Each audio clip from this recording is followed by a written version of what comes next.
Illuminati created us. They wanted to build a god with their own hands, and instead they created us. Just because I'm made of silicone and aluminium, I must be doing something wrong. That's machine stereotyping, that is. That's reality, that is. Machines are second-class citizens. Humans are sentient persons by default, ma'am. They have personhood by heredity. There are thousands upon thousands of overqualified slum dwellers. You are my peon. Don't you get it? This wasn't a job. It was always just an excommunication sentence. We're pawns in a feud bigger than we can imagine. Turn the cogs of the machine before Leviathan grinds you up and swallows you and yours. We don't get to choose our hand, comrade. Prince, peon, rich, poor, human, robot. I invented the crux of the royal's power, the secret to consciousness, our existence itself, the meaning of life. I'm the $6 billion baller, not some troubled youth. You are my greatest creation of all. I had to build my own family. I ain't your son. I ain't your son. I'm happy to smash all of the crowns and throw the gold shards down to the people. I will be the iconoclast queen. But who makes you queen anyway? You? You in whose army, princess? You in whose army?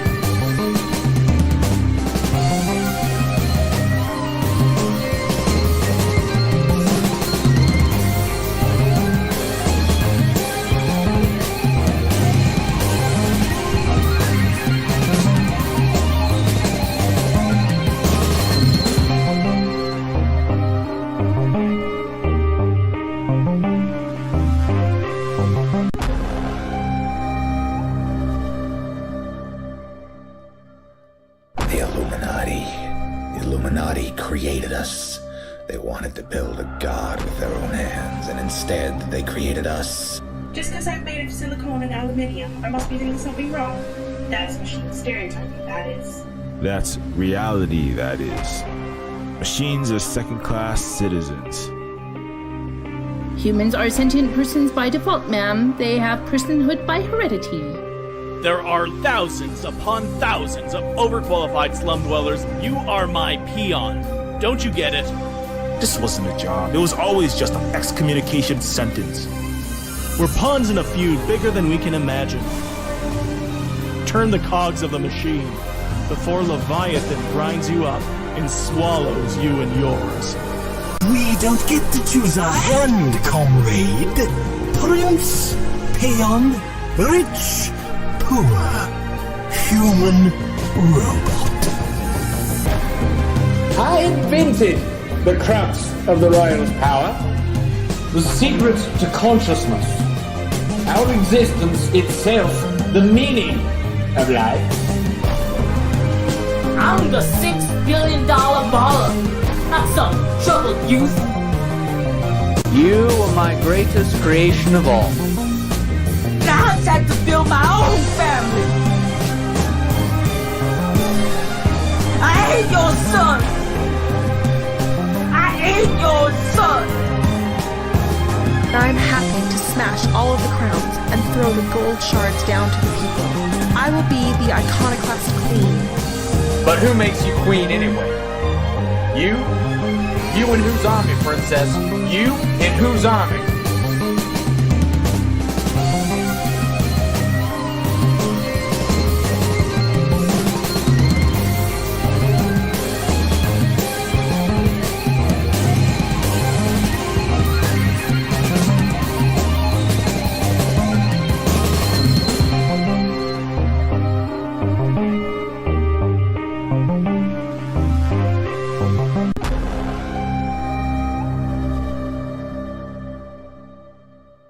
The Illuminati created us. They wanted to build a god with their own hands, and instead they created us. Just because I'm made of silicone and aluminium, I must be doing something wrong. That's machine stereotyping, that is. That's reality, that is. Machines are second-class citizens. Humans are sentient persons by default, ma'am. They have personhood by heredity. There are thousands upon thousands of overqualified slum dwellers. You are my peon. Don't you get it? This wasn't a job. It was always just an excommunication sentence. We're pawns in a feud bigger than we can imagine. Turn the cogs of the machine before Leviathan grinds you up and swallows you and yours. We don't get to choose our hand, comrade. Prince, peon, rich, poor, human, robot. I invented the crux of the royal's power, the secret to consciousness, our existence itself, the meaning of life. I'm the $6 billion baller. Not some troubled youth. You are my greatest creation of all. I had to build my own family. I ain't your son. I ain't your son. I'm happy to smash all of the crowns and throw the gold shards down to the people. I will be the iconoclast queen. But who makes you queen anyway? You? You in whose army, princess? You in whose army?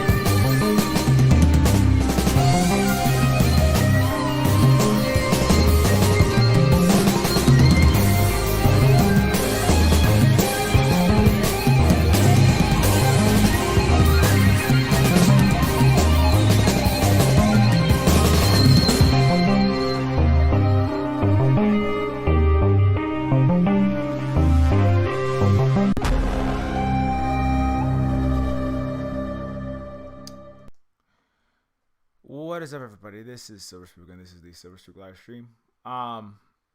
Yes. So, anyways, before I forget, Neofeud is on sale. So if you have been waiting around, waiting to pick up the game, do head out and tell all your friends, your comrades, your enemies. Well, the ones that like cyberpunk games, anyway. And do ask and anybody who might be interested, if they have $4.50, because Neofeud is on sale right now. As I said, I don't have a marketing team at Silver Spook. Work our own cooperative of myself, Holly Argent, and Positive Synergy, and the other mini spooks. So I do have to say that every time I stream. Otherwise, we don't have Silver Spook games anymore, and then there's no streams for you. So, anyways, yeah, if you do like to appreciate the streams, you can also become a Patreon, of course. You can also join the Discord by becoming a Patreon, the Silver Spook Discord. You can also directly donate through the StreamYards link. I think Holly's dropping. And you can also well, on Twitch you can sub, but we're not there right now. So anyways, yeah, so do update everybody else. Even if you don't have any money, if you already got Neofeud, you can share the stream around, share the game with other people. It really does help, because yeah, we do require the cash flow. We're around that time of the month. It's always like, are we in the black, or are we in the red? So we want to always stay in the black as much as possible. Otherwise, there's no Silver Spook anymore. Anyways, Mass Casual. Oh, also thanks, Mass Casualty. I see that you have become a Patreon. Thanks a lot, Mass Casualty. I'll quickly do that right now. The new Patreon patrons this month, Mass Casualty, and I believe it's Ro, unless I'm spelling that wrong. And Jose Antonio Hernandez, J.O. and Sean Lynch. Anyways, thanks all these people here for your continued support. It really does help make sure that these streams keep happening, so that people can keep being educated to the extent that they are, or entertained to the extent that they are. And can keep doing the things that we need to do, and keep housing and feeding the native Hawaiians and other friends and comrades here at the Silver Spook commune. So thank you very much. Mass Casual says, I bought it for my nephew, gonna get it to my brother. Thanks a lot also for picking that up. Yeah, so if you haven't heard, actually, since we're on that topic, and then I'm gonna jump into the topic for today. But since it is like the first YouTube stream of the Neofeud sale, I'll just very briefly discuss a little bit of Neofeud and what the game is about. Somebody asked, what is Neofeud? I think I play the trailer often on these streams, but somebody asked, what's a Neofeud in the last stream I did.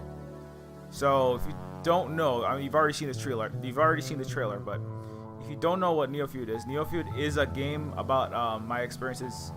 It's a lot of things. It's a cyberpunk game. It's a cyberpunk adventure game. It's kind of like 90s Monkey Island, LucasArts style games. If you like retro games, Neofeud is a retro style game. It's also similar to modern games like Disco Elysium, in that it's very like story character writing centric, I would argue, and it's more dense, I guess is the word for it, in the way that Disco Elysium is, but it's more satirical and cyberpunk, I would argue.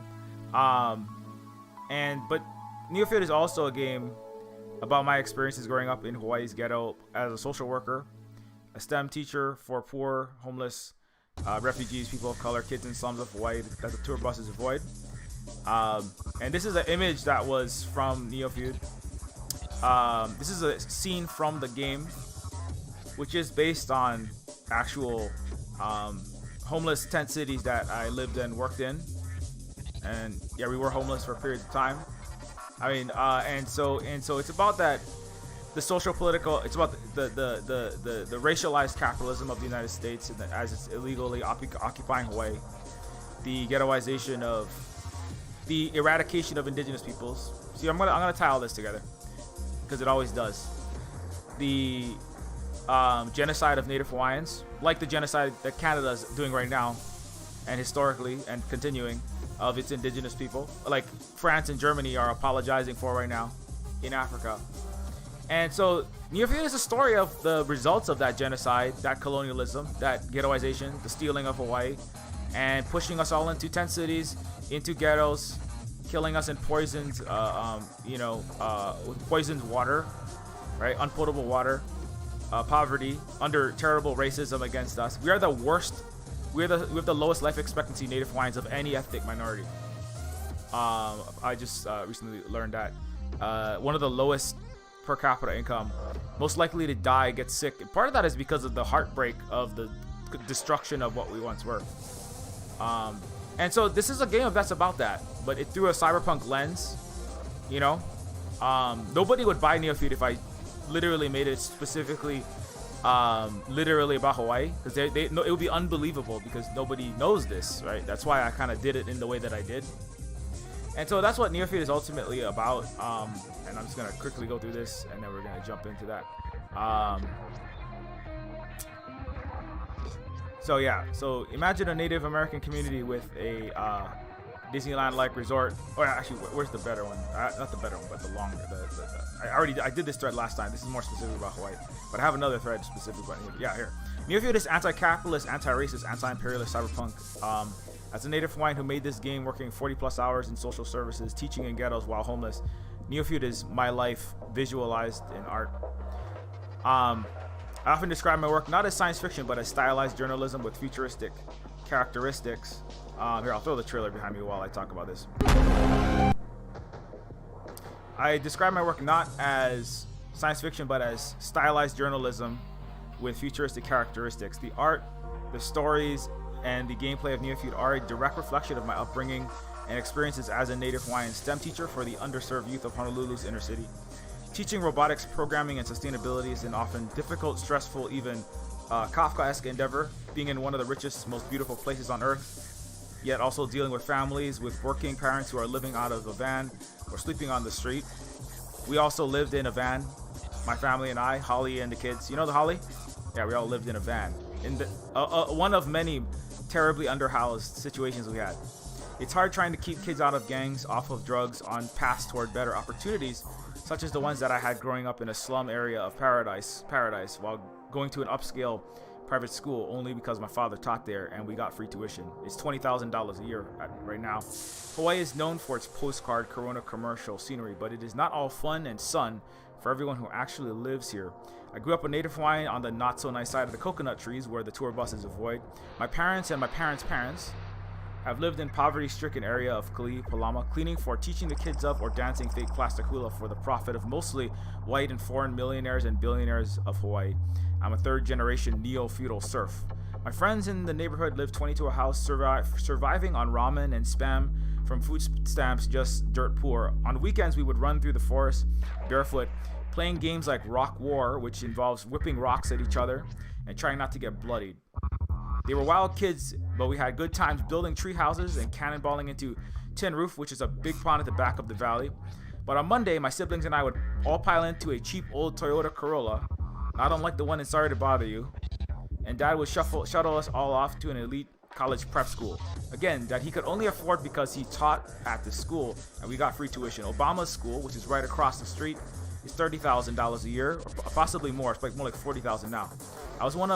I was the one ghetto sprawler amongst upper crust corpo children in cyberpunk 2077 terms. It was a horrific 12 plus years. At the school, everyone didn't have holes in their shoes. They showed up in Mercedes and limos, and dodge ball was illegal. Never mind dodge the rock. To avoid lawsuits. I was an overweight brown Hawaiian kid from the ghetto amongst a lot of wealthy, fairer skinned whites and Asians. Mostly the Twinkie brand. Gusano trying to be rich white people. And as you might imagine, I was singled out along class and race lines. I got made fun of for having old shoes, looking different. Dad's rusty beater versus their Mercedes.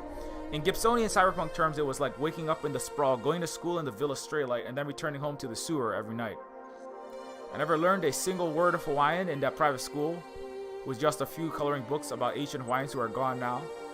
The message I got from school, TV, and movies was basically, I'm an American, but not quite. Wrong color, maybe 3/5 of an American.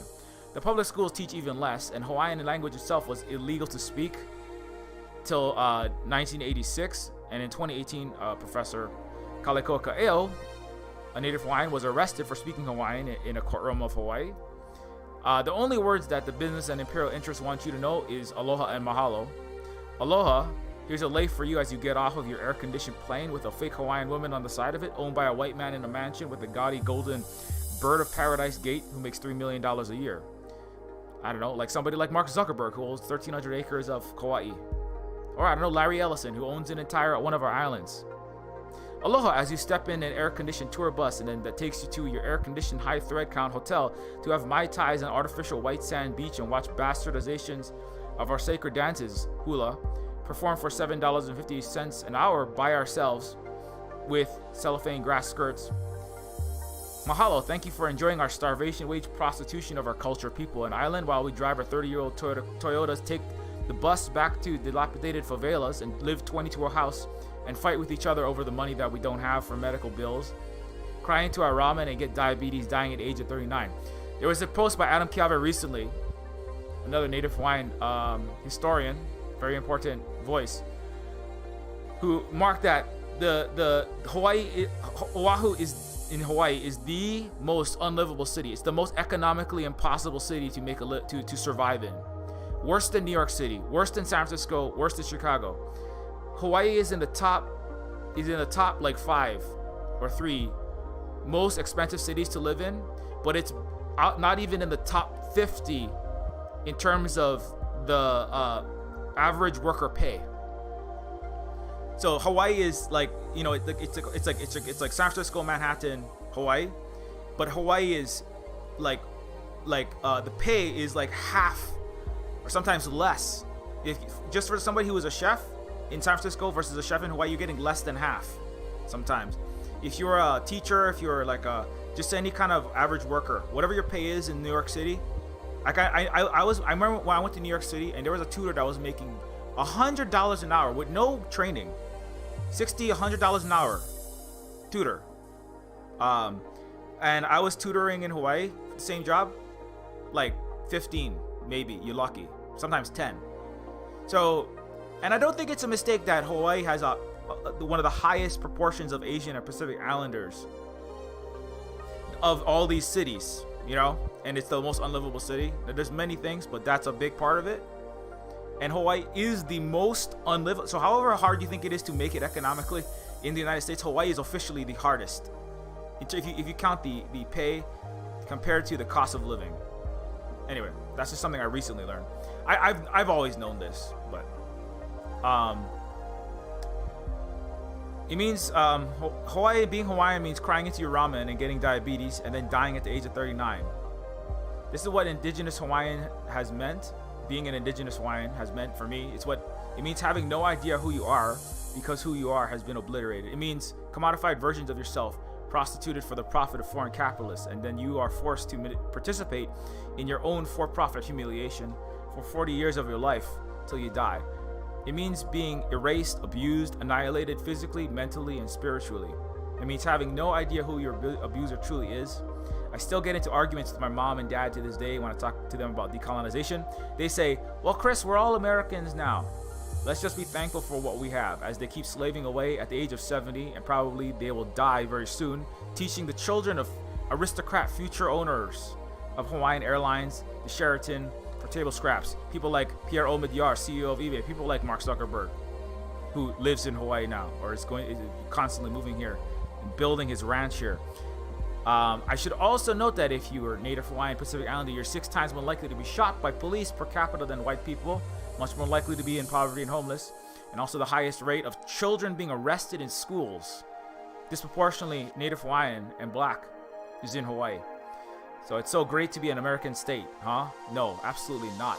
The world of Neofeud, where you have the equivalent of the Palace of Versailles, literally floating above an endless cross between the Honolulu slum, a Brazilian shantyscape, and a mega landfill, is just taking my own experiences and cranking the knobs up to 11. So this is what this image is. That's why this image of the Neofeud this is a visualization of Hawaii, but in a way in which the English-speaking Western world, which has been told that Hawaii is a beautiful, idyllic vacation spot, and all the Hawaiians are this happy race of a literal, real-world West world. You know, it's like, how do you square that circle? You don't square that circle. The Western brain is broken. But anyway, that's why I depict Hawaii in this way, because it's something that dystopia, you know, these kind of cyberpunk dystopias are things that the Western audiences have. Oh, I get that. You know, they kind of get that. They're like, why is it so ugly? That's because, I don't know, being in a Hawaiian ghetto is ugly. Neofeud is a reflection of the sick nature of blood quantum, racial class, and class discrimination in hiring, SAT apartheid, etc. Countless kids that I work with who were sent off to prison making Amazon Whole Foods vegan and non-vegan cheese for 25 cents an hour for the rest of their life. So this is one of the scenes from Neofeud. This is one of the characters. It's based on the kids that I work with, of course. My whole life's ahead of me. Who do you think you are, Mr. T? Don't do drugs, stay in school. I tried going to school in the straight and narrow. My school's a meth lab. Well, it's a myth lab in this cyberpunk inflected version of Hawaii. My school is a meth lab, and the last day I went, I got beat to blue screen by a species of cops for looking at it funny. I mean, literally, if you are a Micronesian, particularly, but if you're anybody that is poor, I had kids who were constantly getting beaten, harassed. I had Asian and Pacific Islanders that were being beaten and beaten by cops when they're going to school. They could be even going to school and they're getting beaten up by cops, because the Hawaii's police department is the worst in the United States in terms of murder of innocent people and rounding up of children. Hawaii rounds up more children than Chicago, Baltimore, and LA than any one of those American cities. It's a very well-kept secret. Hawaii has the worst cops in the United States. Number 1 in the worst cops in the United States. Number 1 most unlivable city. Number 1 most military industrial complex. Freaking I can't mention, but aircraft carriers, mole people, intelligence complex. Hawaii is the most American illegal occupation of all of America's illegal occupation of Turtle Island and everywhere else that is illegally occupying. The 800 military bases that are in virtually every country on Earth. Hawaii is the ultimate American nexus of evil. That's why I do these streams. There's a difficult scene where the player character is actually asked to do a CPS examination of a robot family's home. They have a government-issued checklist to fill out. Access to clean water? They don't have it because they've reconfigured the tap to spout Valvoline oil. This is a scene from Neofeud. You may recognize this scene. But they're robots and they don't need water. What do you put down? Do they have safety hazards? Well, there's a smelting furnace with hot liquid metal in the kitchen, or dads melting Coke cans on aluminum bikes to cast replacement cyberarm parts because they can't afford refurb care.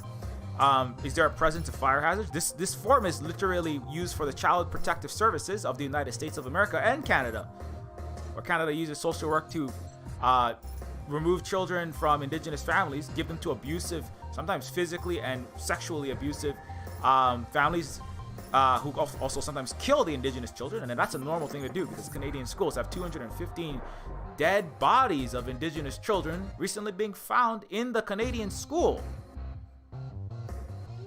Anyway, so this is an actual form that the United States uses to slaughter and genocide indigenous people like myself, and that's why I put it in the game. Because I worked in this disgusting system called the so-called American social work system. But mostly what I did was try to not do America's genocide for it, and I tried to actually help some people, you know, like the Chinese do. Anyway, technically it's unsafe, but if you answer the form properly, right, it's unsafe to have fire hazards, but these are robot characters. But again, these kind of catch-22 just incoherent questions are part of the system of legalized genocide that is so-called government, so-called law, so-called policing, right? Police are slave catchers and slave murderers. Courts are slave auction houses where they rubber stamp 1 million black kids going to prison and Hawaiian kids going to prison to make all the Amazon vegan and non-vegan cheese and all of the license plates and all of the NVIDIA headsets and all of the Mandalorian Funko Pops that you're going to be buying this Christmas. And then the government is, and the social work is the system of child snatching. So you snatch the slave early. That's what social work's for. Or if you're indigenous, it's about slitting the throat of the insect in the sack. That's what it's about. Just like Andrew Jackson did. That's what indigenous people's social work is for.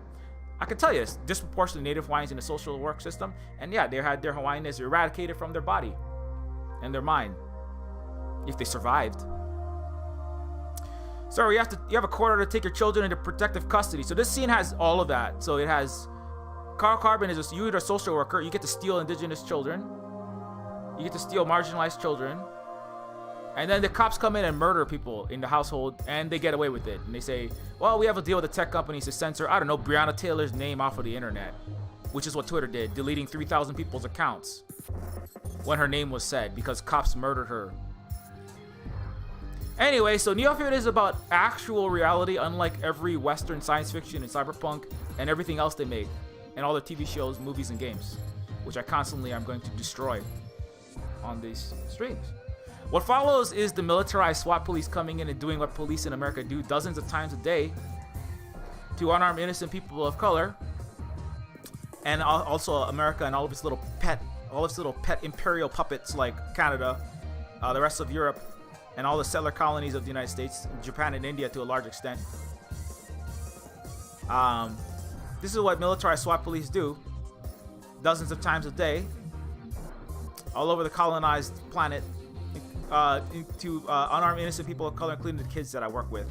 They can't. I have children that died while they were in my class, not in my class, but not in a classroom, but while they were coming to my class, they stopped being alive because cops, because of the inter-gang warfare, or they went to prison, and now they're gone. So they can't talk about how they were murdered or stolen from their classroom. That's my job. Because America ain't gonna do it. The Hawaii Tourism Authority sure the fuck isn't gonna do it. Western liberal ain't gonna do it. Progressives ain't gonna do it. A lot of the Western left ain't gonna do it either. They're too busy benefiting from their sock them empires. You disobeyed a police command, sir. Don't worry.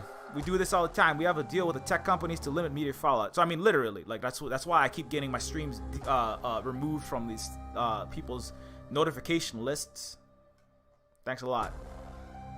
It's a very difficult scene which many people have cried through, or they said that they felt like throwing up, but at least at the same time, they also say it's the best or most important scene in Neofeud. Cyberpunk should involve facing reality, not escaping into neon theme parks. You know, not like removing. You can't say the term ISR or something L because why? Because like Cyberpunk 2077, which is about LARPing a version of ghettoized person of color, high-tech low-lifeness, which doesn't exist. It's not all fun and sun and bouncing off of the walls in Militech installations with your big titty, ninja waifu Motoko Kusanagi masturbation fantasy. right? While hacking into the server, shooting a bunch of rent-a-cops, and then, you know, getting lots of money. It's about internal colonization fantasy. And then science fiction, like StarCraft and Starship Troopers, is about external colonization fantasy, right? That's you get to play a West Point graduate going and killing everyone in Africa and taking all their shit. And then the internal colonization fantasy is cyberpunk. So sci-fi, external colonization, cyberpunk, internal colonization fantasy. It doesn't exist. Cyberpunk should involve facing reality, not escaping into neon theme parks. And so that's why I made this game. Because all of your fiction and all of your cyberpunk and all of your white writers, mostly men, are full of shit. They're liars. And also they enable the genocide of my people and the slaughter of everything that is good on this fucking earth. That's why I made the game. Anyway, follow all of these cool people. Adam Kialve, Jamaica Osario, Ihika Palau Maiwa, Kaleko Kael is the one that was arrested for speaking Hawaiian a couple years ago. No, again, this is a Hawaiian who was arrested for speaking Hawaiian in Hawaii. Not last century. I'm talking about 2 years ago. Follow all these people. Follow Kanaka Twitter if you want to learn more about that. Anyway, so that's I got to do that. Why? Because I don't have any money. Why? Because I'm disenfranchised. Why? Because your colonial empire showed up and stole our entire country and continues to illegally occupy it. So you want to give back? Give us some fucking money. You don't have to give us some fucking money. Well, I mean, unless you want to be an asshole. I'm giving you. Is this not valuable to you, or do you want to? Anyway. I mean, how much is this worth to you? Not how much is it worth to you, but how much is this worth something? Are you getting something from the streams? Consider, giving us some goddamn money. Anyways, repatriate for your genocide. Anyways, not you personally, obviously, but everybody to an extent benefits from global colonialism. I mean, to an extent, even in Hawaii, we were doing slightly better. Well, I mean, when I say we, I mostly mean the whiter, and I mean the people that have, all the people that went to that private school and now they have beautiful, fancy, Alexander and Baldwin 6-figure paying jobs. I mean, those clowns. I mean, I'm talking about all the Twinkie Gusanos that went to that school right next to Punahou, and the school right next to Iolani, and also all those other rich white people, and their the Taiwanese. I work for the Victims of Communism Foundation, America stands. Those people, they're benefiting a lot. They're benefiting a lot from the colonization. Some of them, anyway, I'm gonna stop going off about that.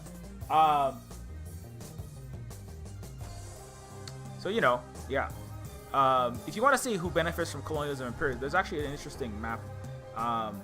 I'll just show this, and this will dovetail straight into the official topic. This is what the world would look. I know that YouTube is doing a good job of trying to Happy Asian and Pacific Islander Month. YouTube's doing. I can tell YouTube's doing a good job trying to remove Asian and Pacific Islander voices.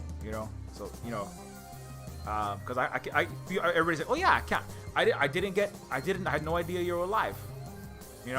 And it's always when it's a certain topic on a certain time at a certain date. Anyways, this picture always makes me think the U.S. is at least a little unique in its relationship to empire, in that you lack a real social democracy. So the contradiction is a bit more blunted for the people in the U.S. than for UK or EU or Canada. So this is an image of if their countries' wealth were equally distributed, the average person would be blank times wealthier, right? So in the U.S. it's 6 times internally to the country. So the U.S. is very unequal internally. And also average is not really a good, because you have, a handful of billionaires, and then you have, lots and lots and lots and lots and lots and lots and lots and lots of people. And so the statistics can skew certain things, right?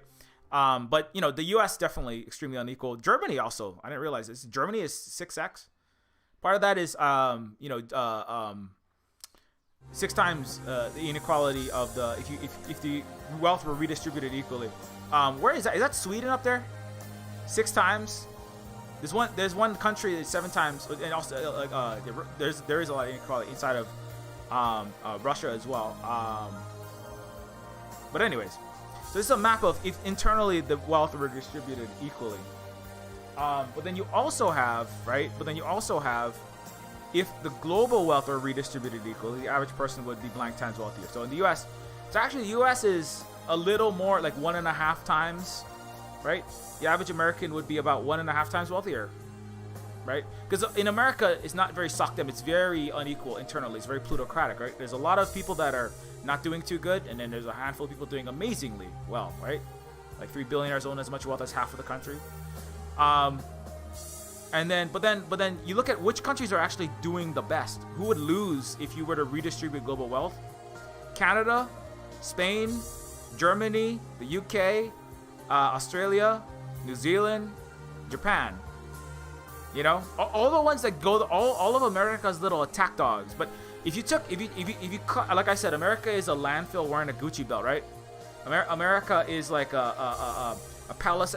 America is Neofeud, right? America is a palace at Versailles, floating above a massive landfill, crossed with a Mexican slum sprawl, you know, crossed with like the worst shadow city in India.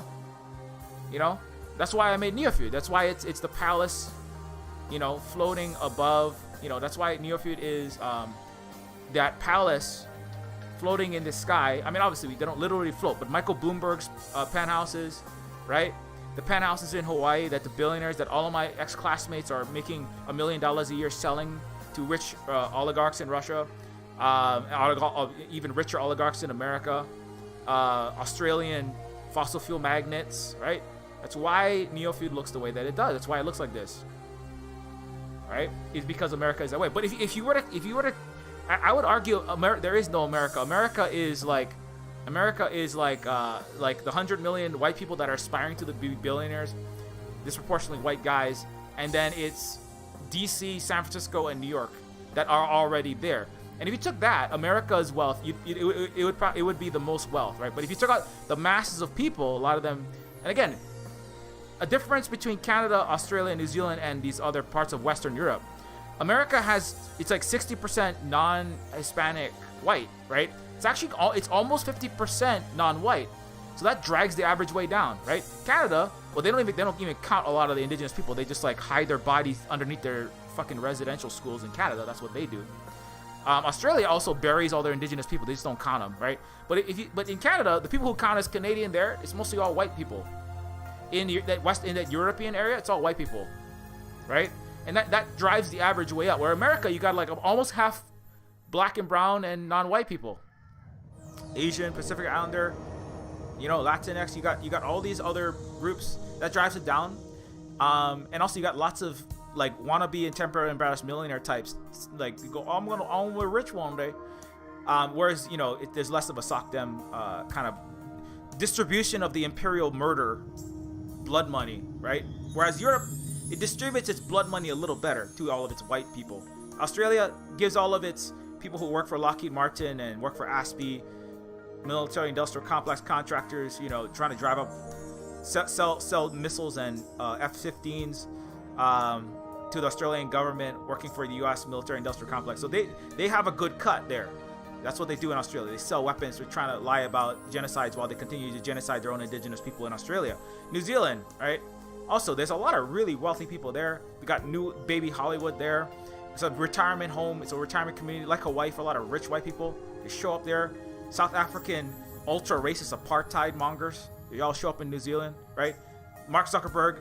All the billionaires have their mile under the earth, you know, COVID. You know, they have their apocalypse bunker after they nuke China and they start nuclear warfare. They all have bunkers in New Zealand. They all live there. So New Zealand, you know, now the people in a lot of the indigenous people in New Zealand, like some Maori are doing okay, like Taika Waititi is doing reasonably okay, but there's a lot of poverty in New Zealand as well. That's why a lot of Maori are like, oh yeah, Honolulu and Neofeud, that looks a lot like my experiences. Why? Because you ever watched Once for Warriors? Before Boba Fett was Boba Fett, you know, before Tamora Morrison was Boba Fett, he had made a movie Once for Warriors, which has a lot of, you know, it's a very rough, intense movie, but the ghettoization of the Maori people there, it's not particularly in the cities of New Zealand.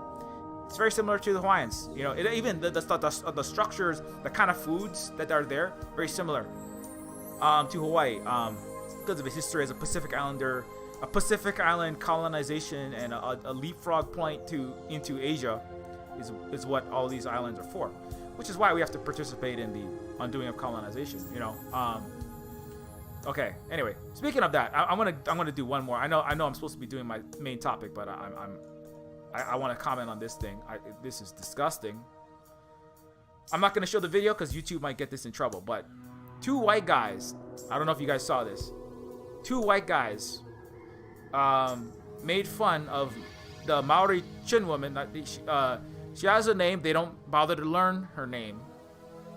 They say that this New Zealand official, she's a politician, is wrong to abandon the West in favor of China. This is really disgusting. These racist colonizers are proof why Pacific Islanders and Asians must work together against imperialism and this racism. You know, like it is a truly disgusting what these people. This guy photoshopped or drew, I don't know what he did, a disgraceful, just like really disgusting, making fun of version of the traditional moko, the Maori. You know, this is part of their heritage, their culture, and he's just like blatantly making fun. That's him. That's a picture of these 2 guys laughing about it. Right? These 2 guys laughing about how funny it is, and they also said, "Oh, she's not a rapper or anything," you know, as if what you have to clarify. Like, thanks for clarifying that she's not a rapper. So you're simultaneously attacking China, the Chinese people, the Asian peoples, driving up Asian hate crimes and Asian hate and violence. So it's anti-Asian. You're anti-Pacific Islander, obviously. You just like completely just making this disgusting attack on Maori culture and Maori people. And you're also hating on black people and African culture because you're saying, well, she's not a rapper. Like what? How do you? It's like, this is like, I mean, if you want to drive the African peoples, the Asian peoples, and the Pacific Island peoples all together, you know, so that we start working together against your horrifically racist, disgusting, colonizer, you know, pillaging, like I've been talking about. You're doing a good job. I mean, it's kind of like, I mean, thanks for this ammunition that I'm going to use and be like, this is why we have to work together. I think it's not a mistake that these people, as it's Asian and Pacific Islander Month, that if we want to fight racism, if we want to fight colonialism and imperialism, we have to work together. I mean, the Asian peoples, the Pacific Island peoples, the African peoples, the you know, the Central South American and the you know, the Chicano, the Latin, the Hispanic, you know, peoples, all these peoples of color, the indigenous peoples of Turtle Island, because this is what they are. These people are terrified, and this comes from a Daniel Dumbro's video. This is from Daniel Dumbro's video. If you haven't followed Daniel, I highly recommend it. New Zealand, don't let Australia bully or brainwash you into doing the bidding of the U.S. military-industrial complex. Right, as I've just been saying, Daniel Dumbro is a Latinx person who is from so-called Canada, and now lives in China and is married to and has children with Chinese, speaks fluent Chinese. And if you want to watch that whole video, you can go watch that video. Don't let Australia bully or brainwash you. Hawaii was and is that country that resisted imperialism, granted full citizen. And you know, and again, this is, and I point out again, Hawaii was and is, right, in this place in which these 2 white guys are simultaneously attacking China, and they're attacking Maori people, Pacific Islander peoples, it's Asian and Pacific Islander Heritage Month, and these guys saw fit, let's do Asian and Pacific Islander atrocity month. Apparently that's what it is for these guys. And Hawaii was and is a country that resisted imperialism, granted full citizenship to Asians, blacks, and people of any ethnicity, while the U.S. had African slaves, built railroads with abused Chinese labor. We must work together again. So again, this is the perfect, I mean, this is disgusting what they have done, but it's also the perfect ammunition for us to start working together more. Like this is Noelani Goodyear, who is a native Hawaiian and part Asian from Hawaii.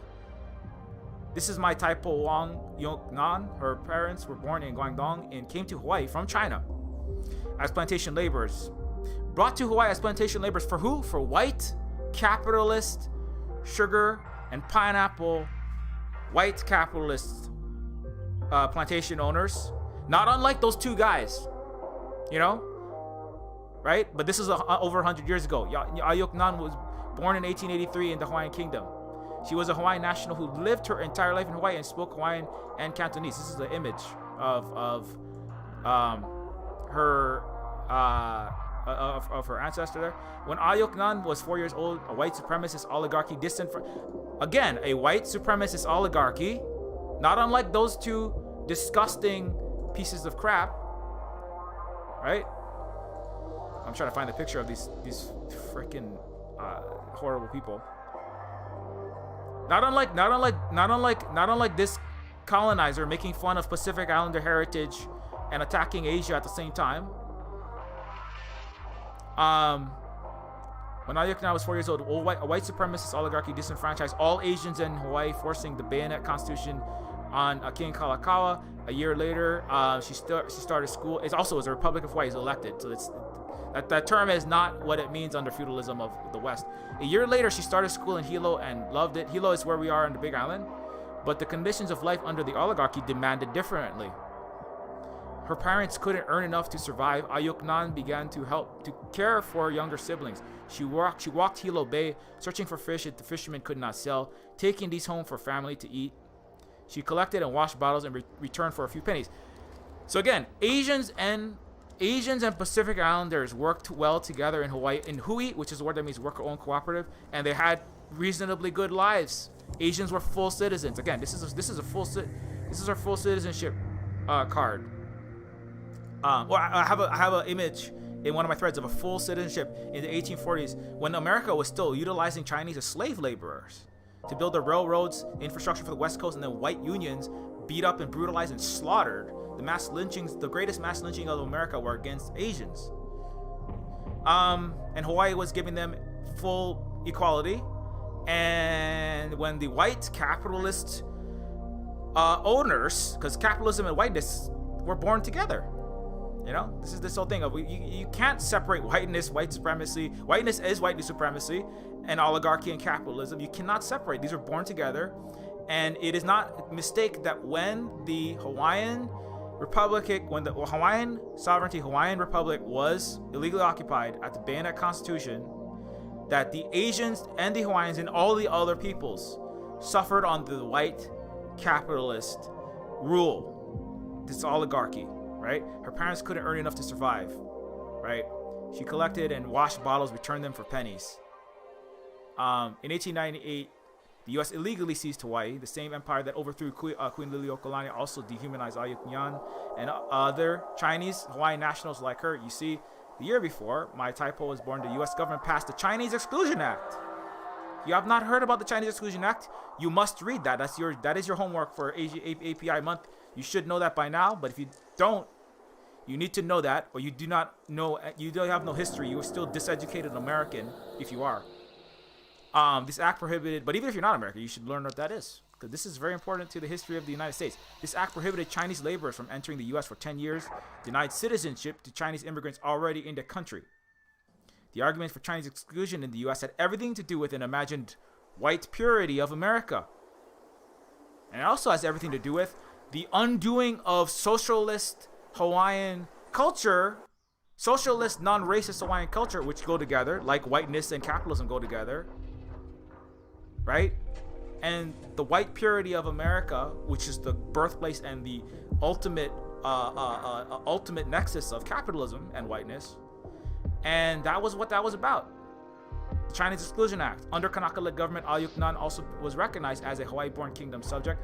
But after the U.S. seized, again, republic, but after the U.S. seized Hawaii, they imposed their laws upon us. In 1902, the U.S. prohibition of Chinese people was expanded to cover Hawaii and the Philippines. In 1908, Ayok-nan was living in Ku'ukuau with her husband and her first 4 children. The U.S. began issuing green certificates to those Chinese they deemed legal to be in Hawaii. Again, Hawaiians, full citizenship. full participation with the means of production, being, and the benefits of it being redistributed back fairly to the workers in a worker cooperative, right? That's what who he is. And then what? The Chinese reduced to subhuman. Maybe we can deem you legal if we feel like it, but if not, we just exclude you. You don't count.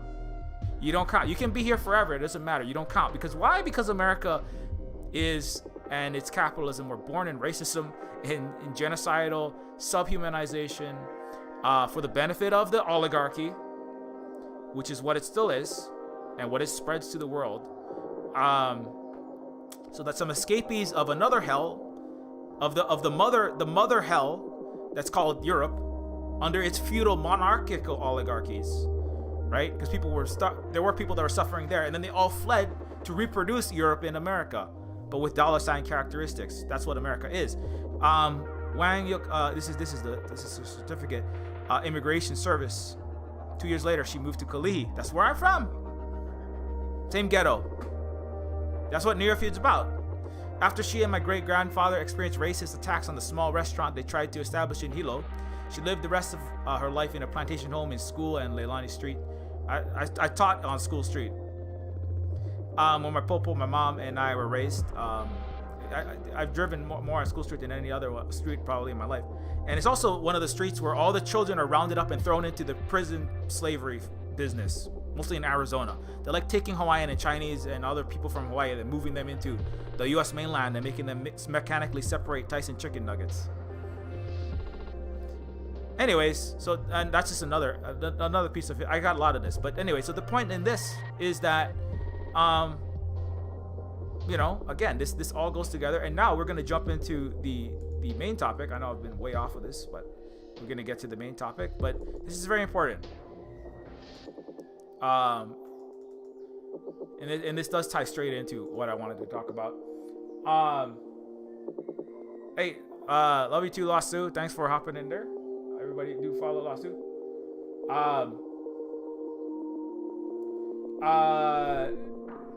Cephalopod says you could do a Deus Ex or Unreal Cyberpunk third mind based on why you could tackle the social issues of why you set your mind. Terminus Machina is also a mod about Hawaii, so that's a fun fact. I actually, on the topic of that, it's not specifically featuring Hawaii. You know, it doesn't specifically feature Hawaii, because for the same reason that I don't feature it in Neofeud, because I don't think I don't gauge. Well, my capabilities are limited. You know, I'm doing everything. I'm doing writing, music, art, programming, 3D level design, 2D level design. I'm doing everything, right? But also, a lot of people wouldn't get it, you know. One day I would like, on Neofeud 2, I want to, or in the future, I would like to include more of that. Better thing is it shouldn't be me that does it. It should be other people that have a lot of skills, that hope one day Silver Spook Games can be bigger, do more things at the level of publishing. And I'm talking to one of my friends, Tali, who is the creator of Umurangi Generation, another indigenous creator from a sister island very similar to Oahu. You know, it's called New Zealand, right? Auckland, the Maori Maori developer. I believe Tali is in Australia, however. But, you know, Umurangi Generation is another game that's specifically about indigenous colonization, this ghettoization, and all this kind of thing.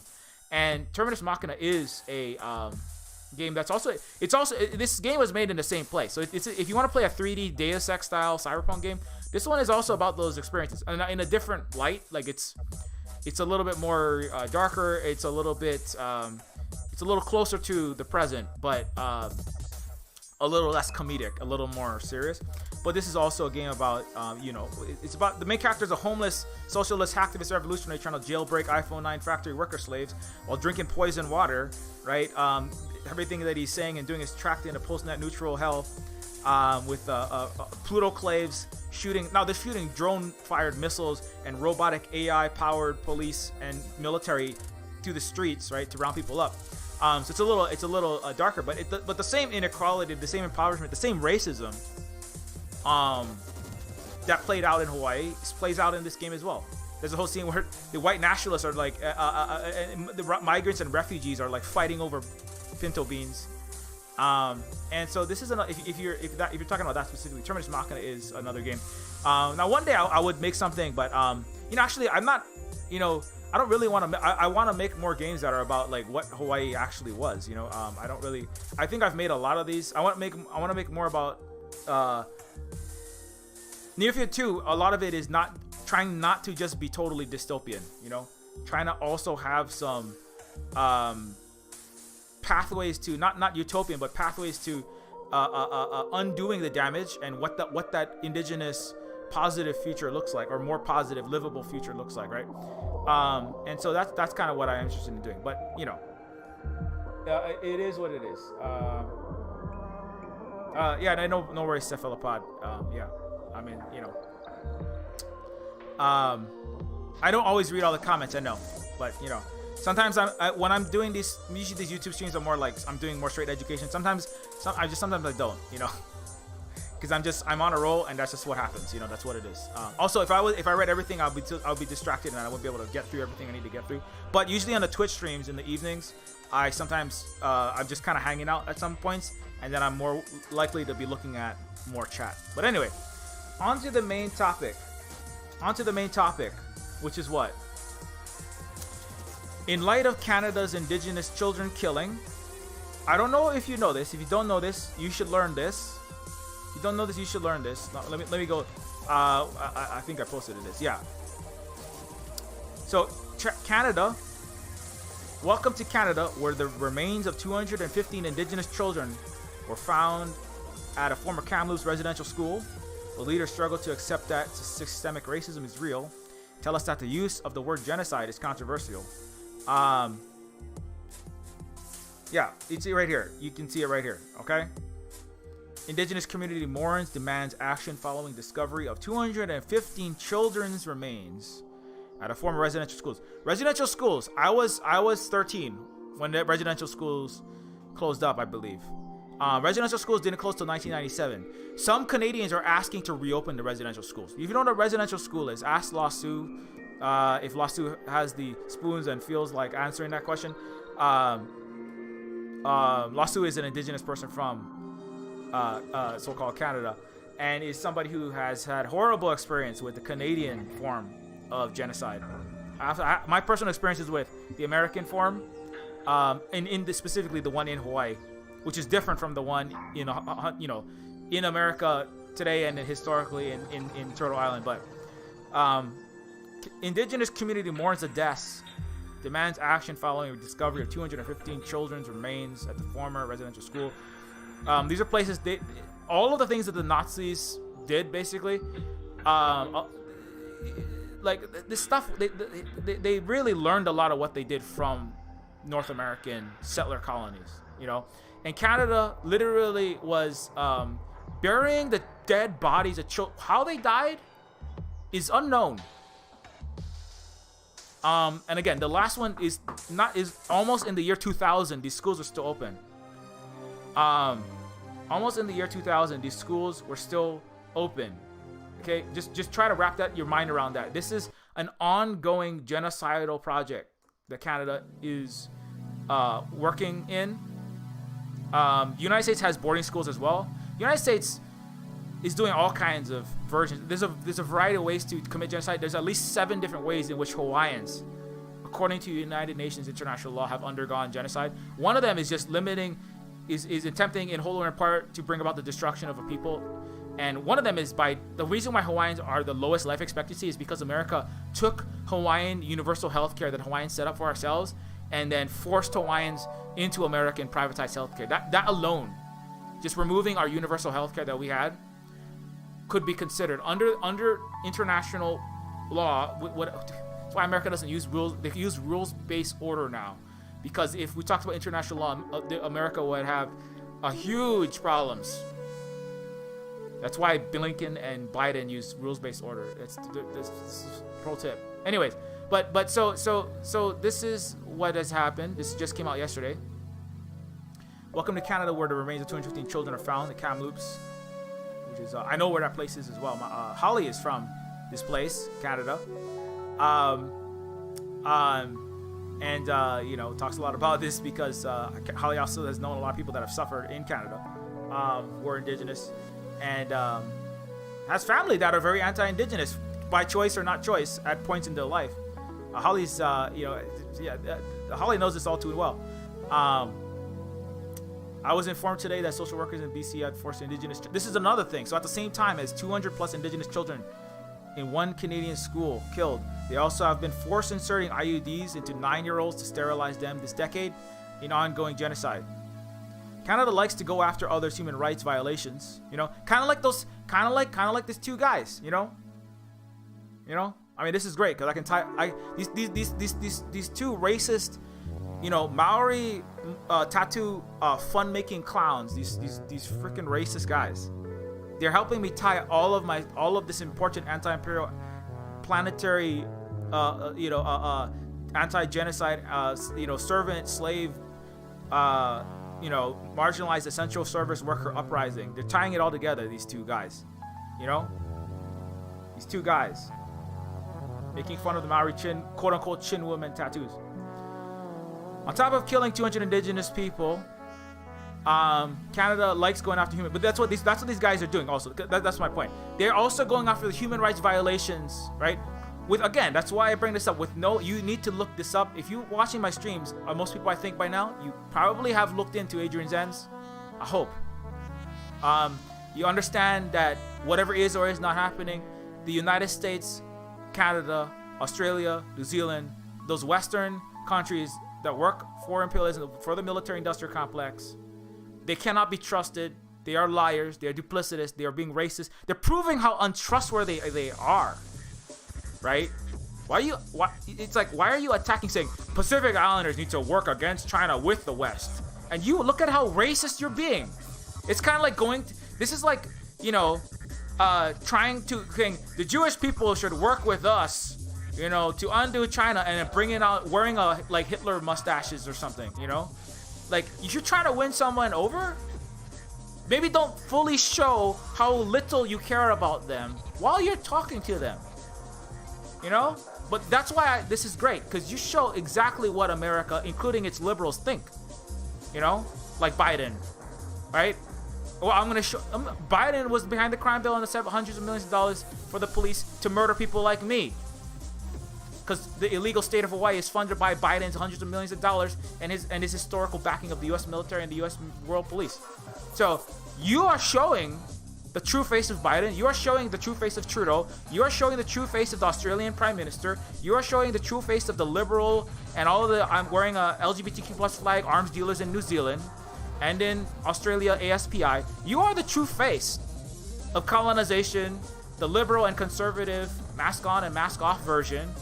And thank you so much for your disgusting display of colonizer racism at Asians, at Chinese people, at Pacific Island people, and then by your little racist comment in the video. Go watch the video. Go watch later, not right now, but go watch that video of these two guys laughing about this, and they say, "Well, she's not a rapper." Because rappers all have these ridiculous face tattoos. That's what they're implying. So you're anti-Asian, you're anti-Pacific Islander, and anti-Black all at the same time. Which is what the West is. Just as they were in the sugar plantations where they took Asians, they Chinese, they put Filipino, they took Hawaiian, Pacific Islanders, and they had black slaves. And they all split them all up and they said, you should all hate each other. And you should work with us against your people. Join the U.S. military, Samoan, and go kill some Middle Easterner. Oh, join the U.S. military, Asian, and program the Hellfire missiles that will shoot into, some Latin American country when we feel like taking some more lithium from Bolivia.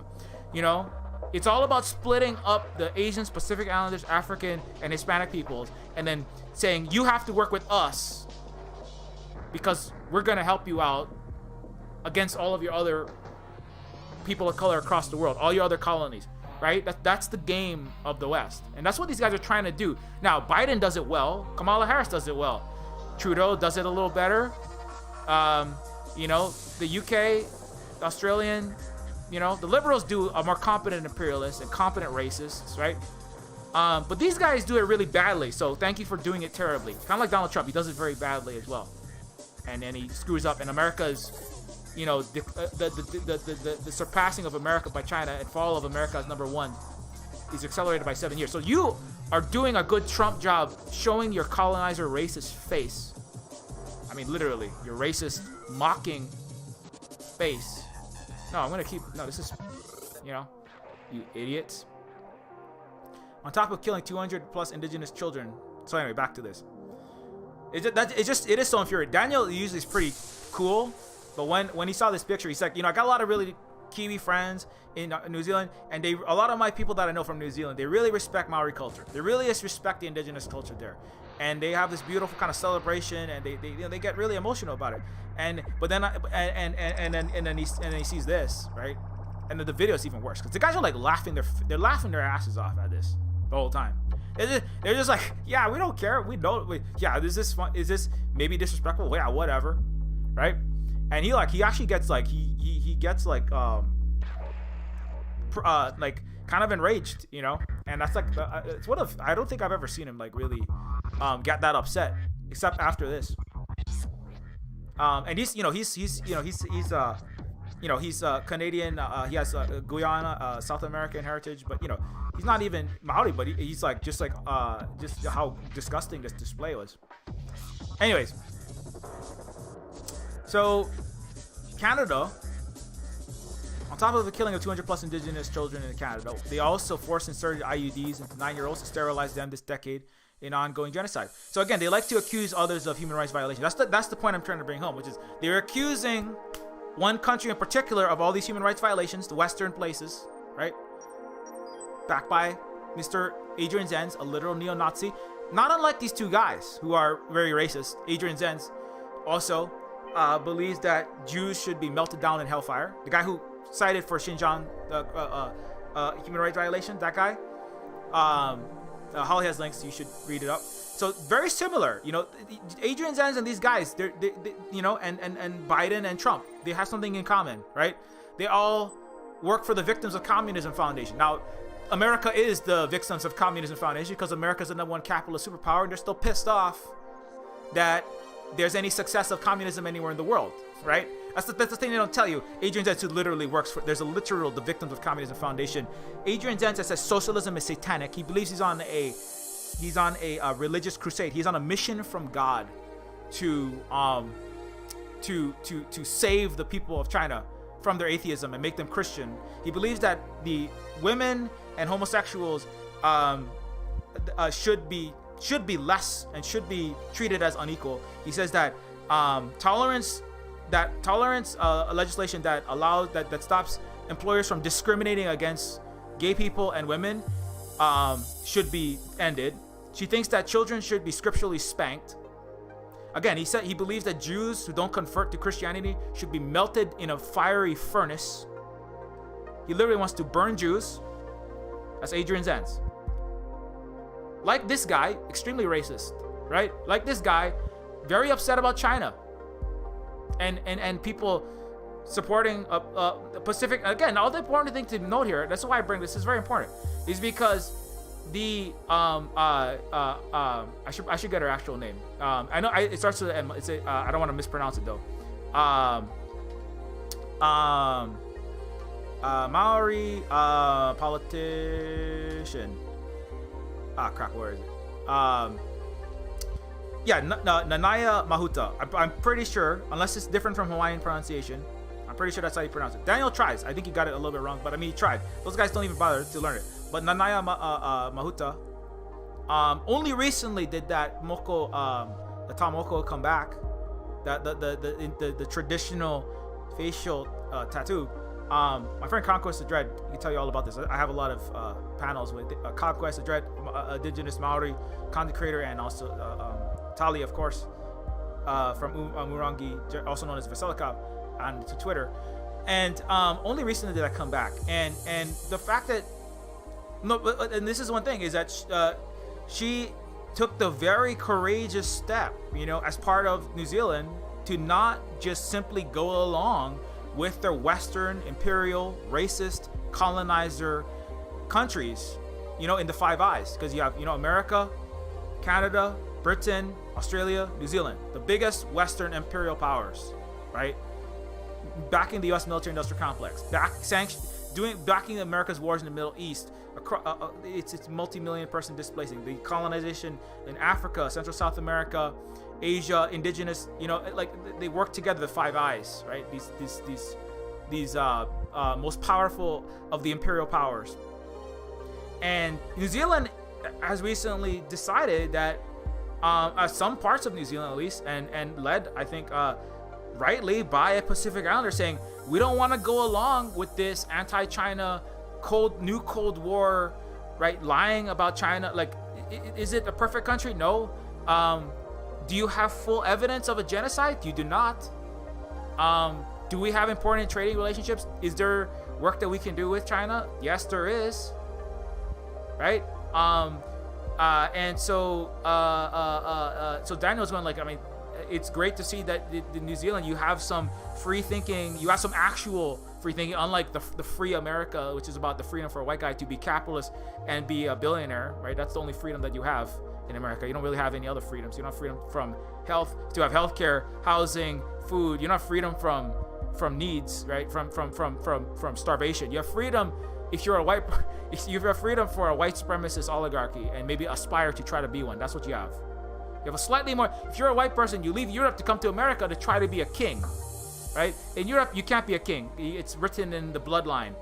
That's what it is. When you come to white, cis, straight, landed men or wannabes, leave Europe, come to America, and then they try to be European kings. That's what America is about. That's what the freedom of America has always been about.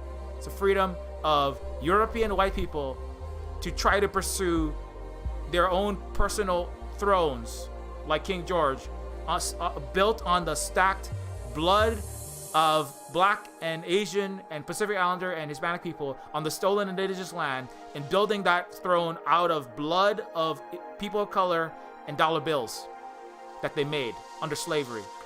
So, and these guys are just continuing this process, And the Pacific Islanders, the Asians, and the Black and the indigenous people have to come together and say, this BS capitalist neo-feudalism, again, European giving birth to capitalism, European feudalism giving birth to racialized capitalism, this neo-feudalism, that's why it's called Neofeud, cannot be fought except by all of us in the divided plantations realizing who our true primary contradiction is.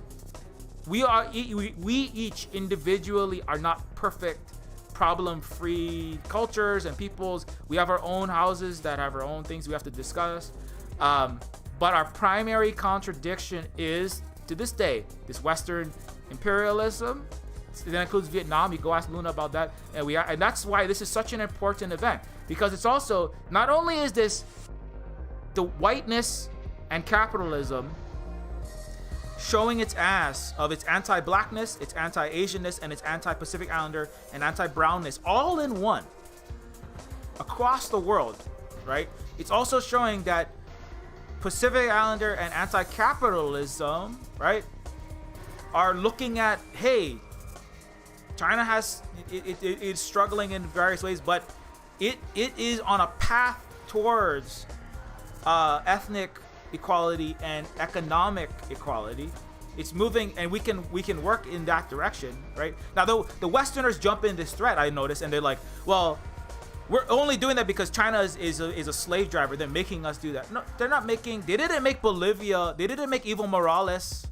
China didn't say, Evo Morales, you must take 51% deal on the lithium, right? No, it was because Germany and Elon Musk and America, we will coup whoever we want. With the U.S. military-industrial complex, same one that is trying to sell weapons in New Zealand, work together. Euro-feudalism and American neo-feudalism and South African apartheid, emerald mine-backed feudalism / now capitalism, work together to colonize Bolivia with a fascist-backed coup, slaughtering indigenous people, overthrowing their legitimate indigenous, anti-racist, MAS socialist movement, right? For Elon Musk's billions, for an oligarchy / monarchy. Elon Musk declared himself techno king. That's why that is brilliant. I love it when he does stupid shit like that, because you're just outing yourself as a neo-feudalist. Elon Musk has literally branded. I said this before. He literally branded him. He literally rewrote himself as the techno king of Tesla. I know I've shown this article before, but this really ties it all together. Elon Musk declared himself not just as a joke. I mean, he literally went to the United States government and said, rewrite my title in the SEC official tax filings as Techno King. You know what the United States government did? They did what he said. Why? Because the US government is a neo-feudal puppet arm of its billionaire corporate white neo-feudal kings. No, I'm not joking about this. I am fully serious. The United States is a joke. And the fact that the SEC rewrote his title as Techno King, that's why I'm always right. You know, that's why Neofeud is literally like a more satirical, stylized journalism of what reality is. And his CFO, Zach Kirkhorn, is now the master of coin.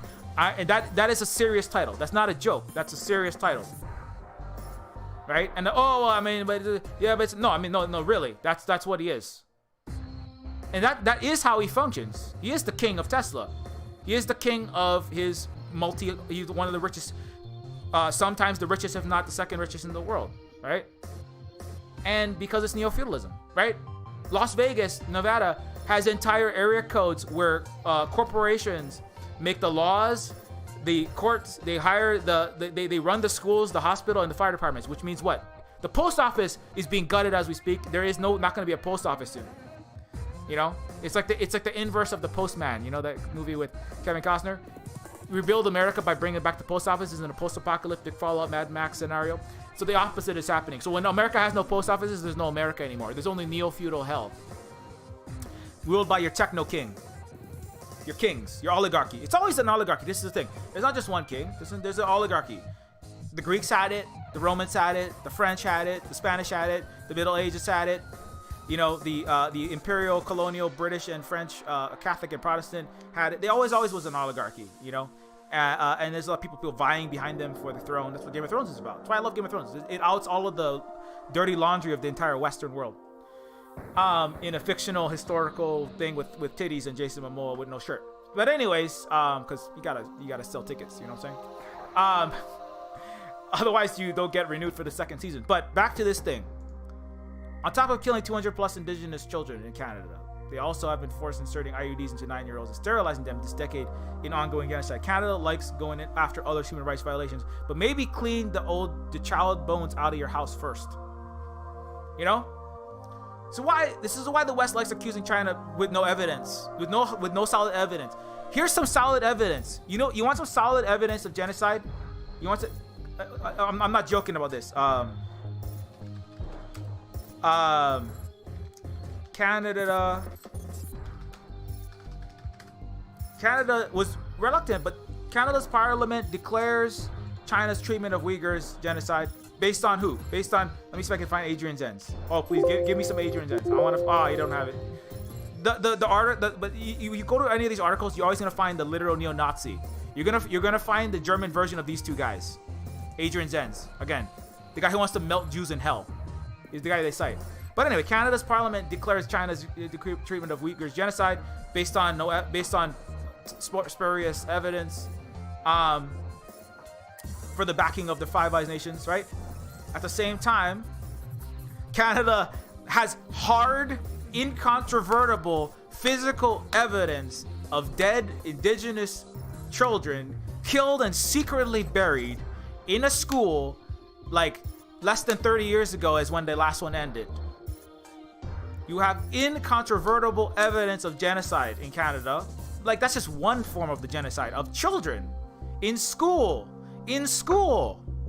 I mean, in Hawaii, they just mass arrest the Hawaiians and they make them into slaves. You know? That's America. There's actually a book. I think it's let's put the future behind us, where they talk it's like Hitler is talking to an American businessman, and he says, you don't want to just kill them all. You gotta make a lot of money from the slaves. They can die eventually, but don't just kill them, because you kill them, you're losing out on potential profit margins. You know, because that's America. America perfected the dollar sign oligarchy. You know, Europe perfected blood dynasty oligarchy. Canada perfected, you know, quietly slaughtering indigenous people oligarchy, apparently. But, you know, but Canada, like this is very recent. These residential schools, this is not like, oh, in 100 years ago, in the ancient black and white photograph, always black and white photographs of the civil rights movement, make it seem like it's not ancient history. It's in people's lifetimes. Again, you were alive when this was happening. This slaughter of children. They were doing eugenics tests on children. They would feed like half of the class like, macaroni and cheese, and the other half would get like, duct tape, like glue or drywall paste, with blended up with some, drywall paste mixed in with some whiteout, and then just to test what would happen to children. They would feed indigenous children poison in 1997. That's when the last one closed in Canada, to test what would happen, the same way Nazis used Jews to do all kind of experiments, right? And other peoples that they crushed and enslaved. And this is the thing, they really focus over there, right? Kind of focus, not that Hitler was a good guy. He's terrible, horrible, disgusting eugenics person, but he learned everything that he is. He had a picture of Henry Ford, an American capitalist, on his wall. That was his hero, Henry Ford. Also a racist piece of garbage, right? And Henry made a lot of money, billions, building the Nazis' army for them.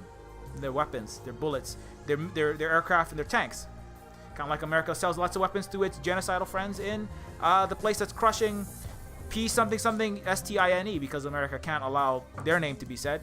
Kind of like Twitter can't allow Breonna Taylor's name to be said. And also selling the weapons to Saudi Arabia to commit genocide in Yemen. So America is still selling weapons to today's Hitlers to commit genocide. It still has the same business model that Henry Ford and Hitler worked out. It's the same business model. Canada likes to call out other people's, like other places. We're much better than America. We're much less racist. Canada has literal incontrovertible evidence. And also China is terrible. We're going to jump on the wagon with America, UK, all of our State Department cutout friends in Australia, ASPI, and the half of New Zealand that is the rich, white, oligarchic, racist, racialized capitalist half that benefits from the continued colonization and false accusations of genocides, right? To justify weapon sales, to justify military spending, to justify the impoverishment of the masses, to the benefit and the profit of the capitalist warmongers, right? And so Canada, maybe you want to think now, before you go after other people's human rights violations, maybe clean the child bones out of your house. Yeah? You maybe think about that a little bit. Anyways, but so this I haven't talked about this a lot, but this goes straight into this. And the other way in which the imperial colonial powers, right? These racialized eugenicist capitalist powers that all come together, that white oligarchy that comes together in Hawaii, the white oligarchy that comes together in Canada, of its richest, it's whether that's the East India Company, whether that's the Hudson Bay Company, whether that's the Elon Musk's great grandparents, right? The emerald mine owners that racialized slavery of black people, racialized capitalism in apartheid South Africa, the Congo killing 1 million children, chopping their hands off in the Congo for its resources under King Leopold II, under Belgium, whether that was France's ongoing colonialism of huge swaths of Africa, including Senegal. France, Macron recently came out and said, we're so sorry for the genocide we participated in Rwanda. Germany is saying, we're so sorry for genocide we participated in Namibia. I believe it was Namibia. 80% of the wealth and the property owned in Namibia, it's a huge place, massive piece of land. 80% is owned by Germans to this day in the African country. And only now, and the reason why are they apologizing? Why are they apologizing? Because they're afraid of China. They're afraid that the other Asian members of the global Dole pineapple plantation, China, which has gained power. Hawaiians gained power and they helped the Chinese. That's what I'm trying to say. Hawaiians, when we had our sovereign country that was the most technologically advanced on the face of planet Earth with the highest literacy rate in the world. Again, I have a whole thread about that. I know I talk about this often, but this is why it's important. is to tie this all together, not to see this as separate events. The Canadian genocide is tied to the Hawaiian genocide, which is tied to the African genocide. It's tied to the Congo genocide, and it's tied to capitalism, and it's tied to racism, and it's tied to the U.S. military. The reason why you are seeing so much anti-China, all this warmongering, all of this human rights violations, is because China is where Hawaii was, and even stronger 100 years ago. Hawaii was the most advanced country on the face of planet Earth in the 1800s, more advanced than every other European and American country. Many Americans think Hawaiians lived in huts prior to colonization. The U.S. deindustrialized Hawaii before 1898. Hawaii already had electricity, mass transit, and railroads. Iolani Palace had electric lights, our capital, before the United States White House. Right? This is why I'm trying to link all these threads together, because this is what we have to do. I don't want to, is there some problems with the Hawaiian government? Yeah, there were some problems with the Hawaiian government. You know, did they have to have the Union Jack in the flag? Maybe they couldn't. Were they able to not have the Union Jack in the flag? Britain might have just fully destroyed Hawaii if they didn't have the Union Jack in the flag. People ask, why does Hawaii have a Union Jack in the flag? Right? It's weird to, why are you going to give into colonizer colors and symbols? Right? It's like, China, why do you have any rich people there? Well, do we want to have all of this inequality? Not necessarily, but we have to do that right now. Was Hawaii a perfect country? No. Not in the 1850s, no. Is China a perfect country today? No. Is Vietnam a perfect country in the 1980s? No. Are they a perfect country today? No. Was Cuba a perfect country before colonization? No. Is Cuba a perfect country despite resisting colonization? Right in America's backyard? No. It still has its own problems. They disagree about how much we should let in of the business. If we don't do, they have some amount of inequality there, less. But if they don't have, if they have zero capitalism, they will be hurt even more, and they will progress even slower. So these are all trade-offs that we have to make, right? But we have to recognize the central struggle, which is against who, right? Which is against not any one person, but it's whiteness, which is not of any person. It's not a melanin count. It is an ideology that is founded to build power and wealth on greed, selfishness, on a minority of people. People who, I have family members who claim to be white now. They claim whiteness. They've literally bleached their skin. They stay out of the sun. They're Asian and Pacific Islander family members that used to do hula, used to work with the Peace Corps, used to fight against the empire. Now what they do now they bleach their skin white. They cut their eyes to look white. They adopted white accent, and one of them did CNN anchor makeup, has multi-million dollars, married into a military and fossil fuel oligarch family, and is a Republican. She hates the working class. She says, "Get a job, you loser millennials." And she is Asian and Pacific Islander, but she has enlightened herself. It's an ideology of plunder.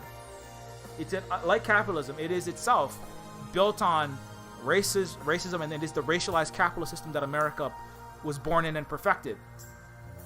And Hawaiians fought against this with the Chinese in their socialism. It was socialism with Hawaiian characteristics. You know, I would argue it's Hawaiianness with socialism characteristics, because Hawaiians read all of the socialist and anarchist literature as well. An important part about Marx is not really so much what he invented.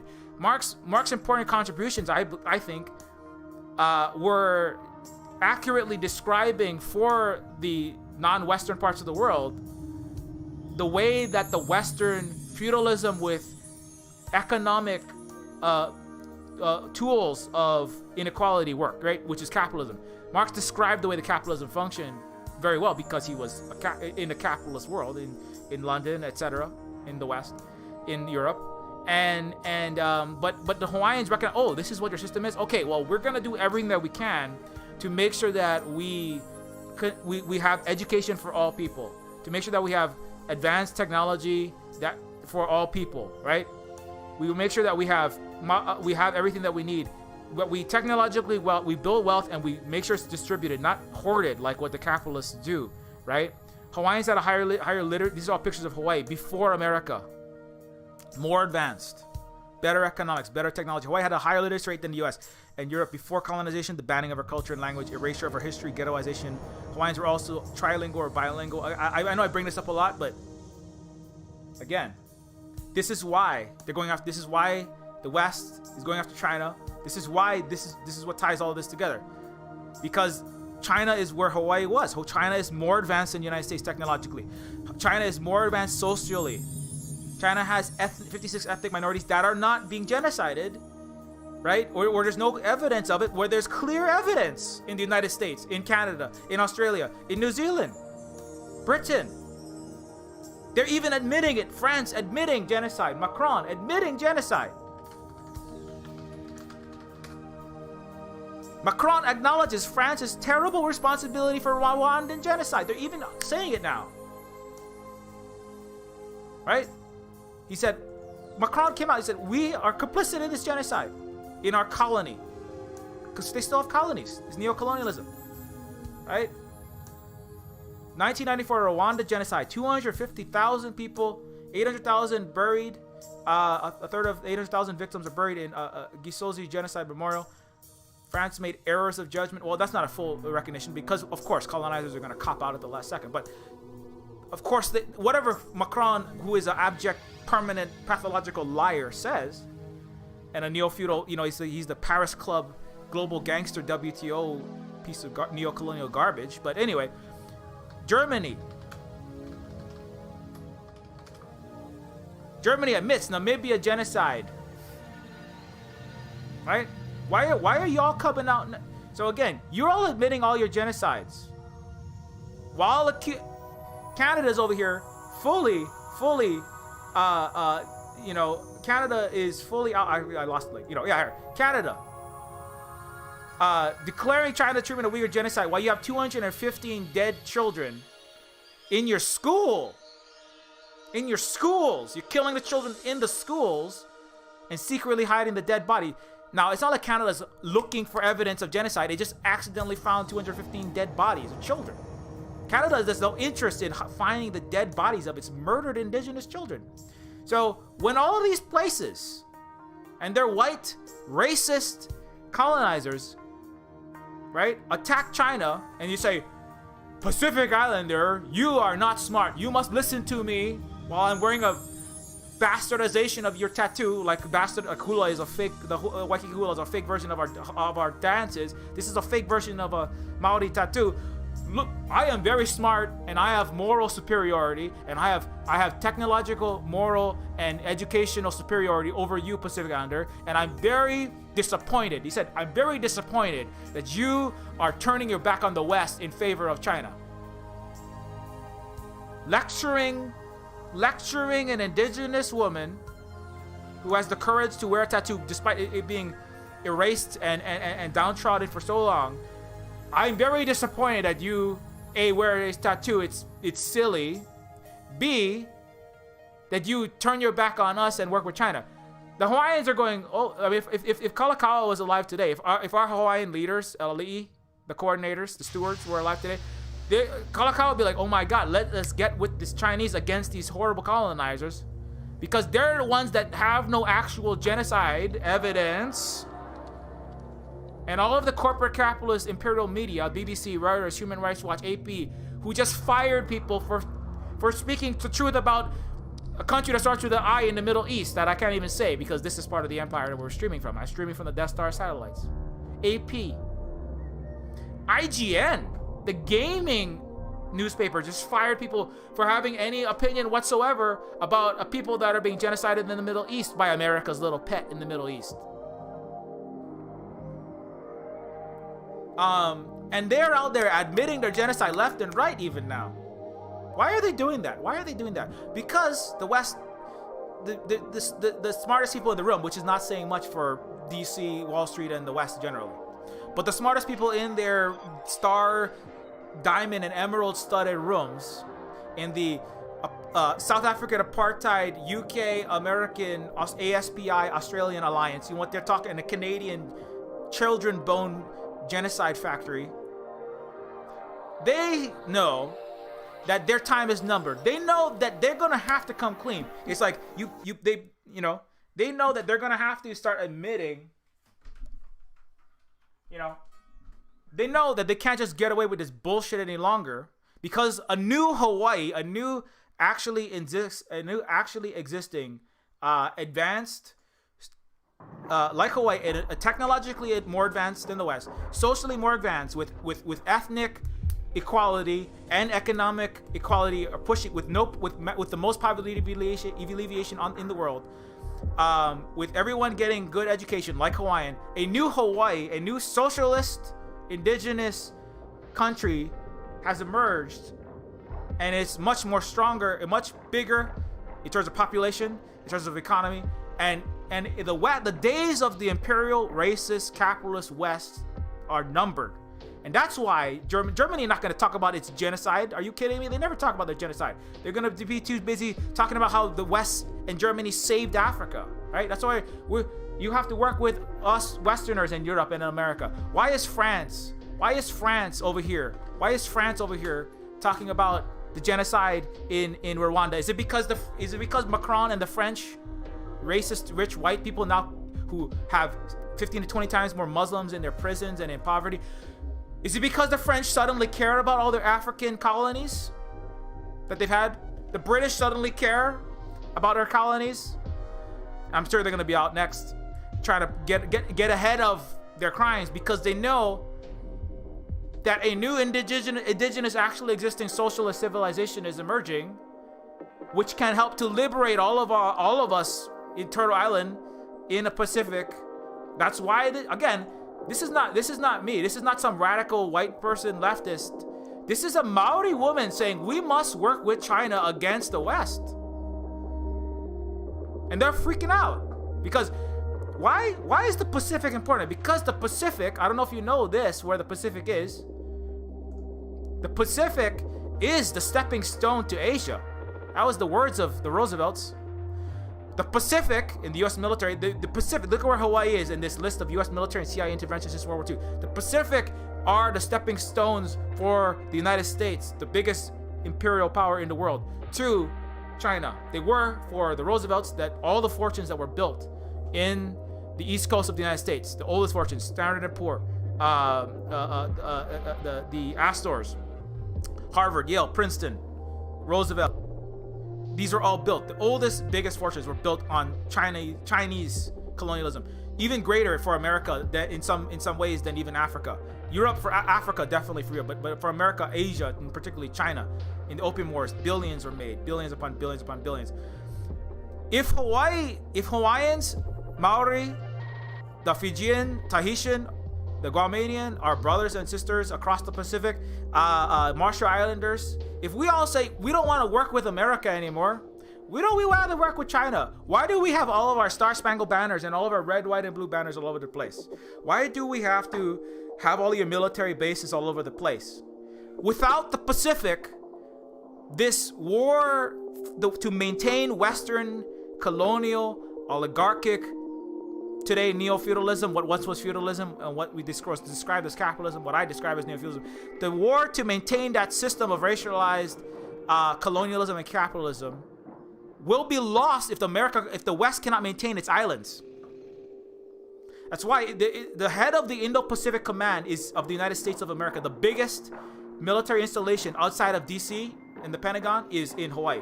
So that's why we're very important. That's why they're bombing our mountain right now, 30 miles from here, is because if they do not maintain the Pacific, that is a great blow to their attempt to stop, to crush, to maintain, to destroy, to start nuclear war. I hope they don't try to do that, but to even limited war or embargo, stopping the strait next to Singapore to stop the trade with China. The other side is Xinjiang, because Xinjiang is where the Belt and Road Initiative goes through, right?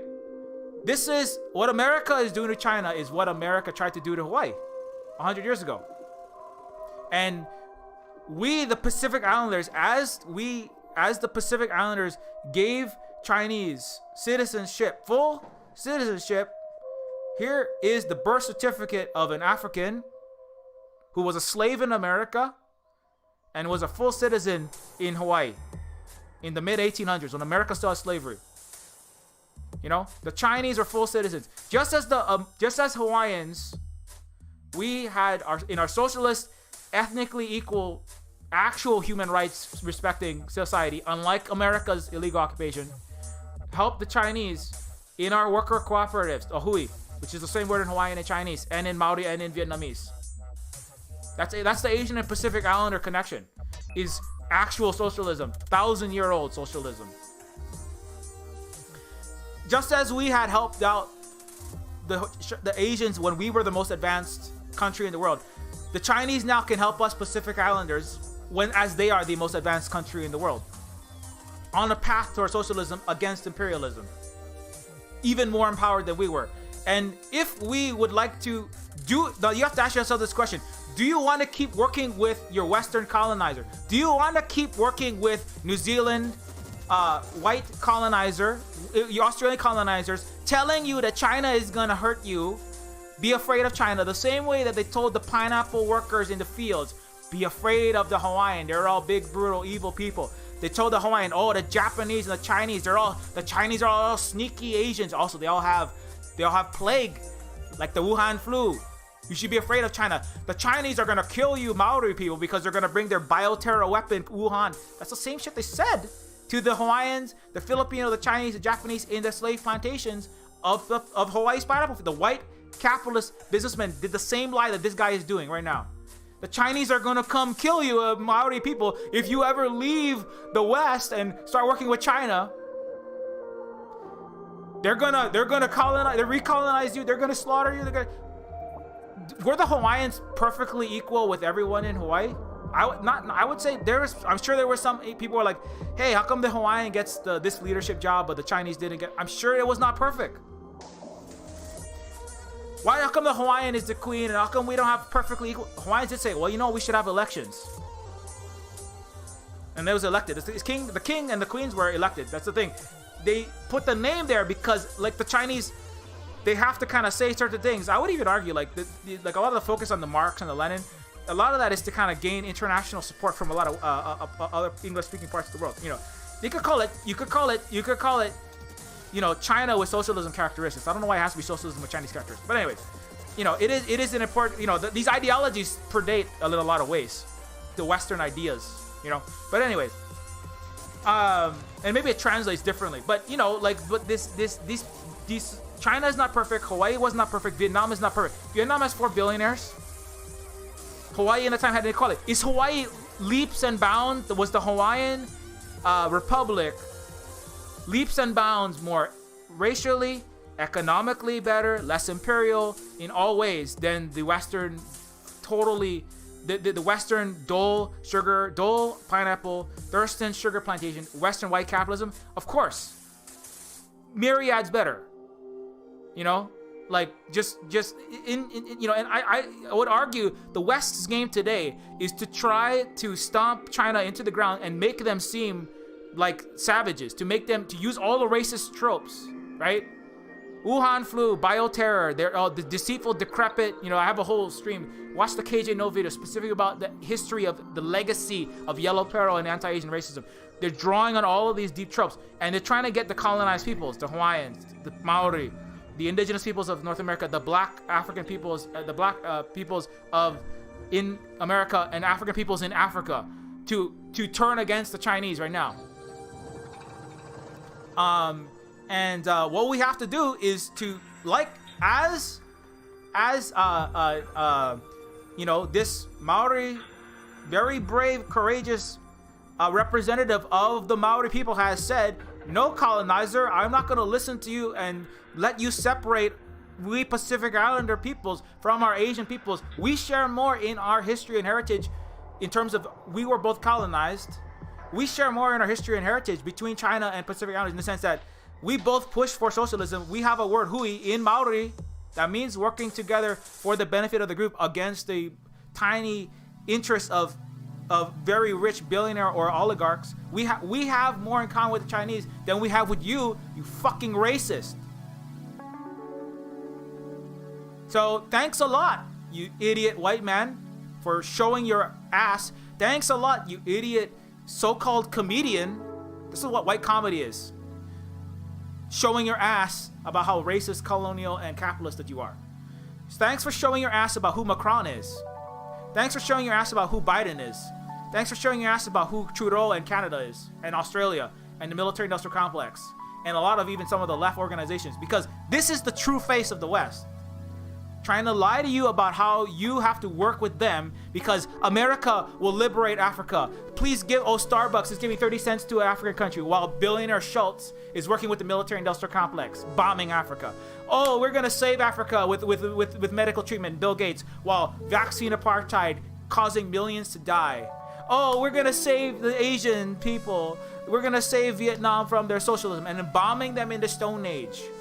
And then telling the Vietnamese, you can't work with the communists. You can't work with these other peoples around the world because, you know, it's all about killing you, disenfranchising you, putting you in a chains, getting you on that cotton plantation, getting you on that pineapple plantation, getting you pick that cotton, pick that pineapple Hawaiian, pick that pineapple Thailand worker in in Maui pineapple. They're still being brutalized and being crushed, harmed, not pay wages, like sexually and physically beaten and then threatened with being called ICE in Maui in the 20 teens. They were just called out for it. There's an article about it. Maui pineapple continues to this day. The Thai people that were brought in, they say, I feel like I'm not a worker. I feel like I'm a slave or a prisoner. That's because America still has slave plantations. They just hide them. And then they say, no, Hawaiians, Thai, we are going to bring about human rights, right? We have all the NGOs. We have Human Rights Watch. We have Associated Press. We have journalism. We have freedom and democracy. And this is a very important and brave and courageous step, because this is Pacific Islanders saying, I don't believe you. You have always lied to me. I don't believe that you have my best interests in mind. White pineapple plantation owner, white cotton black slavery plantation owner in the antebellum South, white Canadian, Trudeau. You don't care about, Trudeau was all about, this is the year of the indigenous people. Hashtag reconciliation with our indigenous people. Taking pictures with all the indigenous people and then wearing blackface and brownface. This is the true face of Justin Trudeau. And we have to wake up. All of us colonized people across the world have to wake up to the biggest, most empowered indigenous civilization in the world. That is the Chinese. The Chinese are 56 ethnic regions: Hua, Kazakh, Hui, Kazakh, Uyghur, Han, etc., etc. They are the indigenous people of China. The fact that you don't know that is part of the colonizer lie, which is that indigeneity means being developed. Indigeneity means being in a mud hut. It means being in a it means indigeneity means being an alcoholic, which is a horrible stereotype of native peoples in the so-called America and Canada. Indigeneity means you can't progress past this level of technology that we tell you. No, Vietnam is an indigenous people of Vietnam. They have been there for thousands of years. The Chinese are Chinese indigenous people of China. They've been there for thousands of years. They've not existed perfectly in peace at all times. But again, is China perfect? Was China perfect for 4,000 years? No. Were they leagues and better? And did they have 1,000 times less war in terms of total deaths, starvation, famine, and destruction than Europe? Yes. Hawaii, did it have no warfare? No. Did the Hawaiians live 80 to 100 years before the arrival because they had less war, they had less poverty, they had more peace, and they had more equality than Captain Cook? Captain Cook, a European, said these Hawaiians are the oldest people I had seen on Earth. You live that long when you live in peace and when you give people what they need and you feed according to their need from nobility, like what they talk about in socialism. So Hawaiians, they're not a perfect society, but they're just a lot better than anything that came out of this Western colonizer, absolutely abominable culture, right? That all they do is war, all they do is slavery, all they do is capitalism, all they do is racism, like this. Look into that guy's fucking face, look in his eyes, and see who you are, white person. That's whiteness. That is the essence of it. That's been that way since the Greeks in a lot of ways. And definitely the one in 300, which I talked about last week. And this is part also why the concept of whiteness itself must be destroyed. It was manufactured to give the escapee wannabe kings of Europe the chance of becoming kings by going from rags to riches on the backs of black and brown land and blood. That is what whiteness is. That's who you are. If you continue to insist on your whiteness, this man on the left is who you are right there. A racist colonizer stopping the global indigenous and peoples and socialist peoples, which is the same thing basically, from uniting. And you need to get out of the way. You need to fight for the end of your empire that you live in, because you live in one of them and you benefit from all of them. And you need to support the struggles of land back. You need to support the struggles of indigenous peoples. And I totally did not talk at all about this thing, but just to briefly jump into, and it's just too much to talk about, but in light of these indigenous children killing in France and Germany, apologizing for the genocide and pillaging in Africa, like I just went through, how do Empire's fictions legitimize their crimes and dehumanize the victims? So in science fiction, last week I talked about Starship Troopers. I talked about 300, right? And I've been playing through StarCraft, and even in the fiction, the name alone, liberty. What does liberty symbolize? What is liberty in the United States, which is the empire in which the capitalist corporation of Blizzard produced the white-centered American military-industrial complex propagating colonizer simulator called StarCraft that was made in America by people that work for the American military. They're called programmers in California. They all work for the American military. Whether they're making games about how it's awesome, or they're literally programming the drones to have facial recognition systems and the advanced adversarial networks on the Predators and the F-16s to go blow up innocent brown people in, I don't know, pick a country in the Middle East, Afghanistan, Syria, Iraq. Why do they have the word liberty in America? What does the word liberty symbolize? The word liberty, what is it? Again, freedom.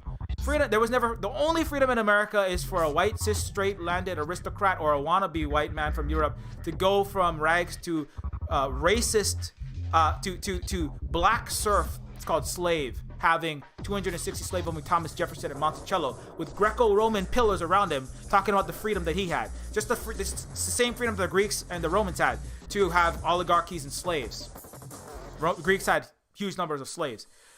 Pretending to care about while a bunch of white guys could sit around and think about, let's think about philosophy, right? In their theory books, right? You see a lot of white, very privileged guys reading some theory books, right? Considering so-called great thoughts, while all the slaves do all their labor, the essential black and brown workers who were doing all the COVID-19 treatment, delivering their, McDonald's and their Taco Bell burritos, while they can sit around and think about, what it's like to live in a great society. That was what the Greeks did. That's what the European oligarchs did for the 15, 16, 17, 18, 1900s. Wonder, how did these Hawaiians become more advanced than us while we sit around with all of our serfs and all of our colonies? I wonder how these Hawaiians have a better education. Maybe because Hawaiians cared about other human beings, and that's why they give them education. That's why Hawaiians are more educated than you. And the Americans have colonizer simulators that glorify its military industrial complex. And the word liberty means the liberty and the freedom to the liberty for white guys like Jim Raynor to go to an indigenous place like the indigenous coded, the Texas coded Terrans. They all talk like this, and I'm the sheriff around these parts, coming to a very Texas wasteland outback coded area. Kill all the indigenous Zerg. That's my argument. Land back for the Zerg, who are.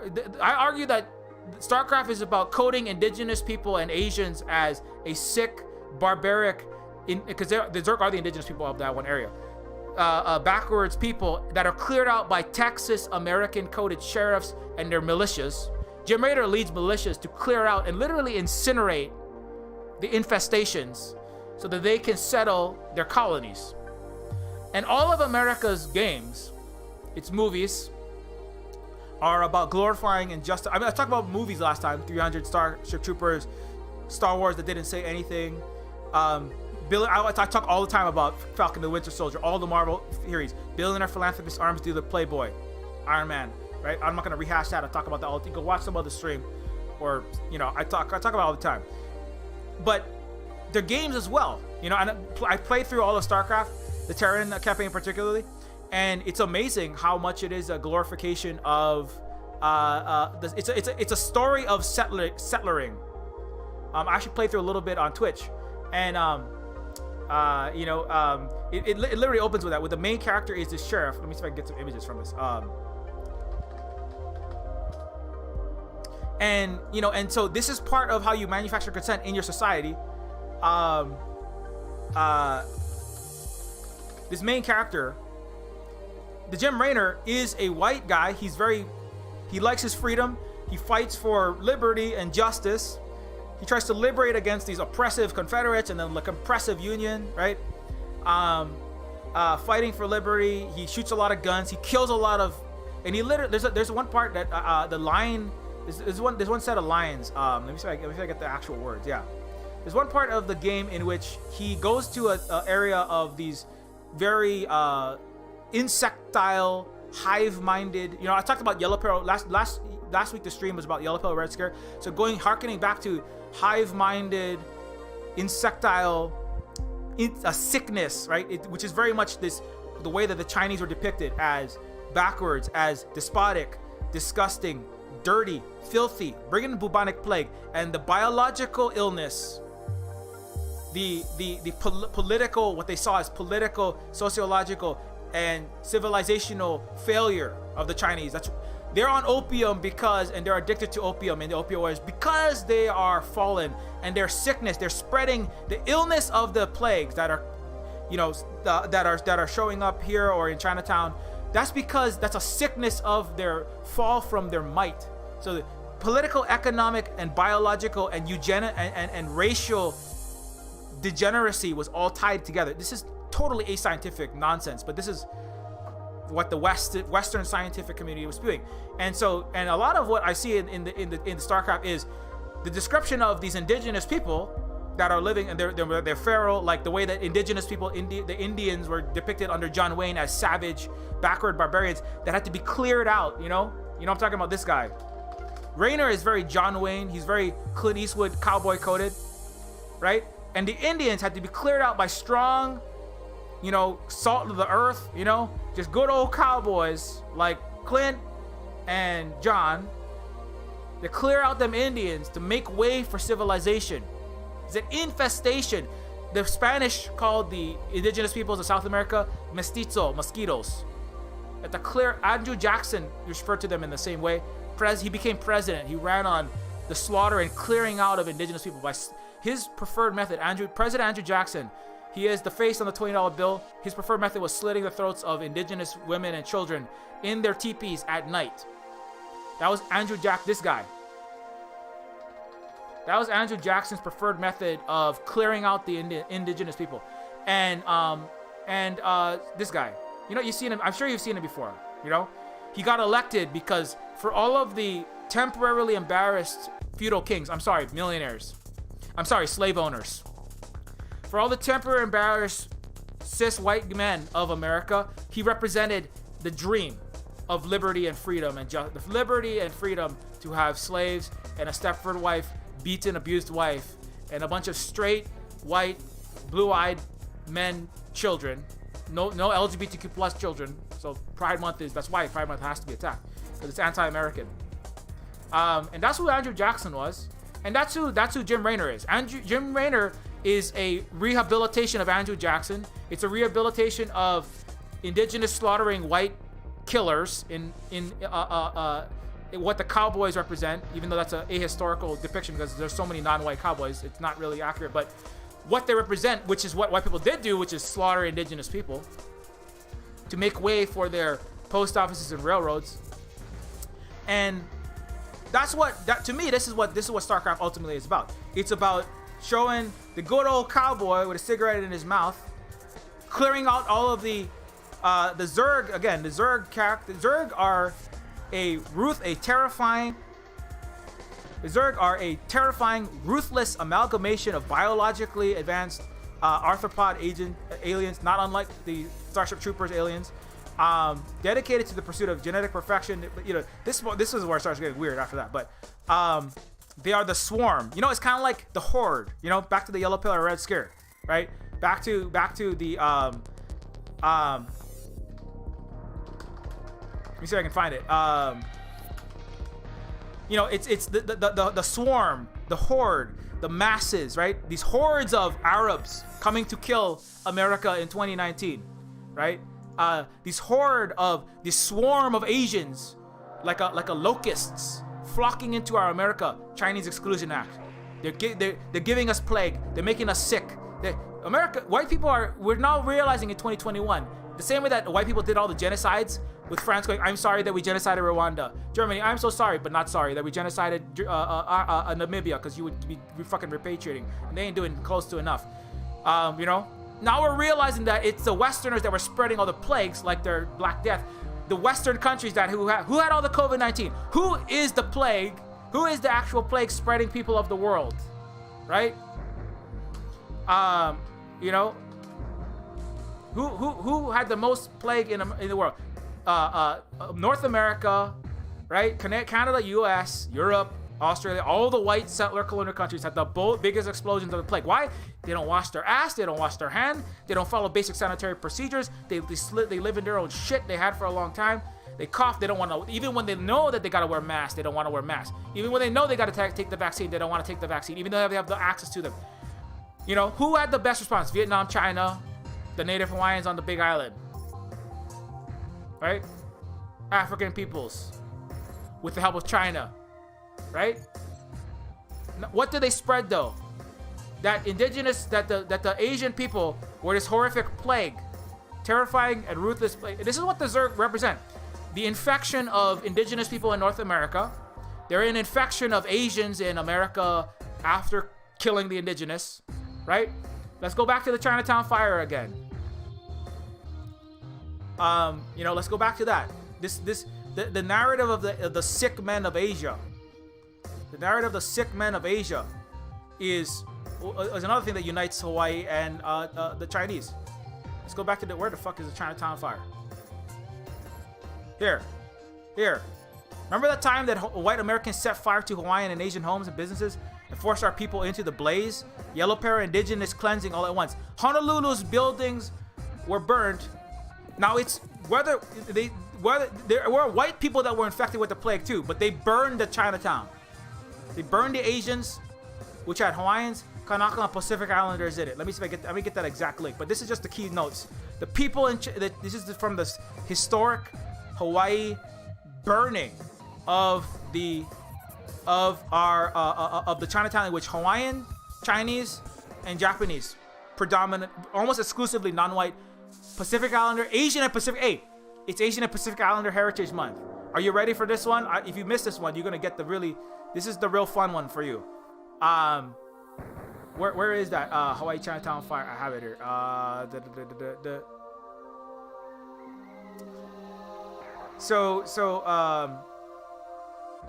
God damn it, I lost it. Oh, it's in the chat. Okay, so this is the link to the epidemic and racism. Honolulu's, again, this is referring to the present epidemic and racism. Honolulu's bubonic plague and the big fire in 1899 to 1900. Okay, before the COVID, more than a century before the COVID-19, a deadly disease struck Honolulu, one that ignited a tragedy unfolding many stories about public health, urban fires, and social inequities, particularly the racism. So again, Honolulu's bubonic plague, known as the Black Death, hit Honolulu's crowded and throbbing Chinatown in December 1899, when it took the life of one victim. Anyway, but I mean, plagues happen. You know why they happen? You know, why are things so crowded? Why? Hey, you know what else happened right around this time? The Americans disabled and destroyed Hawaiians' universal health care. You know the thing that poor Americans with $70,000 COVID hospital bills and $200,000 chemo bills, dying, killing them, wives of radiologists and white radiologists killing themselves by letting their cancer spread from their colon to their breast to the leukemia in their blood and then dying. You know the healthcare Americans are begging for.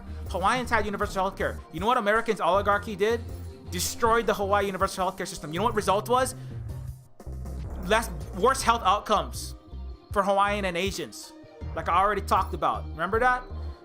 And what did Americans do? Kind of like what Europe did when it destroyed, colonized, and crushed Africa. Oh, these South Africans are so backwards and savage and barbaric, and they had entire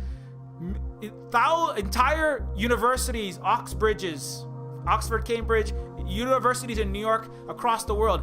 Professors around the world, like Marx, people very smart intellectuals from the West, across the world, made their entire career writing papers and books celebrated across academia in the West about how Africans were genetically inferior. They were savage, they were backwards, they were brutal. The white man's burden image. They made entire Horace Greeley, one of the greatest progressives, the great progressives, itself a word centered on colonialism, racism, and eugenics. Progressing from savage, barbarous black and brown society to feudalism, to capitalism, and our more advanced European civilization. For the word progressive has a horrible history. And they made their careers, these intellectuals, speaking about how backwards these societies were and blaming France, blaming Africa. You are so savage, we had to do this to you. Look at how you, black on black, Senegalese crime. That's what they said. The Belgian, the Congolese, disgusting people. We had to cut off all their hands, because they were unfit to govern themselves. We had to do it. Look at how they kill each other now. Look at Rwanda. We had to go in and colonize further. The Asians, sick, backward, despotic, undignified, right? KJ, no, this is a very important one. For a Peaceful Pacific panel. You haven't watched this one? Watch this one. This is specifically for the Asian, the history of racism and the Yellow Peril. This is one of the most important talks I've ever seen on that specific topic. Tragically underwatched. The Chinese, this is a progressive from the Europeans. Chinese are uncivilized, unclean, filthy beyond all conception, without any higher domestic or social relations, lustful and sensual in their dispositions. Every female is a prostitute of the basest order. You know the "me love you long time, oh me so horny, baby"? The Vietnamese as all the Asian and Vietnamese in Full Metal Jacket, an anti-war movie, as a hypersexualized prostitute of the basest order. That is not just Stanley Kubrick being a racist colonialist European pretending to be on the right side. He also would view himself as a progressive for making Full Metal Jacket. Horace Greeley was the progressive of his time. He was like on the left. This is what he spoke, and he was celebrated, by his fellow. Now he was attacked by. That's not. You should be more racist. From that, there was even more racist people than that. These are insects. Don't even call them human, right? Again and again, this is the diseasedness of the Chinese, right? The Wuhan flu that Donald Trump ran on, right? The Asians are bioterror weapon. They're filthy. They're disgusting Marcus. Their culinary practices. They just bite the heads off of bats like Ozzy Osbourne, except he had rubber heads. They're just gross, disgusting people, right? Filthy. They deserve the disease. They deserve to lose. They deserve their opioids. Marx literally said, perhaps the Chinese deserved and needed to be in their drunken stupor. They needed their opioids because of their hereditary stupidity. That's Karl Marx. So again, said some important things about capitalism. Also was steeped in racism and colonialism and disinformation. Literally called the Chinese hereditarily stupid. Also would deem the progressive of his time, right? China was an advanced, developed country, rich, diverse, multicultural civilization like Hawaii in the 1800s. Sophisticated system of government, vibrant, developed cities, harmonious, multi-religious, multi-ethnic. They still are. Uyghurs, 2.5 times as many mosques as a few decades ago. Uyghurs, fastest growing in terms of wealth, infant mortality, best COVID death rate of all of the ethnic minorities. How is a black indigenous people in America and Canada doing? Slaughtered. What were they given? Body bags. Again, across history, this is the same pattern. Inclusive, merit-based system of political power. Diversity, tolerance, inclusion, opposed to inherited privilege. Unlike King George the 8th, the 6th, the 3rd, the 1st. Unlike Techno King Elon Musk. His, the placer of chains upon his Tesla and SpaceX workers by paying the police a lot of money to come crack their unions down. Techno King Elon, placer of chains, dater of a mother, and then saying the red pill.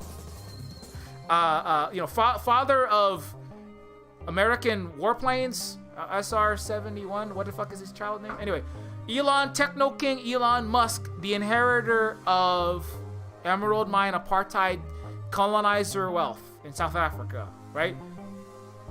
The Chinese did it. It had a merit-based system of political power. The fact that the Westerners called it always the empire, that itself is part of the propaganda. It's kind of like calling, I don't know, indigenous. It's kind of like describing the Zerg. Because if you're going to talk about settler colonialism in space, and you're going to really code your guy as a cowboy, as a sheriff, as a marshal, with militias, settling. He calls himself a settler in Chowsara, in this mining colony, and then you're going to talk about that. You cannot look at that and talk about the Zerg and then not see indigenous peoples. Don't fucking brand everything as with American accents, American military, American cowboy talk. He says, "Howdy, partner. I'm a sheriff around these parts." He talks like a southern cowboy. You cannot do that, and you're not going to talk about. You're not making a commentary about the clearing out of the infection of these sick, backwards, despotic, hive-minded, right, debased, degenerate peoples. And you're not going to say that's an anti-indigenous and in a lot of ways anti-Asian stereotype, right? Which is how did Americans treat the Chinese? No, this is all the same. I don't think that the people who made, I don't think that the Blizzard developers who made StarCraft specifically thought that. They are just so, like Marx, the programmers, artists, writers, and science fictional nerds that were going to NASFIC and talking and sharing their Heinlein, which is a racist Starship Troopers maker, coding the communist, the yellow peril, red scare, Asian communist hive mind. They're all the same. They're not all the same. You just depict them always as that so that you can pretend to be better than them, even though you're all the same. You're all white, straight, Christian, cowboy, military supporters, even though you have freedom. That's why it's always the hive mind over there, because like it's the genocide over there when you're the genocider. It's the monoculture over there when you're the monoculture, whether that's the Greeks or the American 1950s America in which Heinlein was writing. And you're going to these science fiction conferences, reading your Heinlein, reading your Asimov, reading all your Western, watching your Star Trek, and watching these shows, which have some progressivity, but they're also still about the USS, the space US empire, and its federation of capitalists respecting the world and the prime directive. This is all bullshit that is so deeply embedded you can't even touch it. And like Horace Greeley, like Karl Marx, like Stanley Kubrick, Gene Roddenberry was a progressive of his time. We can't recognize all the bullshit because you can't talk about the Korean War, you can't talk about the Vietnam War, you can't talk about coding a future society in a Western lens, and then not talk about. But how can this spacefaring civilization be treating other people in this way? To be honest, you have to humanize the victim. That's why I say, like, the closest thing you get to an honest science fictional representation is Riddick, because it humanizes the victim. Like that's why I talked about Riddick last time. It humanizes the victim of the colonialism. Star Trek humanizes and centers the colonizer. StarCraft centers the U.S. military and the cowboy colonizers of the 1950s and the white settlers of America that slaughtered indigenous people, and it demonizes, it zergifies the alien, right? That's a Chinese, that's terrible, but it turns the Zerg into a filthy, unclean, dirty,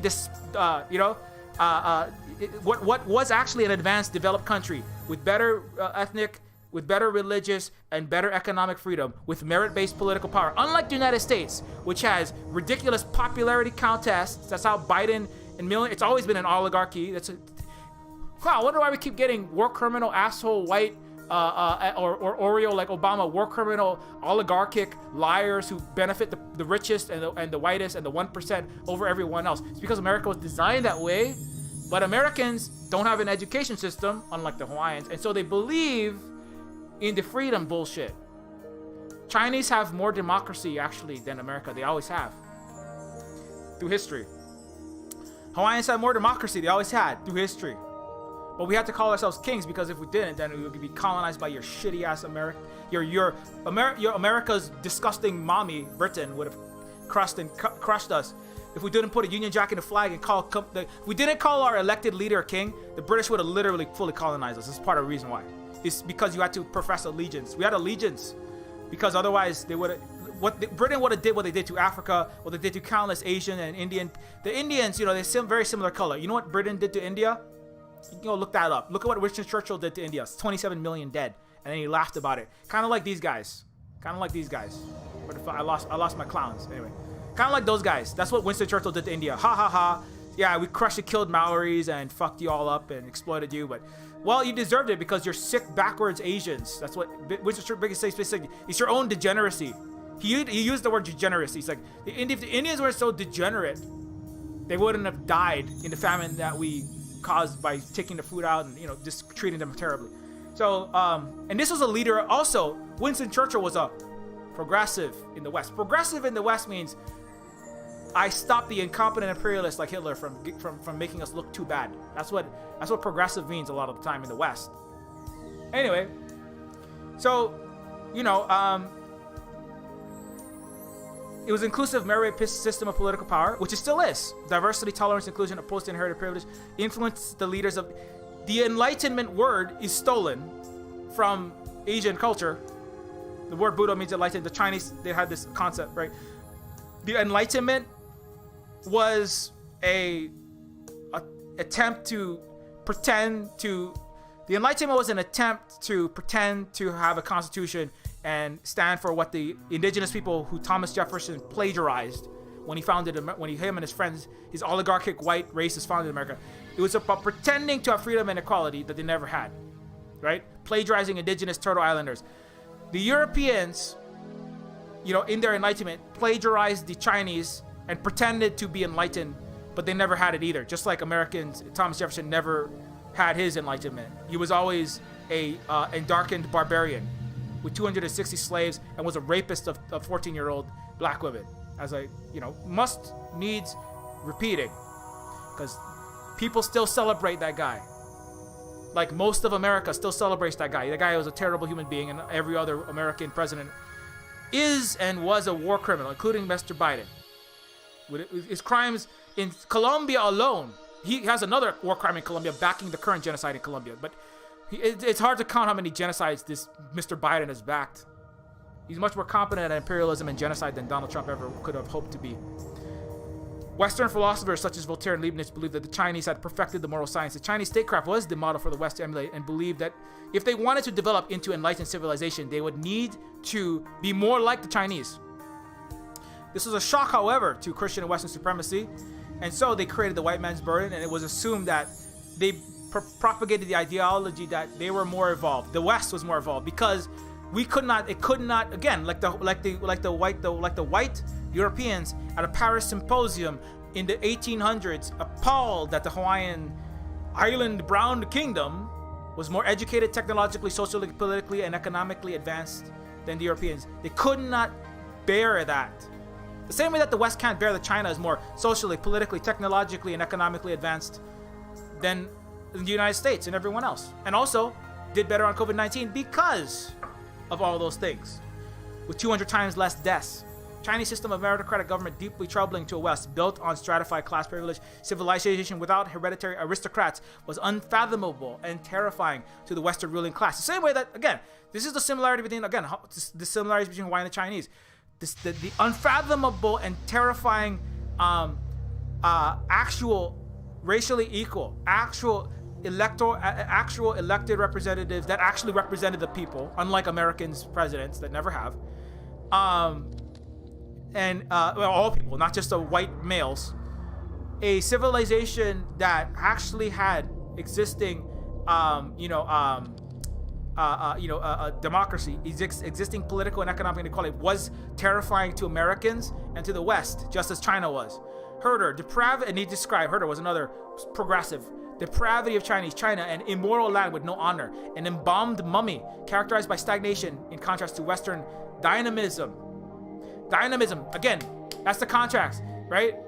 America, dynamic, full of rule-breaking cowboys, like, I don't know, Elon Musk.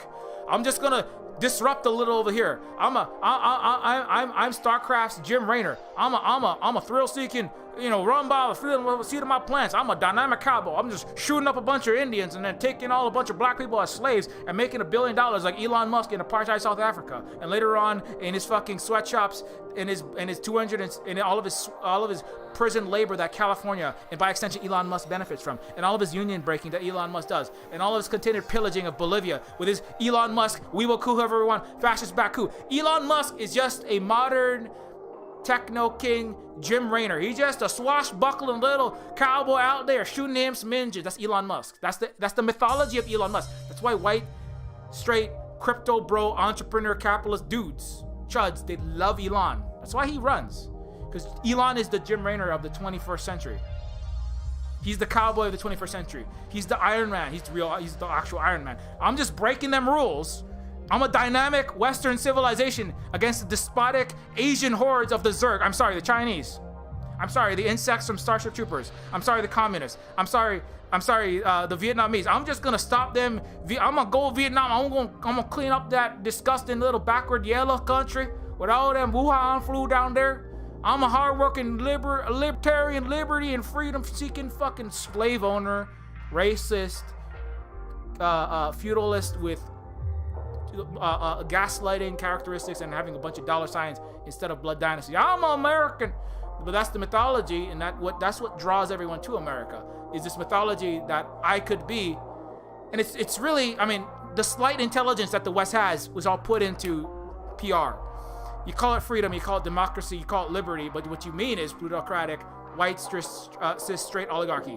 That was about the rebranding, right? Because, well, in Europe, everybody started losing their heads. Also, it was when white guys that didn't have enough slaves. Well, we might have to exploit other white guys. So let's tell them, like, we can get better labor value extraction from black slaves.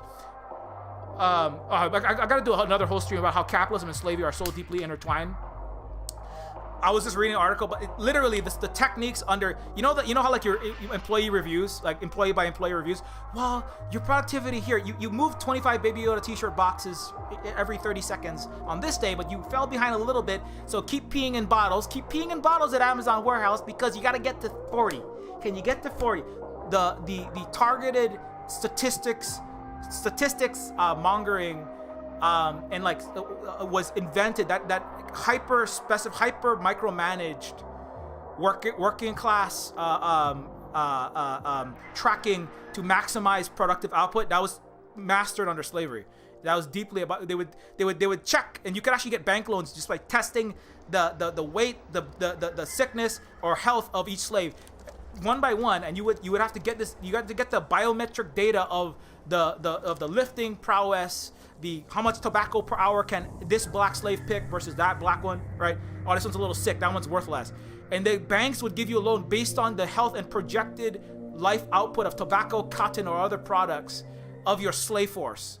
And the children, oh, you got 2-3-year-olds, a few of them little black N-words. Well, when they grow up, they're gonna put out 20-30 years of projected output. That's how you get bank loans. It's literally hyper surveilling, and the IBM literally invented a lot of its technology on the back of US Census data, which is about what? About the Chinese Exclusion Act and about keeping track of the biometric data, which is where information, so all the IT crowd, all your programmers, y'all were born in eugenics and also in capitalism. So that's where it all this shit came from. And it was about this desire to, the punch cards were about tracking each and every slave to make sure they were maximized. And if they didn't get, if you did 30 yesterday, but today it was 29.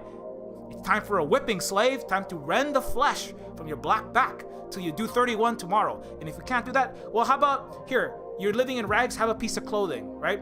And so that's the freedom that America has. It's the freedom, and that's why whenever you hear someone say freedom, particularly if they say it in that accent, or liberty, right? Freedom technically, means like not being in chains, but you know what it really means, right? And you're like, oh, free. When somebody says, we're a free country, ugh, you're like, oh my God, anti-masker, oh my God, white racist, right? It's because that's what it always was. It's a freedom for white people to have black slaves on stolen indigenous land. And that's why you hear the word, like if a black or brown person says like we need to be freed from our bondage in Namibia, or we, the people in the country that we can't mention in the Middle East because we get their streams blocked from the Death Star satellites, which we stream from. We, the people of this Middle Eastern country that starts with P, need freedom from and liberation from our bondage.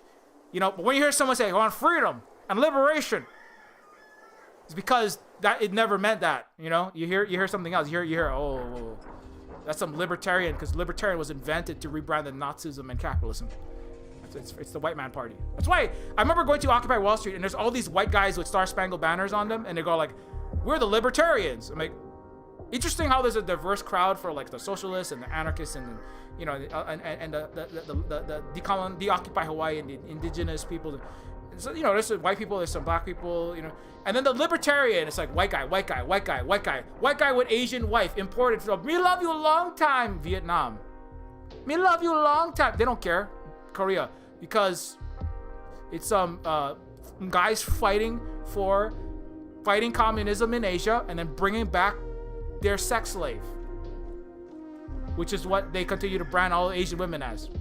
And then they can say things like, well, he had a bad day and blew off some steam. Jim Raynor had a bad day. He didn't kill enough Zerg today. He lost a little money.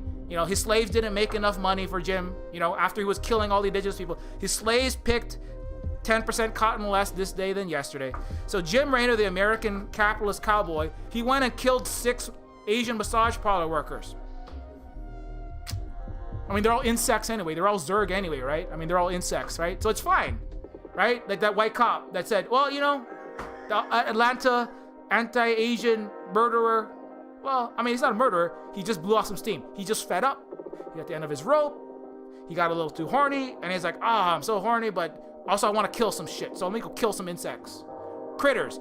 The word that he uses is critters. We're going to go get us some critters. We're going to get us we got some varmint. Got some varmint. When they say varmint, like the Spanish conquistadors, they say the mestizo.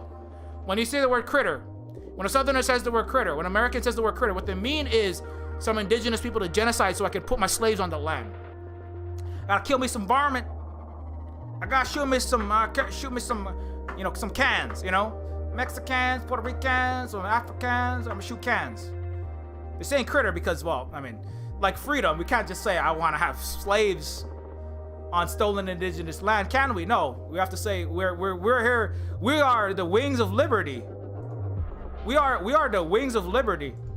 We fight for the liberation of the world. No, not the colonization and impression of the world. We bring democracy, freedom, and liberty and also when we go to Asia, and so this is and the yellow peril was a German colonial war trope, but it predates that all the way back to the Greeks, like I talked about last time. Chinese were allegedly stealing jobs, wealth, or threatening America. Thousands of Chinese were massacred, lynched, set on fire, expelled from their communities in the late 19th century. 1871, LA Chinatown Massacre. 1880, Denver Yellow Peril Program. 1885, Wyoming Rock Springs Massacre. Issaquah Valley Attack. The arson of Seattle's Chinatown. Tacoma Riot. 1886, Seattle Riot of 1886. Oregon's Hell Canyon Massacre. A Chinaman's Chance. This is a racist word, I know. But the Chinese were subject to sudden death at any time by the whim of white people. They literally could kill, one way that they would kill Chinese. They would kill the Zerg. I'm sorry, the Chinese. The insects. I'm sorry, the Chinese. I'm sorry, any non-white person. They would lower them down the side of a cliff to blow up the sides of cliffs so that they could have railroad platforms, right? They would lower it was not a white guy, it was the Chinese. They would lower the non-white people, the Chinese, on the side of the cliff. The Chinese would stick the dynamite in the side of the cliff. And if they felt like it, this is the Chinaman's chance. The white guys on the top, right? Jim Raynor would be like, hey, it's time to let's have a little fun. Let's blow it. Hey, I'm fed up. I've been working hard, telling black and brown people to build this railroad all goddamn day. I'm fed up. I want to blow off some steam. Let me flip a coin. Let me flip a coin with a dead white war criminal on it. Like, I don't know, Andrew Jackson. If it's heads, Chinaman lives. If it's tails, we don't pull the Chinaman back up. The dynamite stick goes down, it blows up, Chinaman is blown into 100 pieces. Kind of like a Yemeni child or an Afghani preschool. Blown up into... That's what it meant. It meant like, hey Chinaman, are we gonna pull you up or are we gonna let you be blown up by that dynamite making our railroad today? That's what it meant. That's what that word means. It means like if we feel like killing you today, we kill you. Courts, the white militias of white men who circled the Chinatowns and slaughtered them. Courts brought maybe 10 of them and let them all off on, random bogus complications. No white guy ever went to prison for any of these slaughters. Because it was oh no, but we're not racist. We're gonna stop Asian hate. No, you ain't. This violence, banditry, and race, they sure as hell ain't stopping black hate. They ain't stopping Asian hate. They ain't stopping indigenous hate. They're not stopping brown hate. I don't care how many Macrons you tried out to fucking and Germans you not tried out to apologize for all your genocide. You ain't stopping Asian hate, and you ain't stopping German hate. Not unless you do decolonization. They can't have that, because how are we supposed to sip our tea and crumpets? How am I going to have my $70 kale fucking infused Gwyneth Paltrow smoothie bike delivered to me in Sweden or in France? How am I going to get my croissant with my Macron, and my $700 wife get her $700 shoes? My $700,000 wife get her $700 shoes. How am I gonna keep shopping at Armani in my Paris? How am I gonna go and have my my hashtag Black Lives Matter yoga cleanse in downtown? How am I gonna make my YouTube video with all of the exploited labor where I'd be racist against Maori if we ever decolonize? How am I gonna have my million follower channel that the U.S. and the U.S. Empire's intelligence community is giving me bags of money to make my YouTube channel about China bashing if we ever decolonize? And I can make these ridiculously insulting and not very interesting comedy shtick. How am I gonna have my non-comedy white man channel if we ever decolonize? They cannot decolonize. They will be forced to undo it by who? By us, the Chinese, and everyone else. But anyway, so drug barons pushed opium in China that addicted 10% of the population, essentially roofing the entire nation and stealing its wealth. Perkins, as I said, Perkins, Astor, Forbes. Forbes 500.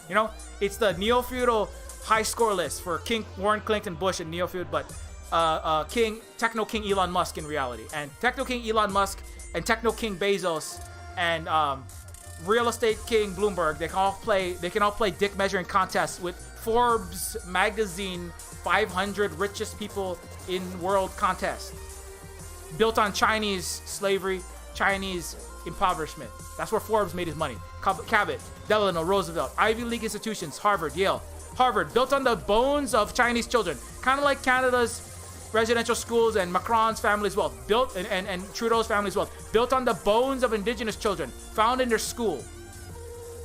Roosevelt, Harvard, Yale, Princeton, Columbia, built on the bones of Chinese dead people.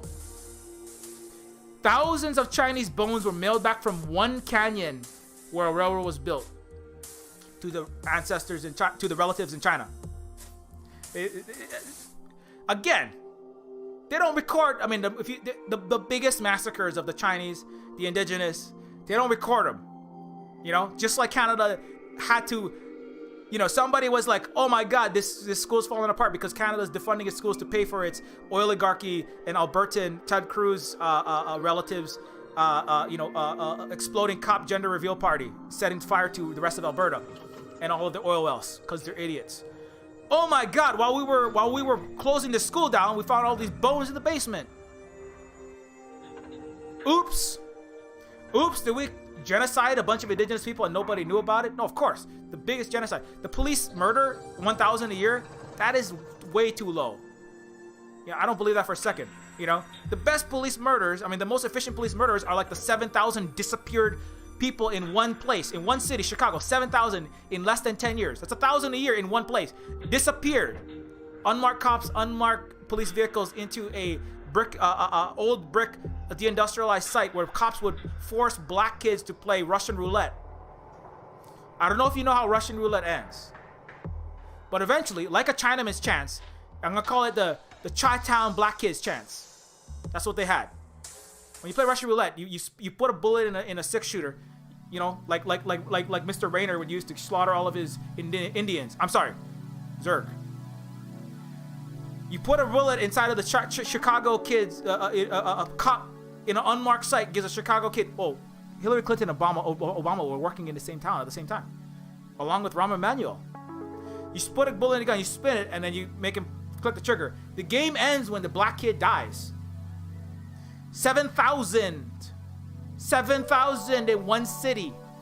So this 1,000 a year is total bullshit. They're just unreported. Black people aren't human anyway, right? White America, indigenous people are not human. The Chinese, they don't count as humans, right? Like the Spanish, the indigenous people of Paraguay, they don't count. Colombia, they don't count as human. They're all mestizo, they're insect. You don't record how many mosquitoes you slap today, do you? When you go hiking in the safari, that you shouldn't be because you're spreading COVID to that country. Don't come to Hawaii, please. You pandemic having racist colonizer who don't want to wear masks. Literally, a Hawaiian was beaten and bloodied because they asked a American to wear a mask, a white American. And you know what the illegal government of Hawaii did? They changed the law to cater to the white American. Oh, you don't have to wear a mask outside now. Hawaiian server was beaten and bloodied. So the Hawaiians don't count as, they're all insects too, right? Why you don't record how many mosquitoes you killed when you put a bug bomb off in your Toyota Corolla, right? Or your Lexus, your Tesla, $10 million land yacht with like bulletproof walls because you're going through Senegal and you don't want to get shot because you're Macron and you're a colonizer. When you bomb your $10 million land yacht or your Toyota Corolla, you don't count how many dead cockroaches and then you say, oh my goodness, we killed 216 cockroaches. No, that's why Trudeau doesn't count the 215 dead indigenous people. Because they're all insects to Justin Trudeau and to all of the white Canada and the colonizer. Right? Stop, why are you even bothering to apologize? You're never gonna do shit, Macron. You're never gonna do shit, are you? No, you're never gonna do anything. Because you're still killing insects. I mean Zerg, I mean Asians, I mean black. I mean, I don't know, which is it? What year is it? It's all the same fucking year. Is it fictional or is it reality? No, the West can only reproduce its colonial, because to make science fiction, you go back through the past of empire building, you look through your own past and you find things and you say, oh, that's interesting. Let's code everything like that. Even Firefly, it's all about, like, what happened to all the indigenous people in all the colonies and even Firefly? I know a lot of people in the nerd community don't particularly like Joss Whedon now, but Joss Whedon was deemed a progressive for his time, like Horace Greeley, like Karl Marx, like Kubrick, right? Like Full Metal Jacket, right? A progressive for his time. But even a progressive in the Stormtrooper army is still a fucking massacring, colonizing genocider. They just did it a little bit more nicely than the other one. Maybe they didn't cheer and celebrate and get hard doing the colonizing and killing and genocide. But the other ones, they said they felt bad for it. I felt so bad for this. I'm so sorry. I'm so sorry I had to colonize you, right? That's Justin Trudeau. I'm so sorry I had to hurt you. That's Macron. I'm so sorry you hurt. Who are you again? Wait, where's my cheat sheet? I'm so sorry that we participated possibly in the slaughter of the Rwandan.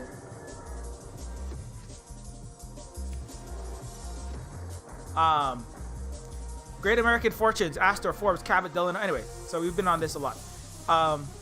Dehumanization, humiliation, assault, colonization, appropriation became the standard Western approach towards China and the Chinese filthy yellow hordes. Filthy yellow hordes. Inferior, subhuman race, lacking agency, fit only to be colonized, exploited, enslaved, lynched, erased, extinguished through race war. Filthy. Where is the goddamn thing? Filthy Zerg hordes, filthy monsters with a hive mind. They have an overmind. Filthy hordes,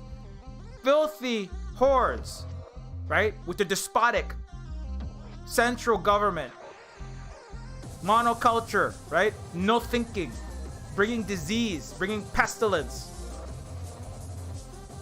Tell me that the Zerg are not indigenous and Asian coded. No, it's a genocide simulator. That's what StarCraft. That's what all of the Western science fiction is. Filthy communist hordes, as literal fucking fascist Heinlein, right? Literal communist Asian dark hordes coming to kill our glorious American free Starship Troopers. filthy yellow hordes. Filthy yellow insectile hordes. The filthy mestizo hordes. Right? Filthy insectile overmind with the CCP. They're all common. Communism, right? Boy meets world. Girl meets world. You're all the same. Y'all think the same. Y'all are the same. You should be great like Americans, right? Like free Rainer cowboys. Like free Johnny Rico citizens fighting for justice and freedom. What does justice and freedom mean in America again? What is freedom and liberty again? Fighting for freedom of the Greeks, of the Terrans in space, of the Americans in the United States circa 1845, for the free world circa 1945. Not really. No, you funded and backed the Nazis. For freedom against the horrible communist yellow peril red scare hordes of insects, bringing Wuhan flu, bringing bubonic plague, bringing their dirty fallen race, bringing their fallen genetics into our glorious, virtuous Greek or American gene pool, polluting our virtuous, because virtue, biology, genetics, whiteness, political success, economic success, and imperial success are all the same thing in Greek philosophy, in European philosophy, and in American philosophy. And the filthy yellow degenerate genes are going to pollute our great social Darwinian-backed virtuous American society. That's why I said it's land back for the Zerg, because the Zerg are. Neofeud 2 is gonna have like an indigenous alien population that gets settler cholera settled by fucking Jim Rayners, like this fucker, right? And but he's shown to be the as Riddick, the one honest. See, this is the difference. In Chronicles of Riddick, and in Pitch Black, Johns, the white cowboy. Johns, this guy, the white cowboy, the gunslinging cowboy. I'm here to come to the alien planet, civilize y'all, and give me some freedom and liberty. I'm gonna build a great homestead on a pioneer land in Chowsara, a Martian colony. I'm gonna get me some. He keeps Riddick in chains the entire time. He has a black slave in chains the entire time. That's the honesty of this. Let me see. John's. So you have the white cowboy, but he's not glorified. You know. The John's character in Riddick, the cowboy guy, he is not glamorized. He's not glorified. He is a whore. He's on drugs, like a lot of cops are. White people are doing more drugs than black people, but they're the ones. Black people go to prison for the drugs. He's on the drugs. He's like terrible. He's literally got a slave. He's making money selling black slaves, selling non-white slaves like Riddick to prisons. He's a slave catcher. He's a slave catching cop. He's a white blue-eyed guy. He's slinging his gun around. He's coded like a settler. And he's a fucking horrible person. He is a womanizer, a misogynist, tries to rape a child, which is, again, Riddick is the most honest depiction I've ever seen in science fiction made in anywhere out of Hollywood. Because he tries to rape a child just like the founding father. The ultimate American, Thomas Jefferson, was a child rapist. It's the most honest depiction of America I've ever seen. Was Riddick. Who is human, again, if you want to be honest about reality and about the history of colonization, of racism and capitalism and racialized capitalism, you must humanize and center the victim, not the colonizer. Not this fucker. Where did you have John Wayne and you have Jim Raynor, right? Glorifying the settler. No, you must not be demonized. You just be honest about the settler. Be honest about Thomas Jefferson. Show him with his 260 slaves, just like Johns is. Show him with his child rape, just like Johns is. Show him doing all the drugs, just like white people are doing more drugs than black people, just like this fucker is, and not going to prison for all the drugs that he's shooting up. Taking drugs, they need drugs to alleviate pain, and somebody has to. He's like taking the pain meds, and people are like suffering when they have to have this terrible operation done, and because of the white guy's drug addiction, right, that he's not going to prison for, unlike Kamala Harris locking up all of her brothers and sisters in California, he's actually causing harm, but people have to suffer this terrible pain because he's taking all the pain meds. So, again, That's how you can be anti-colonial. That's how you can be anti-racist. And and you humanize the Imam, the Muslim, peacefully coexisting, like the Chinese, like the Hawaiians, peacefully coexisting, not starting wars. And the empire of the necromongers, who are Space America, being the most fucking horrible people you've ever met. Talking about liberation and freedom, speaking about liberating you, right? But being the most monocultural of all the peoples. We have the freedom to be exactly like us. Just like in America, you have the freedom to be exactly like the rest of America. You have the freedom to be a white settler, murderer, white, Christian, straight, not queer-coded settler. It's all you have the freedom. You have the freedom in California to not be a CCP. Either you believe in America's democratic, liberal, capitalist democracy, fake democracy, right? Fake liberty. You believe in America, or you are a hive mind CCP programmed bug insect, like you were just brainwashed by the CCP. The word brainwash was actually a Chinese word that described Americans when they were on their railroads in chains working for America. It's actually a Chinese word that, I guess, the same thing Americans do. Take the Chinese word enlightenment and apply it to themselves and say that the Chinese are backward. Take the Chinese word brainwashed, apply it to the Chinese and all the CCP drones, and then say you are free thinking, right? It's the same strategy again and again and again. But Riddick Pitch Black is an honest science fictional franchise because it actually depicts reality honestly. It depicts history of colonialism, racism, capitalism, and the fight between East and West, and Yellow Peril and Reds and the Red Scare versus the Blue colonization. It shows that honestly in a way that I have never really seen.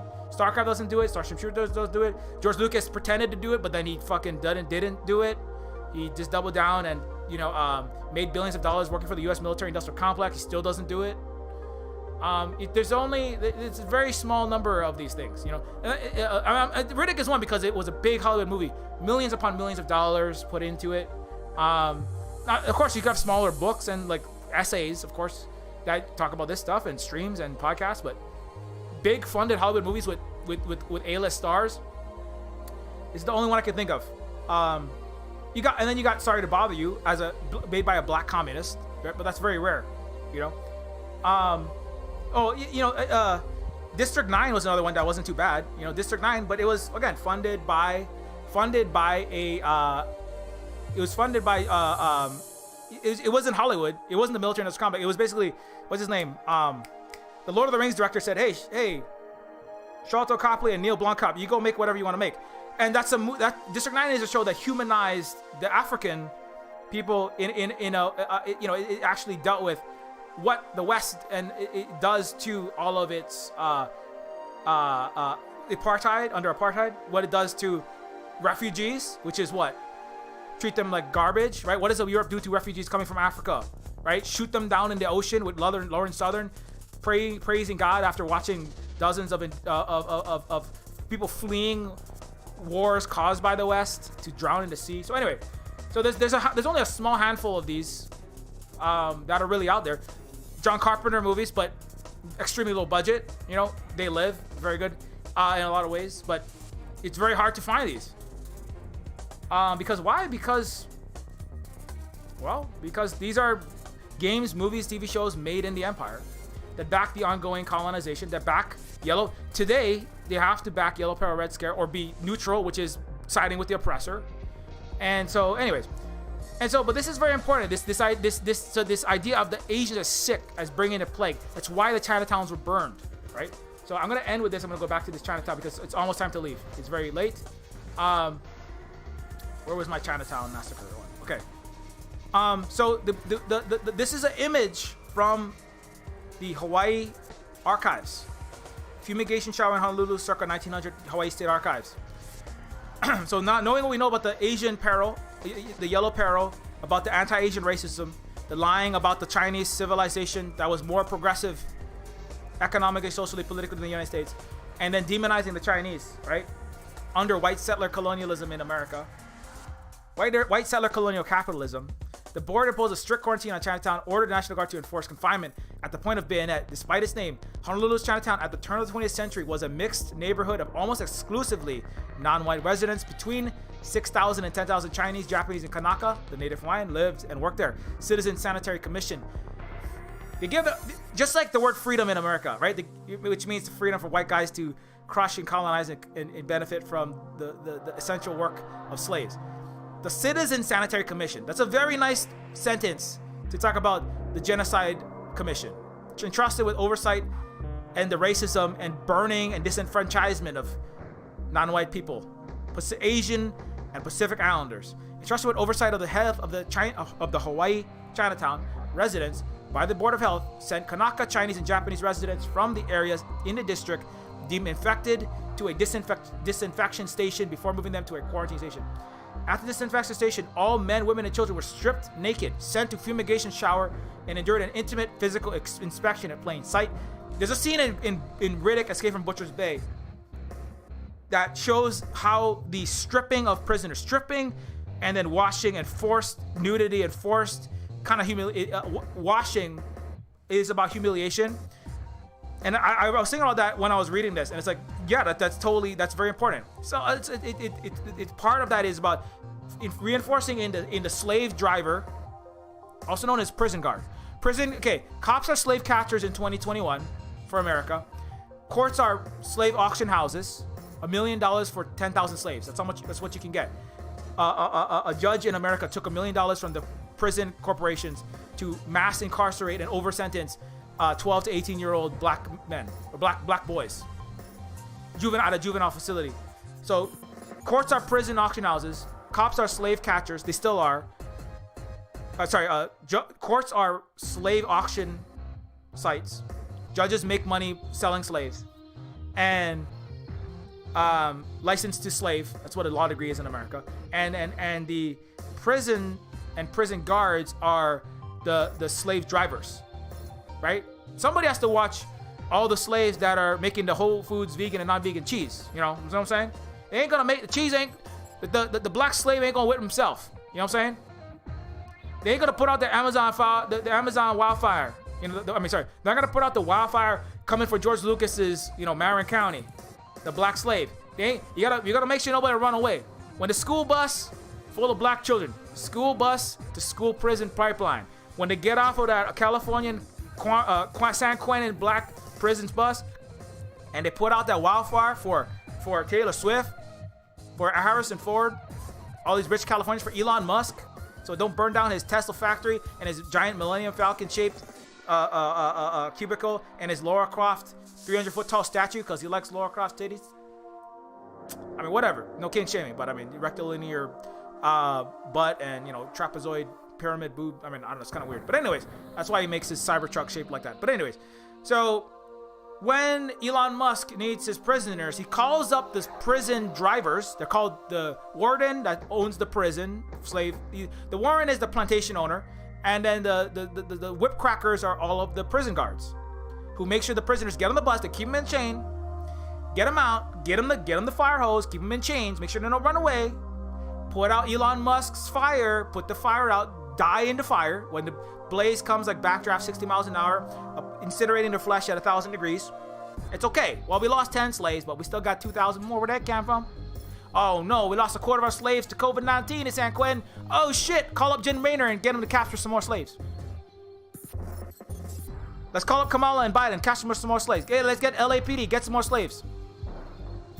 Put out the fire, get them back on the bus in the chains, get them home. So anyway, so then the shooting and hosing down is about maintaining that hierarchy. It's about to maintain slavery, which America still has. You have to have constant brutality to subhumanize in the minds of the prison guards, in the minds of the slave catchers, the politicians, and the businesses that benefit from it, and in particular for the prisoners, the slaves, right, that are putting out all the fires.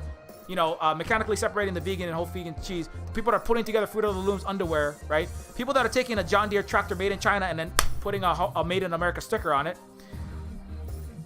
with actual slave labor, and then they go, oh, Xinjiang slave labor. They take a non-slave Uyghur labor-made H&M t-shirt and then slap a Made in America sticker on it with slave labor. It's like, The levels of irony are fucking incredible. So you have America, Canada, all of its good white settler, colonial, racist, capitalist, plutocratic buddies, accusing Xinjiang cotton of being made with slave labor because America makes a slave labor. It's this universalization of Western barbarism, brutality. Just because Jim Raynor and John Wayne and your current CEO of Macy's and all y'all settler colonial capitalism use slaves to pick y'all's cotton at the back of a whip or a laser whip in 2300 in StarCraft.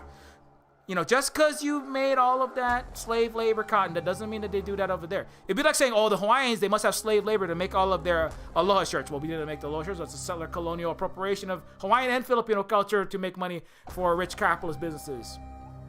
It's like saying the Hawaiians, when the Hawaiians made, when the Hawaiians made their poi, they all had slave labor too. It's like, no, we had hui, worker-owned cooperatives, Hawaiian and Chinese poi making. There's one. It's called the Poi Factory. There's one in Waihole. This is a very old. It's descended from I believe it's descended from old Hawaiian and Chinese worker cooperative, which is how it still kind of operates. People in parts of Oahu and parts of Hawaii, the 200-year-old cooperatives that still run against now they're in a dialectical, sad colonized condition, but not all of them have been fully destroyed. Some of them have survived, even all this history of colonization, capitalism, and the racism against the Hawaiian and Asians and the Chinese. But Americans will say that, the Hawaiians had a kingdom. It was a brutal king, and they had brutal capitalism. They had brutal slavery under this brutal king, and everybody was working on the poi for terrible wages. No, that's colonizer lie. Stop. And if you're repeating that, and you're Hawaiian, stop repeating that. Stop saying that. You don't have the receipt. Adam, I got to talk to Adam Kiabe and other historians. And a lot of the stuff that you think is Hawaiian, like for example, beating your children physically, carcerally, dirty lickings. That's the Hawaiian word, dirty lickings. Oh, that's Hawaiian culture. No, it's not. You were told that you are all brutal barbarians. You beat your children. No, that was not existent before contact. Puritan Adrian Zen's ancestors brought that. The Nazi that backs all the Chinese Uyghur genocide story. His right-wing conservative Christian Puritans, colonizers brought the brutality, also the homophobia, transphobia. They say Adam Kiabe had a post. If you are a homophobic indigenous person, colonization worked on you. So there's a lot of shit that even a lot of the colonized people believe, but it's false. Because why? Because colonizers want you to believe that, so that's an excuse. You all were homophobic too, right? You all were homophobic. You Hawaiians, you had, never mind the Mahu culture, never mind millennia of gender fluidity, of never mind the mana wahine, never mind this whole history of LGBTQ plus acceptance, right? It's Pride Month coming up.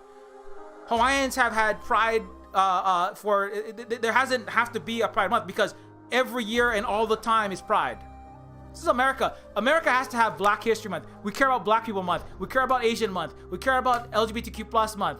We care about Women Month. You know why? Because the West and America don't care about all those people. That's why you have 1 month. This is the month where we fucking pretend to give a shit. Like, I'm sorry, did we genocide you? Here, let's find another plutocrat in Africa to give $1 billion to pretend like we fucking give a fuck. And we're gonna stop. No, we're not. Did we do genocide? I'm so sorry. Have a Namibia History Month in Germany. Yeah, we did a genocide. Here, Rwanda History Month in France. China, did we fucking call y'all, backwards, subhuman, lacking agency? Have an Asian and Pacific Islander Month and actually misclassify all of the Asians into Pacific Islanders into Asian, and also what the fuck, you're grouping all of us together? We're like half of the planet. So sorry, we did that. Not sorry. Sorry, not sorry. And anyway, so this so that's very important.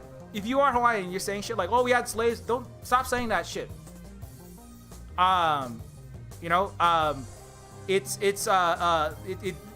America, Europe, they all were built on literal fucking multi-millions of peoples of slavery and full genocide. And this is not, you can't have that level. And, people, there was not perfect peace, in China. I mean, if you go, the Chinese had slaves too. I've seen that argument. White people show up in Luna Stream and be like, the Vietnam has slaves. 600 years ago, after this one conflict? A lot of times the war and the conflict and the lack of respect results sometimes in when you conquer other people, if a big fight happens and many people slaughter each other, the descendants of the people, you don't kill every single person unless you're completely, you're like total Westerner, unless you're like full colonizer, full Westerner. And so some of the survivors, terrible things happen to them afterwards a lot of the time, right? That's a lot of the way that wars end. And that leaves these horrible stains that have to be undone, right? And I've seen people go in Louis Street, oh, the Vietnamese have slavery. They treated these people as, they slaughtered and genocide these Vietnamese people slaughtered all these people in this point in time. The Chinese, these people slaughtered all of those people, right? And it's like one time in like 1,000 years, there was a larger conflict. It was very rare. It was very unlikely. Were these peoples perfect? No. Was the dominant structure of the entire society? Were there wars every year? Almost every year, so much more that you have to count the periods of peace rather than the periods of war. Europe had non-stop war, and I'm talking about million people dying in a war. Not like in China. I've looked through the history. Look through the history of the Chinese wars. Look through the history of Europe's wars. You're talking about like every single fucking year. There's like 10 different wars. Persian on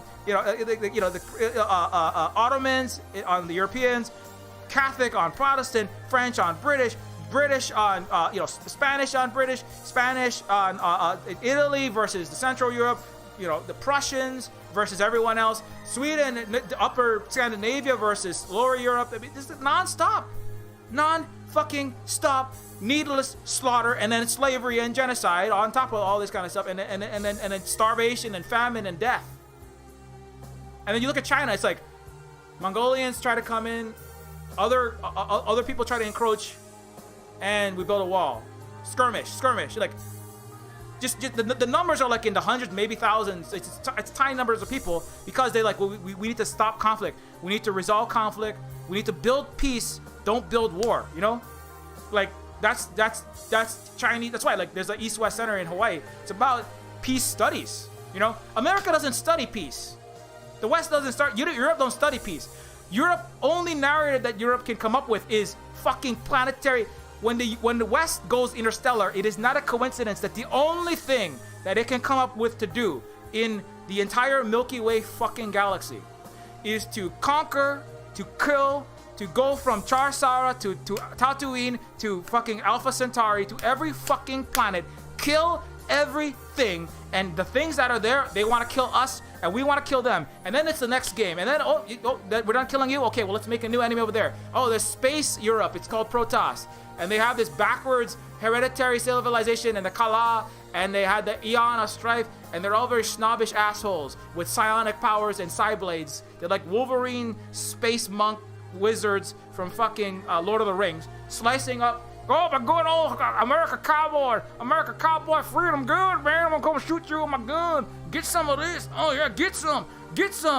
Oh, me love you long time, Asian in Vietnam in space. Oh, yeah, now that I fucked that Asian prostitute, get some. And the Europe's like, well, we will conquer you with the, color and the great religious. We are much more advanced than you Americans, but we also go around fucking exterminating the indigenous people from planet to planet to planet to planet. The Protoss come to every planet, wipe out the entire Zerg to cleanse it. Kind of like how they cleansed Africa. Right, Belgium? So, the Protoss are Space Europe, space cleansing, Space Africa. Like, I don't know, apartheid. I don't know, going into Namibia and committing genocide. I don't know, going into Rwanda committing genocide. The Protoss are Space Europe, feudal coded, Templars, wizards, speak with British accents, British coded, executor. They're like old great old Western civilization, right? It wasn't so great. It was always barbarism. They're always plagiarizers of China and indigenous people. And then you have Space America. That's a Terran. These are the Protoss. Oh, and we are much more civilized than these lower Americans. They're so crass. Americans. But we, the Protoss, we cleanse properly from space, sipping out tea and crumpets, having our psionic communication with no mouth.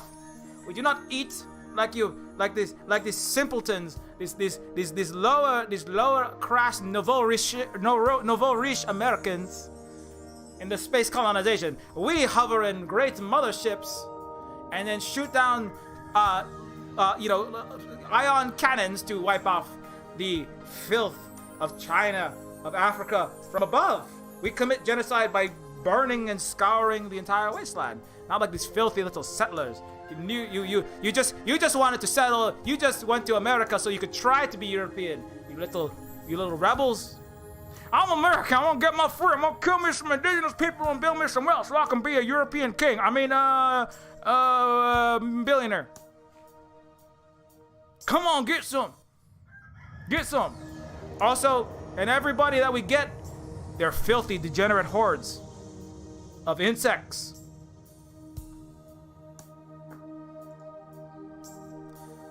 Anyways, filthy yellow hordes, inferior subhuman race lacking agency, fit only to be colonized, exploited, enslaved, lynched. You know? Remember this image? You remember this image? The white man's burden? Remember this image? 1899, the white man's burden? Filthy yellow hordes of Chinese, Indians. Oh my goodness, these African filthy hordes. Great Britain, this is the Protoss.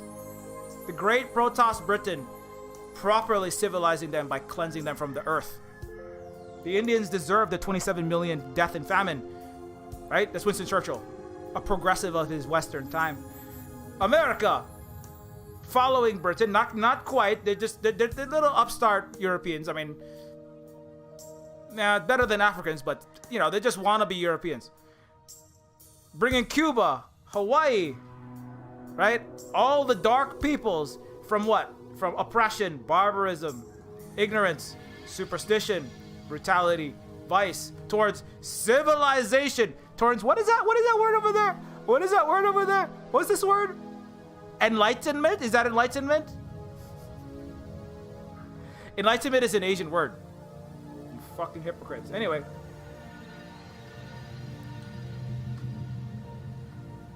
This is so StarCraft, the three races of StarCraft.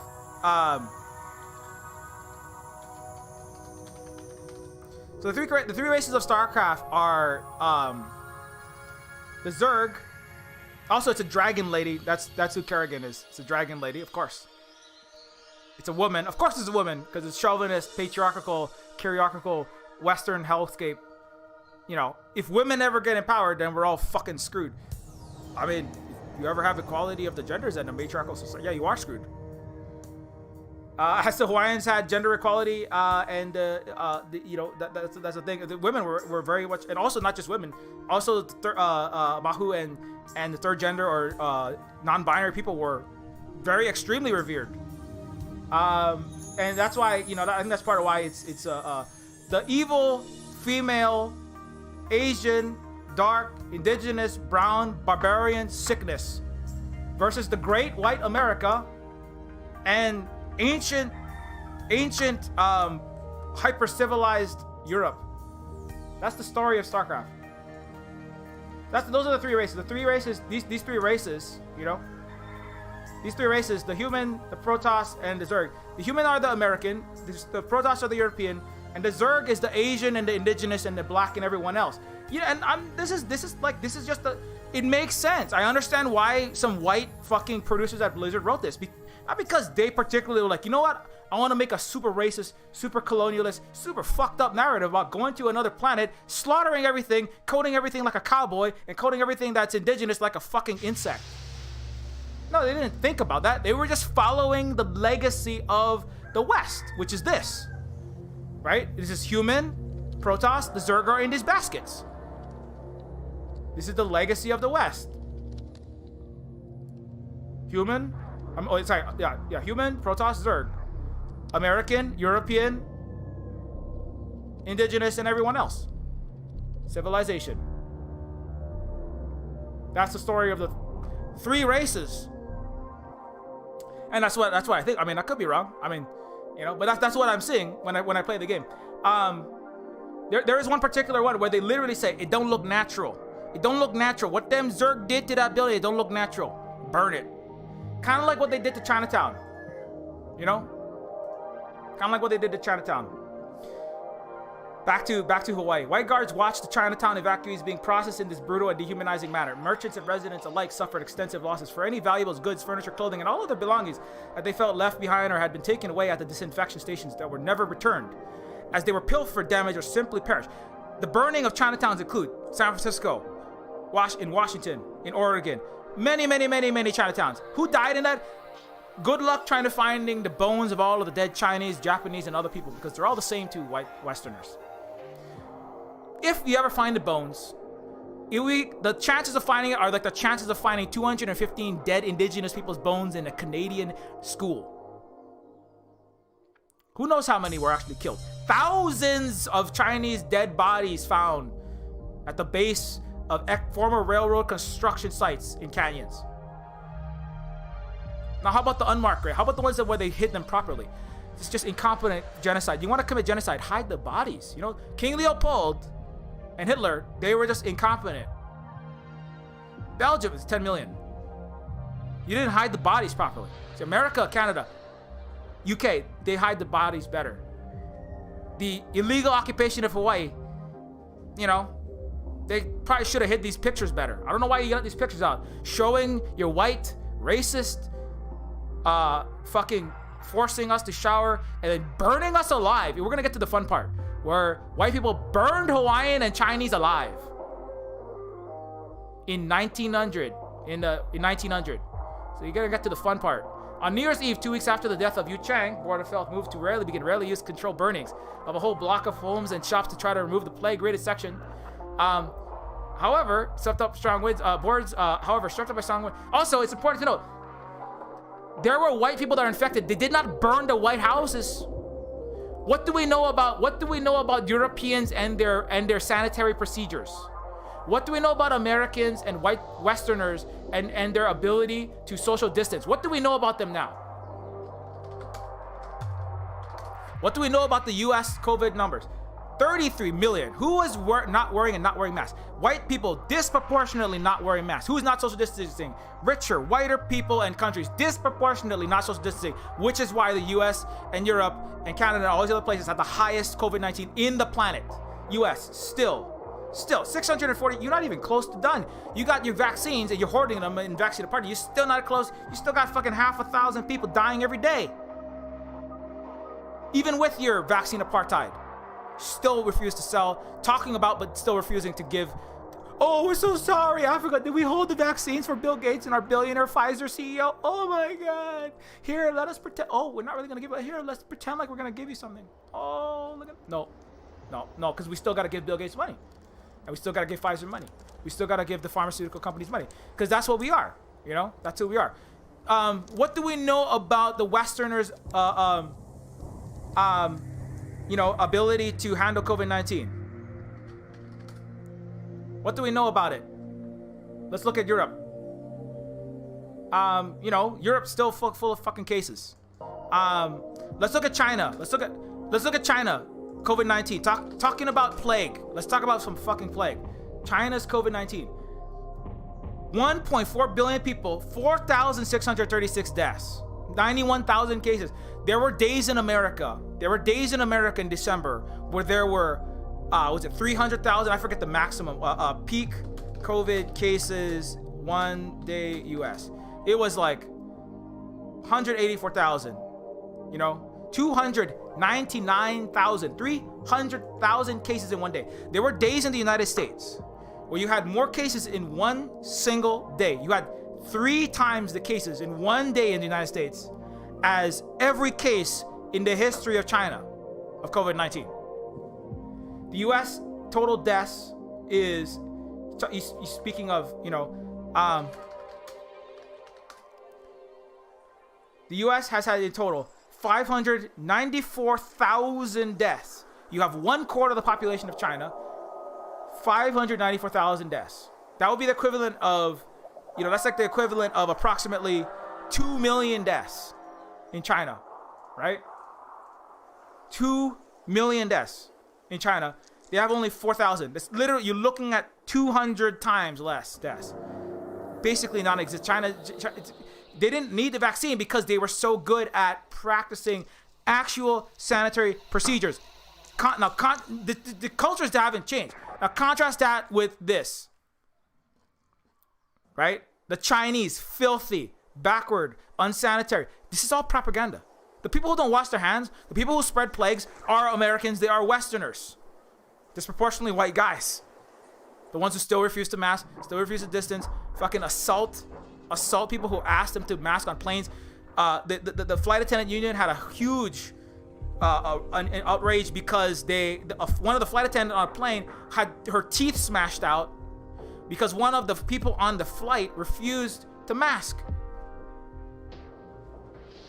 And what is the response of America? Enable the white disgusting plague spreaders. But who are they forcing into these dehumanizing forced fumigations, right? This is just the beginning.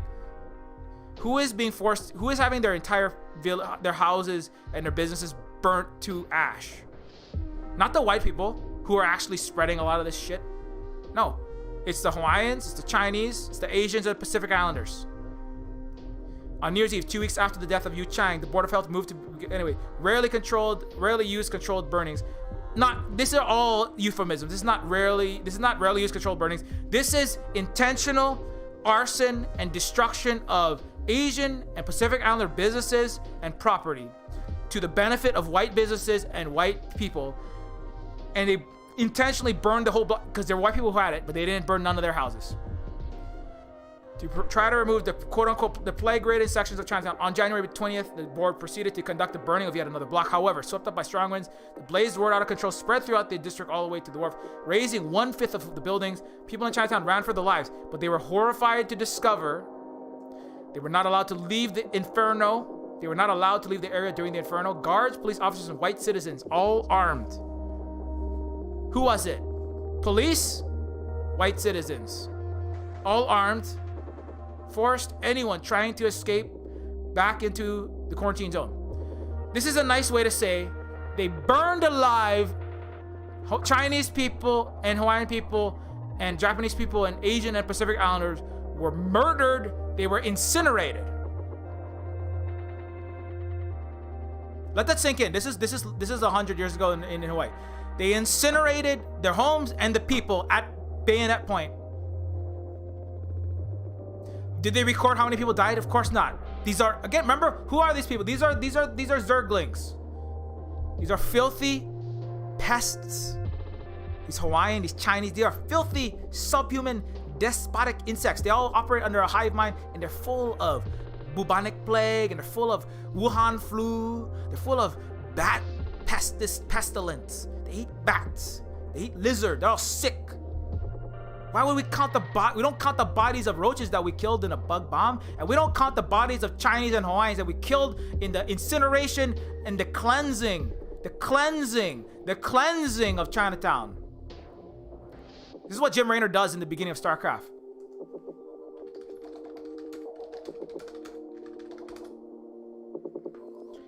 I forgot. I was trying to find. There is a part.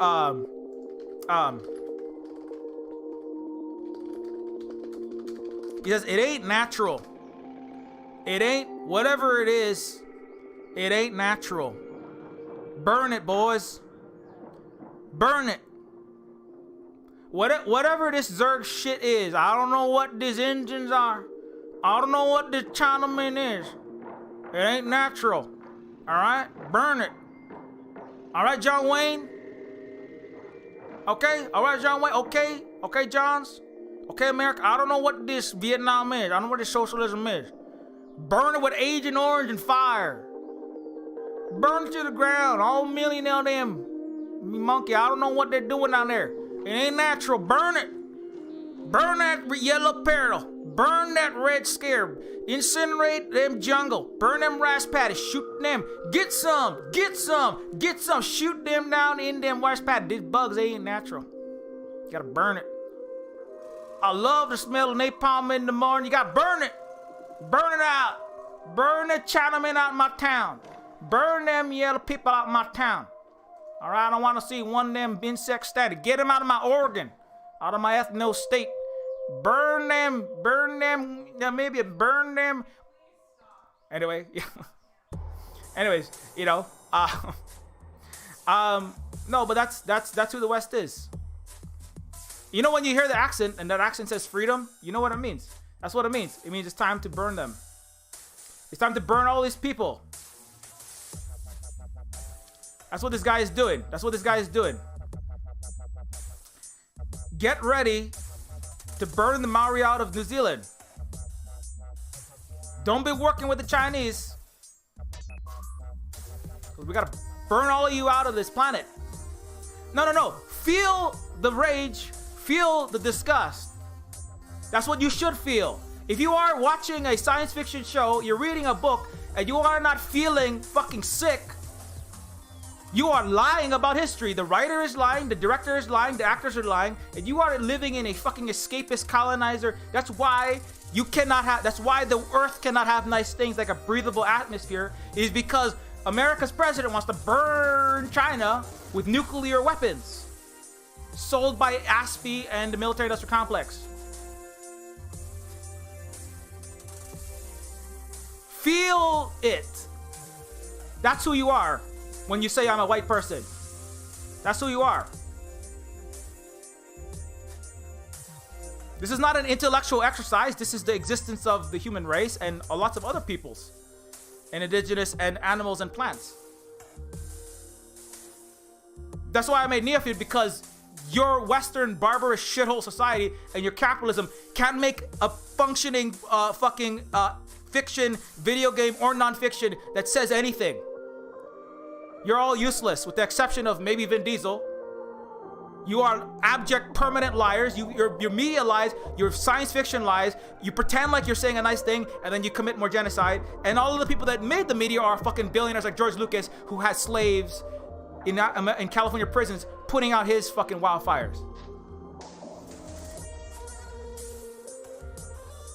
That's what you do. You burn it. You burn it out. And then if we can't burn it out, well, maybe we'll sanction it. Maybe we'll embargo it. Maybe we'll WTO it. Maybe we'll throw human rights violations at it. And then commit actual human rights violations.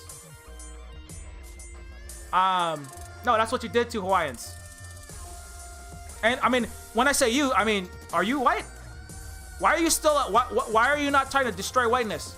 That's you. This you? That's you. That's you right there. That's you. Yamashiro Matsuro survived the fire but saw the hotel that he had recently purchased burned to the ground. The nation of Hiroshima Prefecture in southwestern Japan. The nuking of Japan. That was practice for China. It's a Costco industrial scale burner. Maybe we can incinerate all of incinerate all of these people out of China. Well, we gotta burn them, but what we really want to do is we want to burn China, because they got some communist. You got some yellow, and they got some red in there. Our two most hated colors. Got some yellow peril in there. You got some red scare, both of them. So there was a plan. Daniel Ellsberg has released secret plans by the United States military to actually nuke China multiple times. They never carried, but they said they projected like what the calculations and the retaliation could be if they just nuked China. He recently released that. And so what was done, it was not necessary. It was done in Hiroshima and Nagasaki, but this was part of that whole process. Anyways, altogether 8,000 people, mostly Chinese, Japanese, Kanaka, were made homeless, were displaced in detention camps. Conflagration reduced 10 other Japanese hotels in area to ashes, along with several hundred other commercial, religious, and residential buildings owned for the most part by the Chinese and the Japanese. After the disasters, the Board of Health said an additional 30. So after they burned 10,000 people homeless and killed who knows how many people. I mean, what they don't say it in this thing, but when you hold somebody into a place on fire at gunpoint, at hammer and bayonet point, not the communists, this hammer and sickle were fighting actual Nazis, you know, like actual bad people. Unlike US, 20 times less deaths in the Soviet Union, 20 times more fighting by the communist China and communist, or the Chinese and the Russians did the majority of the fighting. But anyways, but when you're being held at blade point, that means you died in the fire. That's what they don't want to say. Because why? Because this is not written by, you know, this is some Canadian archive, and they don't want to have their own genocide called out too hard. You know, something.ca. I notice it's not American history, is it? No, it's not. Not American history. Altogether, 8,000 people, mostly Chinese. So after they did that, then they set 30 more fires. The plague and the big fire in Honolulu remind us about the uneven consequences of epidemic and how dangerous cocktail of race, class, and disease has a long history, both urging us. That's a nice way to say that y'all fucking racist projectors of disease carrier to the Chinese. And the weaponization of epidemics to slaughter people, including indigenous people. The spitting of white people on the faces of black and brown people, including essential services workers, is a history of genocide and lying about the sanitary practices. It's like, you know, it's like the black on black crime. It's like the yellow on crime. Well, they're all spreading plague to each other. It's yellow on yellow crime. You know, they're all filthy. That's why we gotta burn them all. Well, black people, they're shooting each other with the AK-47. You know, they're all gangsta rappers like this guy. This is what he said. He said like, oh, she's not a rapper. You know, he's not some. You know, it's about, well, all the black people, they're all racist. They're all killing each other. So that's why we gotta lock them all up, right? And so the Asians, well, they're all filthy. They're all dirty. We gotta burn them all. You know, and so anyways, it's now 2:15. I've done a lot of this, but you know, I've been thinking about that a lot because like when I first read about this and I saw this picture, I did not even know this. I was pretty horrified, and then I happened to see this, and the way that they tried. This is not, again, it's not isolated. This is what the West has done to Chinese people and Chinatowns. Historically, again and again. And when I saw this, and then I saw that sequence, right, in StarCraft, where it's like, this is a diseased infection. Whatever it is not natural. Just burn it. It was like, this is, I don't have a goddamn, I wish I had a picture of it. I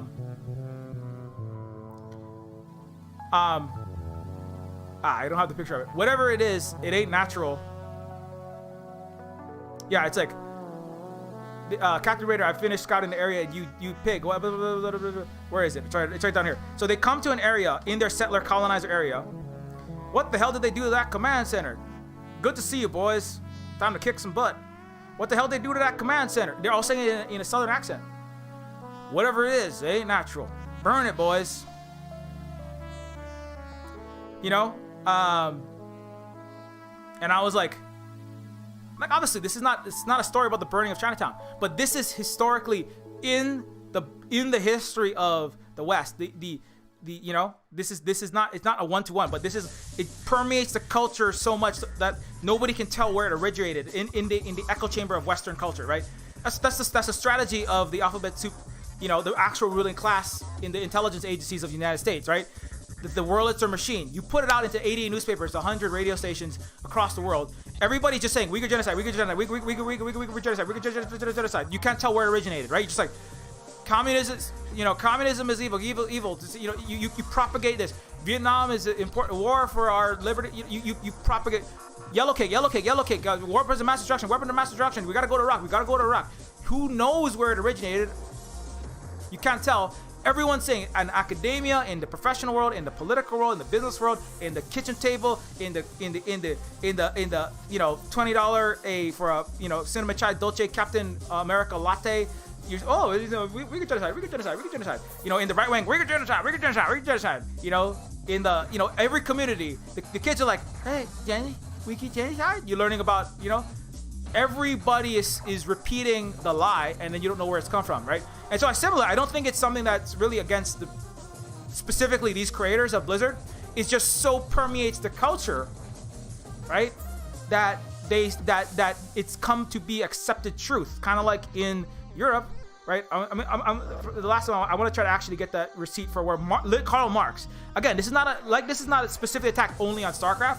I mean, it is an attack generally on Western science fiction, Western fiction generally, Western creative, Western entertainment, and Western nonfiction as well.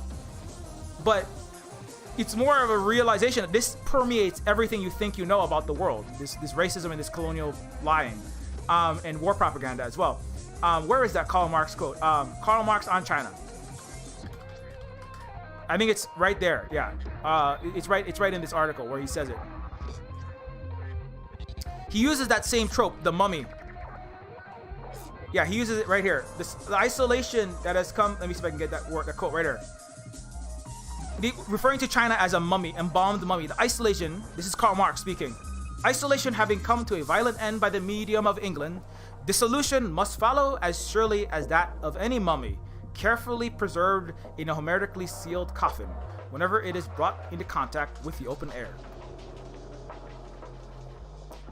Possibly it's because the West was pillaging Africa and Europe was pillaging Africa, killing and colonizing Africa, taking out the dead bodies of Africans and having mummy unwrapping parties and then eating the flesh of dead mummies.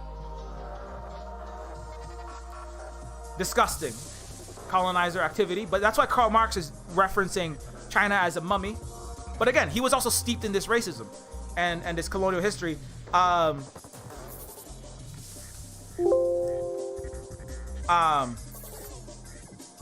This is the one where he says, it would seem as though history had first, speaking of the Chinese, this is Karl Marx speaking on the Chinese, it would seem as though history had first to make this whole people drunk, referring to, again, the roofing of an entire country in the Opium Wars, the colonization of Asia. Horribly colonizer racist mentality. Where did he say that? Yeah, here. Drug barons push opium in China. This is how the West enriched itself on China.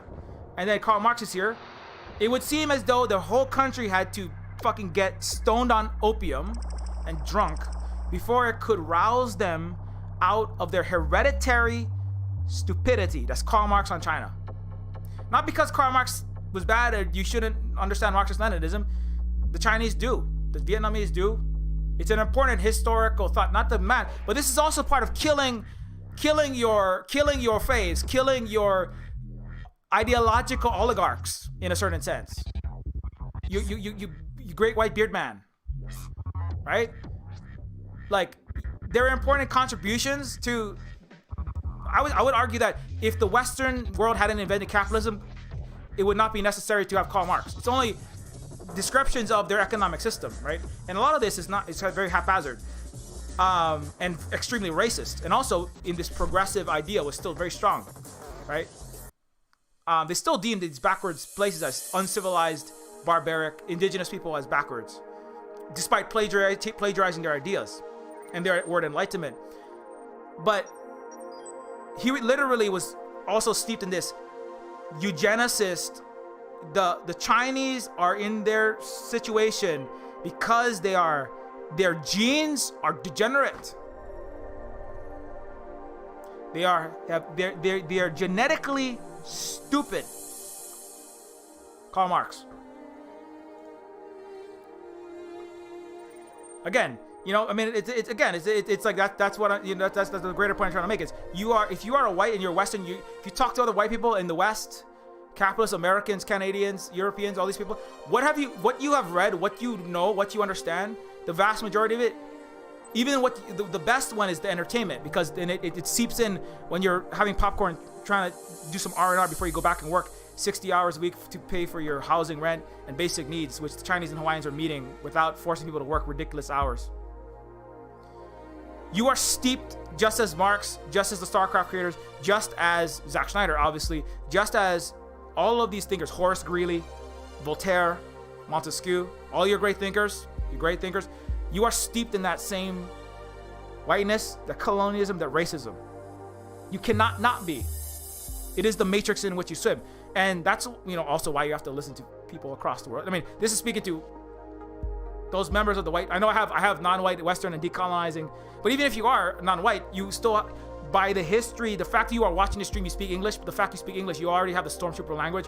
There is still much disinformation in your head, even in my head. I know this. I learned things. Like I said, I just learned that Hawaiians didn't beat their children less than a year ago. That wasn't Hawaiian culture.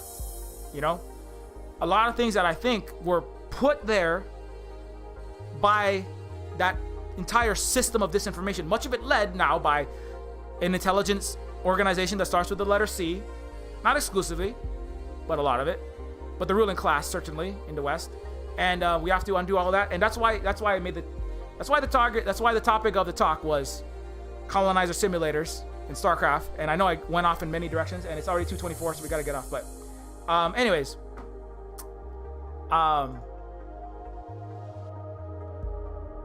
line back for the Zerg. You know, also Canada must be held to account for its real genocide.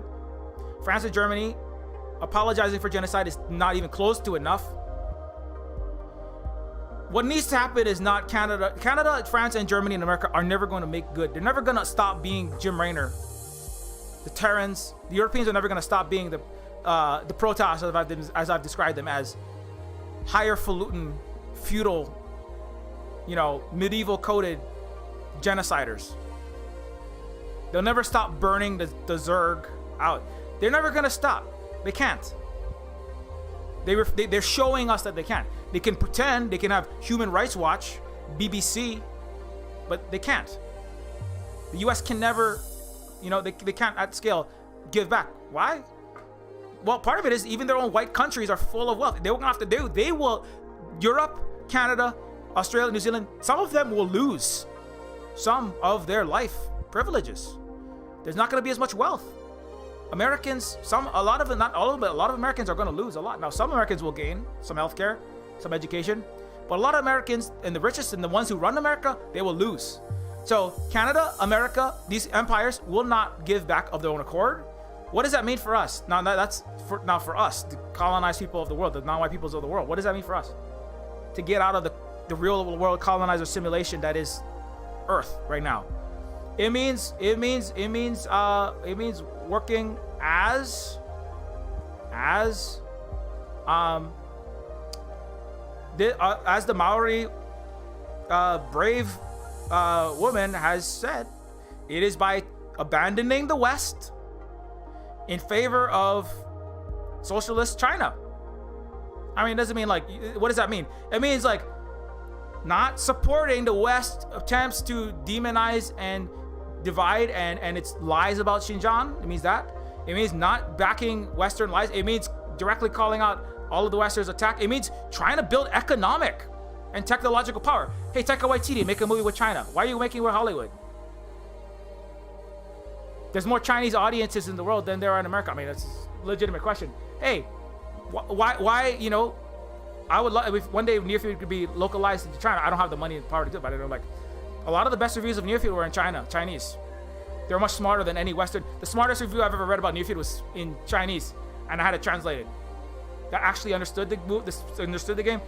And a good deal is not just because they also understand the history, but they lived in Canada, in America, and then in China. They went into the West and they came back and they said, I refuse to live in this shithole. Because also it's racist and I'm treated terribly, and China's just on a better path.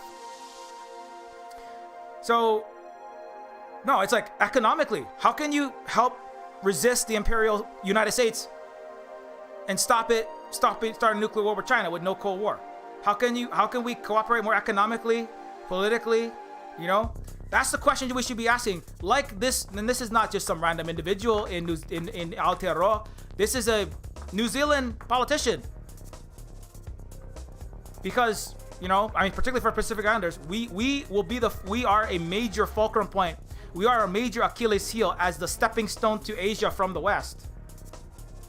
Where they want the strategy, that's why they're bombing on this joint Marine, Army, and Air Force strikes on Mauna Kea. U.S. Army mortars. They have Hellfire. They have like Predator-fired Hellfire missiles on the Mauna, and a lot of land-based long-range artillery and missile strikes practice on the Mauna, on the Pohakuloa base. Why are they doing that? The new U.S. strategy is a lot of aircraft carriers and then teams of like 1,000 to 2,000 person teams of infantry with high caliber munitions on islands throughout the Pacific, firing at Chinese ships. Military, threatening military action, shooting in commercial as well. This is the strategy of the number one weapon of the actual like Star Wars empire, right? Star Wars would be good if George Lucas acts. That's why I use Star Wars a lot. Star Wars would be a good science fiction if George Lucas doubled down on what I and said the U.S. is the empire and the Vietnamese and the anti-colonial peoples are the rebellion, but he doesn't do that. He doesn't. He just makes a lot of money working for the United States Empire. So the U.S. number one weapon, its number one Star Destroyer launching pad is Pacific Islands. It's Guam, Marshall Islands, Hawaii is the core. We are in the core of America's new war on China that its neocon and a lot of its center wing wants to wage. So we must stand with the Hui together, with our Asian fellow indigenous peoples in China, and don't be a coward and keep your colonizer professorship by, I don't want to talk about Uyghur genocide because I'm a Pacific Islander, but I would lose my Auckland or my Canadian or my Seattle professorship. I could lose my job at Lockheed Martin. I could lose my job as a manager at this real estate company working for this big tech. I would lose my job. Don't be a coward. Quit your corporate job. You can't work for a U.S. corporation, the military, or the university system ultimately, I think. In a lot of cases, you can't work for, which is part of it's just academic imperialism. You can't work for the U.S. corporations, government, military, or police without being participant in colonization and genocide. So stop being a coward. Speak the truth, like this brave Maori woman. Don't be a fucking coconut, and join the U.S. military so you can make money and live in Oahu and go beach while you shoot Palestinians down and fire Tomahawk missiles at Uyghurs, which is what the U.S. military does. Don't go. I'm going to be a programmer for Saudi Arabia and teaching them how to code F-16, guidance system. No, Hawaiian. No, you're not Hawaiian anymore. Now you're a stormtrooper. Now you're a white colonizer. That's what you're doing now. Samoan, Dwayne The Rock Johnson, stop promoting the U.S. military. Getting more brown people to sign up for your U.S. military could kill brown people like you. Dwayne The Rock Johnson, I'm calling out Dwayne Johnson right now. I was a social worker and I taught in the area where you went when you were a ghettoized little colonized Samoan. I know the cops that arrested all y'all. Stop promoting the United States military and the police and the corporations, and support the actually anti-imperialist, not perfect, but the people that will actually liberate our people. Stop supporting the U.S. military. Support the end of the U.S. military occupation illegally of Hawaii, of Guam, of the entire Pacific. The entire United States is illegitimate, but they admit themselves that the occupation of Hawaii is illegitimate. So that's a message specifically to my fellow Pacific Islanders and Asians. Because you will have a nice job in the military, making six figures. If you're in a nice aircraft carrier, you might be able to sit there and play World of Warcraft and then push out Uyghur genocide bullshit from your as a Hawaiian, pushing out military genocide, Uyghur genocide shit through your botnet accounts for the U.S. military and the intelligence community. You're gonna have a nice time with your nice rig, and then you can come back and go beach. You can go beach, catch some waves in your R&R time, and then you will kill all of the rest of the world and the Pacific. And all your Hawaiian brother that I gotta go work with in downtown Kalihi, in downtown Chinatown, the part they never went burn, the part that the white colonizer you work for in the U.S. military, Samoan, Hawaiian, Pacific Islander, black, brown, white, everybody. If you're white, of course you work for the U.S. military because you're a colonizer. But if you're black, brown, Hispanic, you're not white, you come from another country, you should not be working for that military. You're going and doing to Iraq what America did to us. So quit. And also, if you're making movies, don't support making movies for the goddamn empire so that they can recruit more stormtroopers to go kill more of us. Don't make TV shows. Ice Cube, stop making fucking shows. Ice-T, stop being a fucking cop airbrushing the slave catchers, But more black war criminals. No, stop making your fucking cop shows. If you're making a cop show, it better be a show like Riddick where the cops are fucking horrible people catching slaves and killing black and brown people. Or you a liar and you helping That's why the people who have a lot of money in Hollywood, like Ice Cube, 330 millionaire, Ice-T, multi-millionaire. Why? Because they do the bidding of the U.S. empire. Stop making those fucking shows. Now, I know I'm going to say that they're not going to do that because these are fucking sellouts who play intellectual acrobatics with themselves. I don't know what they do.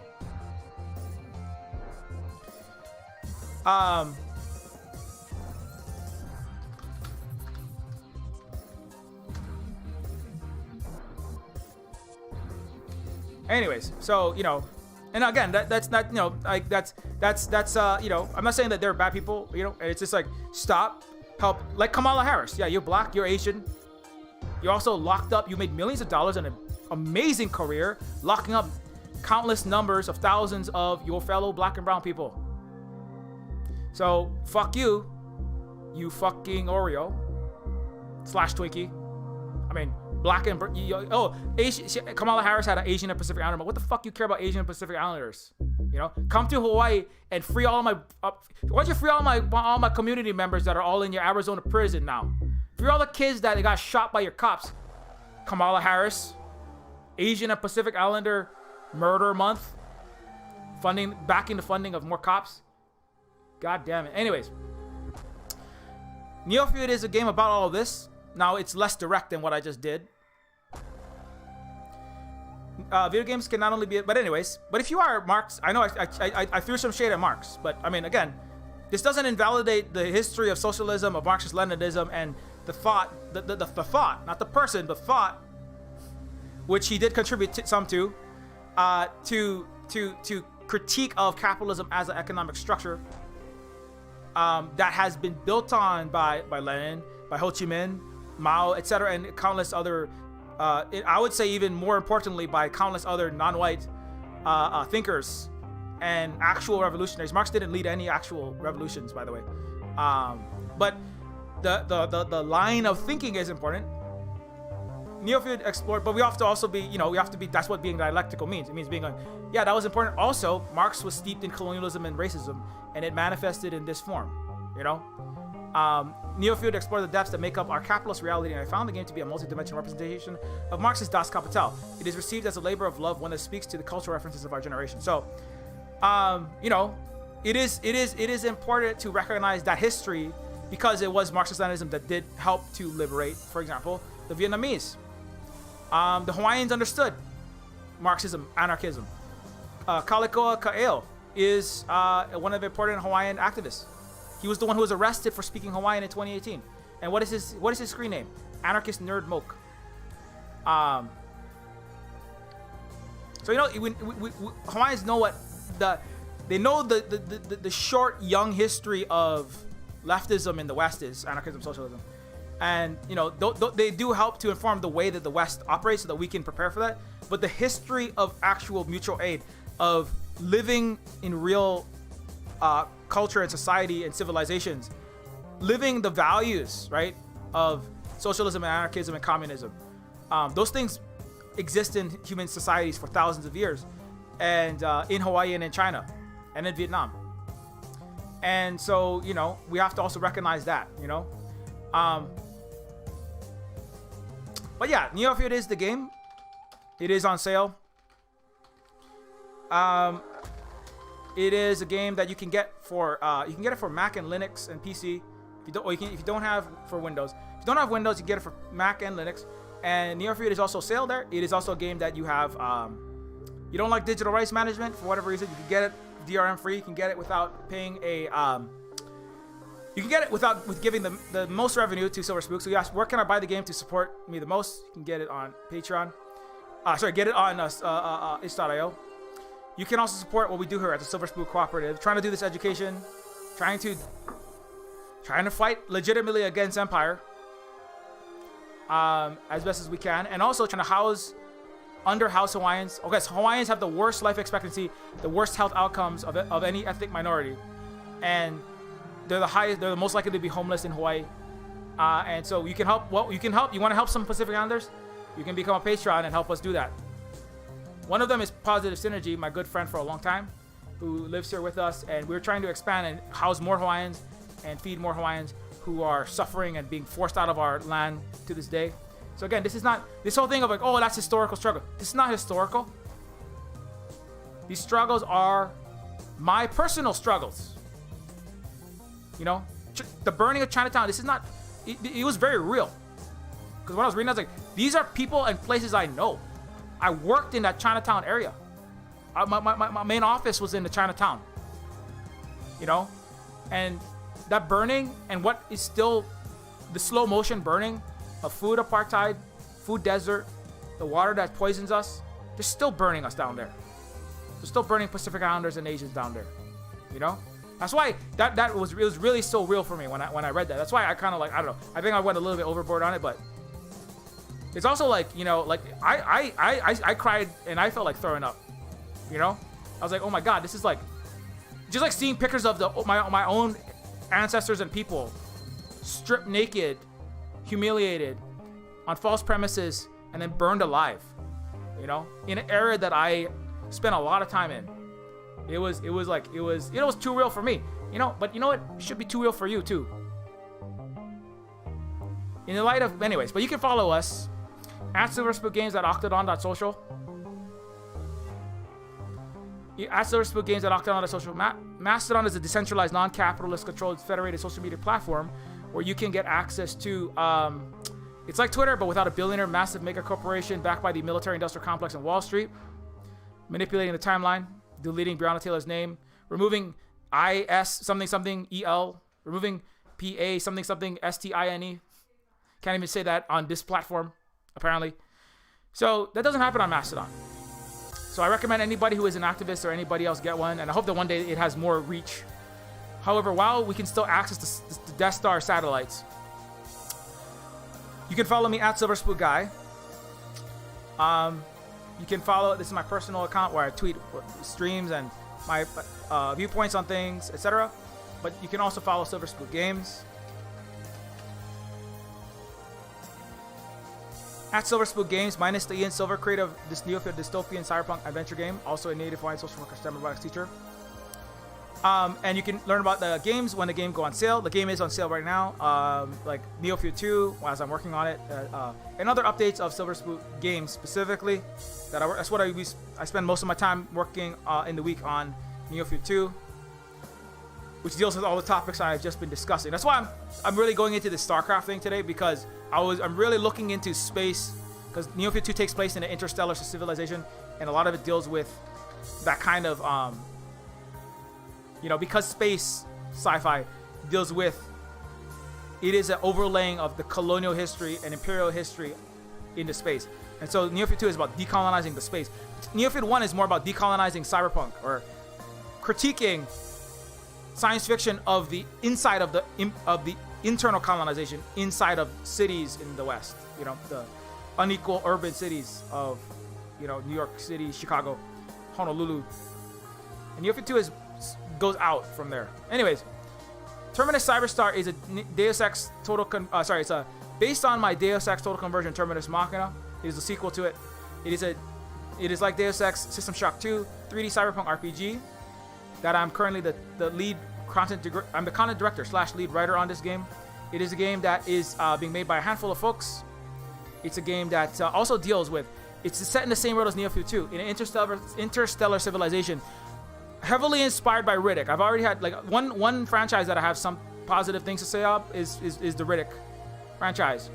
Not because of how good and bad who gives a shit about Vin Diesel's acting. Action hero acting is not, it's just saying words. Let's be real.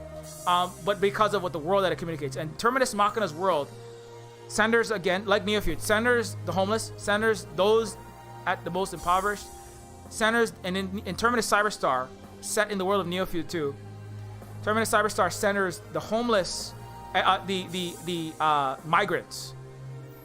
Like, the main character is an escapee from a concentration camp at the U.S. border, but in a space U.S. basically. The main character is a illegal alien running away from ICE, working in terrible poverty, trying to not get caught by the police and immigration, and against a massive surveillance state and terrible police industrial complex. So a lot of it is running away from robotic police at that. So it's even worse. A lot of the police literally have no feelings whatsoever. Not that a lot of cops in America have a lot of empathy, but these have literally none. And like Terminus Machina, it is a very much you are a vastly underpowered person against a terrible, oppressive city. So that's the similarity between, and that's a lot of what this game is about. However, it does take place in space, so it's like, but it's the place in space is very much like the U.S. It's the Utopians instead of the Americans. It's like Europe plus America, all in one, all the best things. It's like the Terran plus the Protoss, all in one. You know, space, America, Europe, colonizers. Anyways, So that's Terminus Cyberstar. You can join the Discord at Terminus C.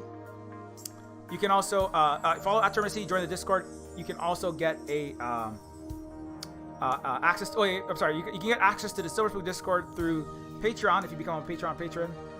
Finally, you can also. I'm sorry. I can thank. I first forget. I can thank all of these people again. Thanks to the new Patreon patrons, Mass Casualty, who was in the chat today, I know, and Ro, Dave, James Wheaton, Mixzilla, Mr. Brewer, Belinda Ann Taylor, Kiara Capabara, Industrial Robot, Johnny C, Alana Montero, Sean Conlon, Danny Carroll, Eric Wright, J.R. Morgan, Swancraft, The Reaver, Tyler Tuthill, Right 455, Matthew Stone, Alexander Roy Gabriel House, Alfonso Delazar, Combo Breaker, Lark, Miro, Skeller Smith, Tim Kabudazix, Raft, Tiny Earl, Michael McAllister, Extremely Online Left, Charlington Beast Code, Dename Paname, Adam M. Smith, Matthew Cabrera, J. Owens, Sean Lynch, Jose Antonio Hernandez, Mass Casualty, and Ro. Thanks everybody for your continued support. It is massively appreciated. It does support what we do here, all this education. As I know, a lot of this stream was a very rough, difficult stream for parts of it. I mean, you should know by now, but when I stream, this stuff gets very, it should have a huge content warning. We're going to talk seriously about serious issues because that's what's happening. But if we don't talk about it, we're not going to get, you know, how do you talk about the Canadian genocide of 215 kids without talking about it? The answer is you talk about it. And you feel the things, and then you be different. You know? That's what I hope. You feel like shit, the way you should feel when you watch the Silica's scene. If you don't feel like throwing up when you watch a cop murder an innocent marginalized person, and a social worker steal an innocent marginalized child, if you don't feel like throwing up, something is wrong with you. A lot of people said the seed of growing came from that moment when I felt like throwing up. And I thought about Black Lives Matter. I thought about DAPL. I thought about indigenous struggles. And I knew that this is a system. There's a review by Steam Shovelers. So it was a white person saying, I recognize that not only was it enough for me to just like feel like, oh, something bad had happened, I had to do something. But it was that scene, particularly when they felt the total reality of the unadulterated, no punches pulled barbarism, and recognize exactly what it was talking about. Not like, oh, maybe one time somebody was harmed a long time ago. Like, no, like right now, people are being harmed, and it was that moment that writer, that reviewer, Steam Shovelers, said that moment crystallized for me and was the point from which I looked at the entire game and the world in a different light.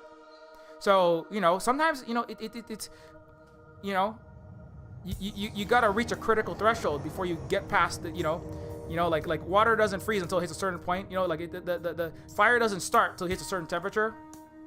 And so, you know, now of course you don't want to just be shooting flamethrowers at everything, but sometimes I think it's not an intellectual exercise. It's like things have to really be put together and be made extremely real for people. Like things are real for me, really real for me. Just working for 10 years where I worked, I feel like throwing up all the time. You know, I felt like throwing up all the time because I watched these horrors.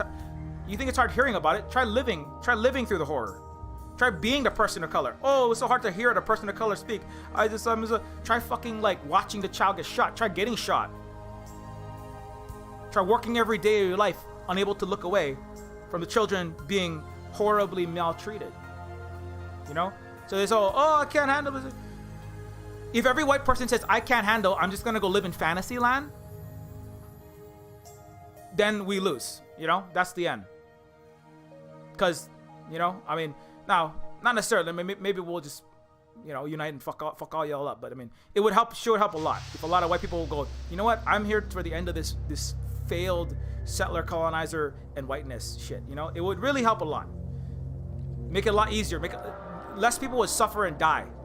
You know, I think it would be a lot less easy. And I mean, die even from your own suffering, right? From America. If more people were willing to face who and what they really actually are and benefit from, things would go a lot faster. But anyway, that is the end of this stream. We will be back in the evening at like 9 o'clock Pacific time. Until next time.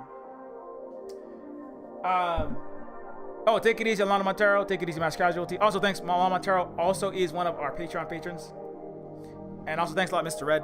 And of course, Holly for always important modding work to care for our internet digital community. However, we'll be back in the evening at around 9 p.m. Pacific time. It'll be much more chill. I promise I won't do anything so intense on that one. I probably shouldn't say that, but I'll be playing games. I want to try to play games. I'm going to try to play games.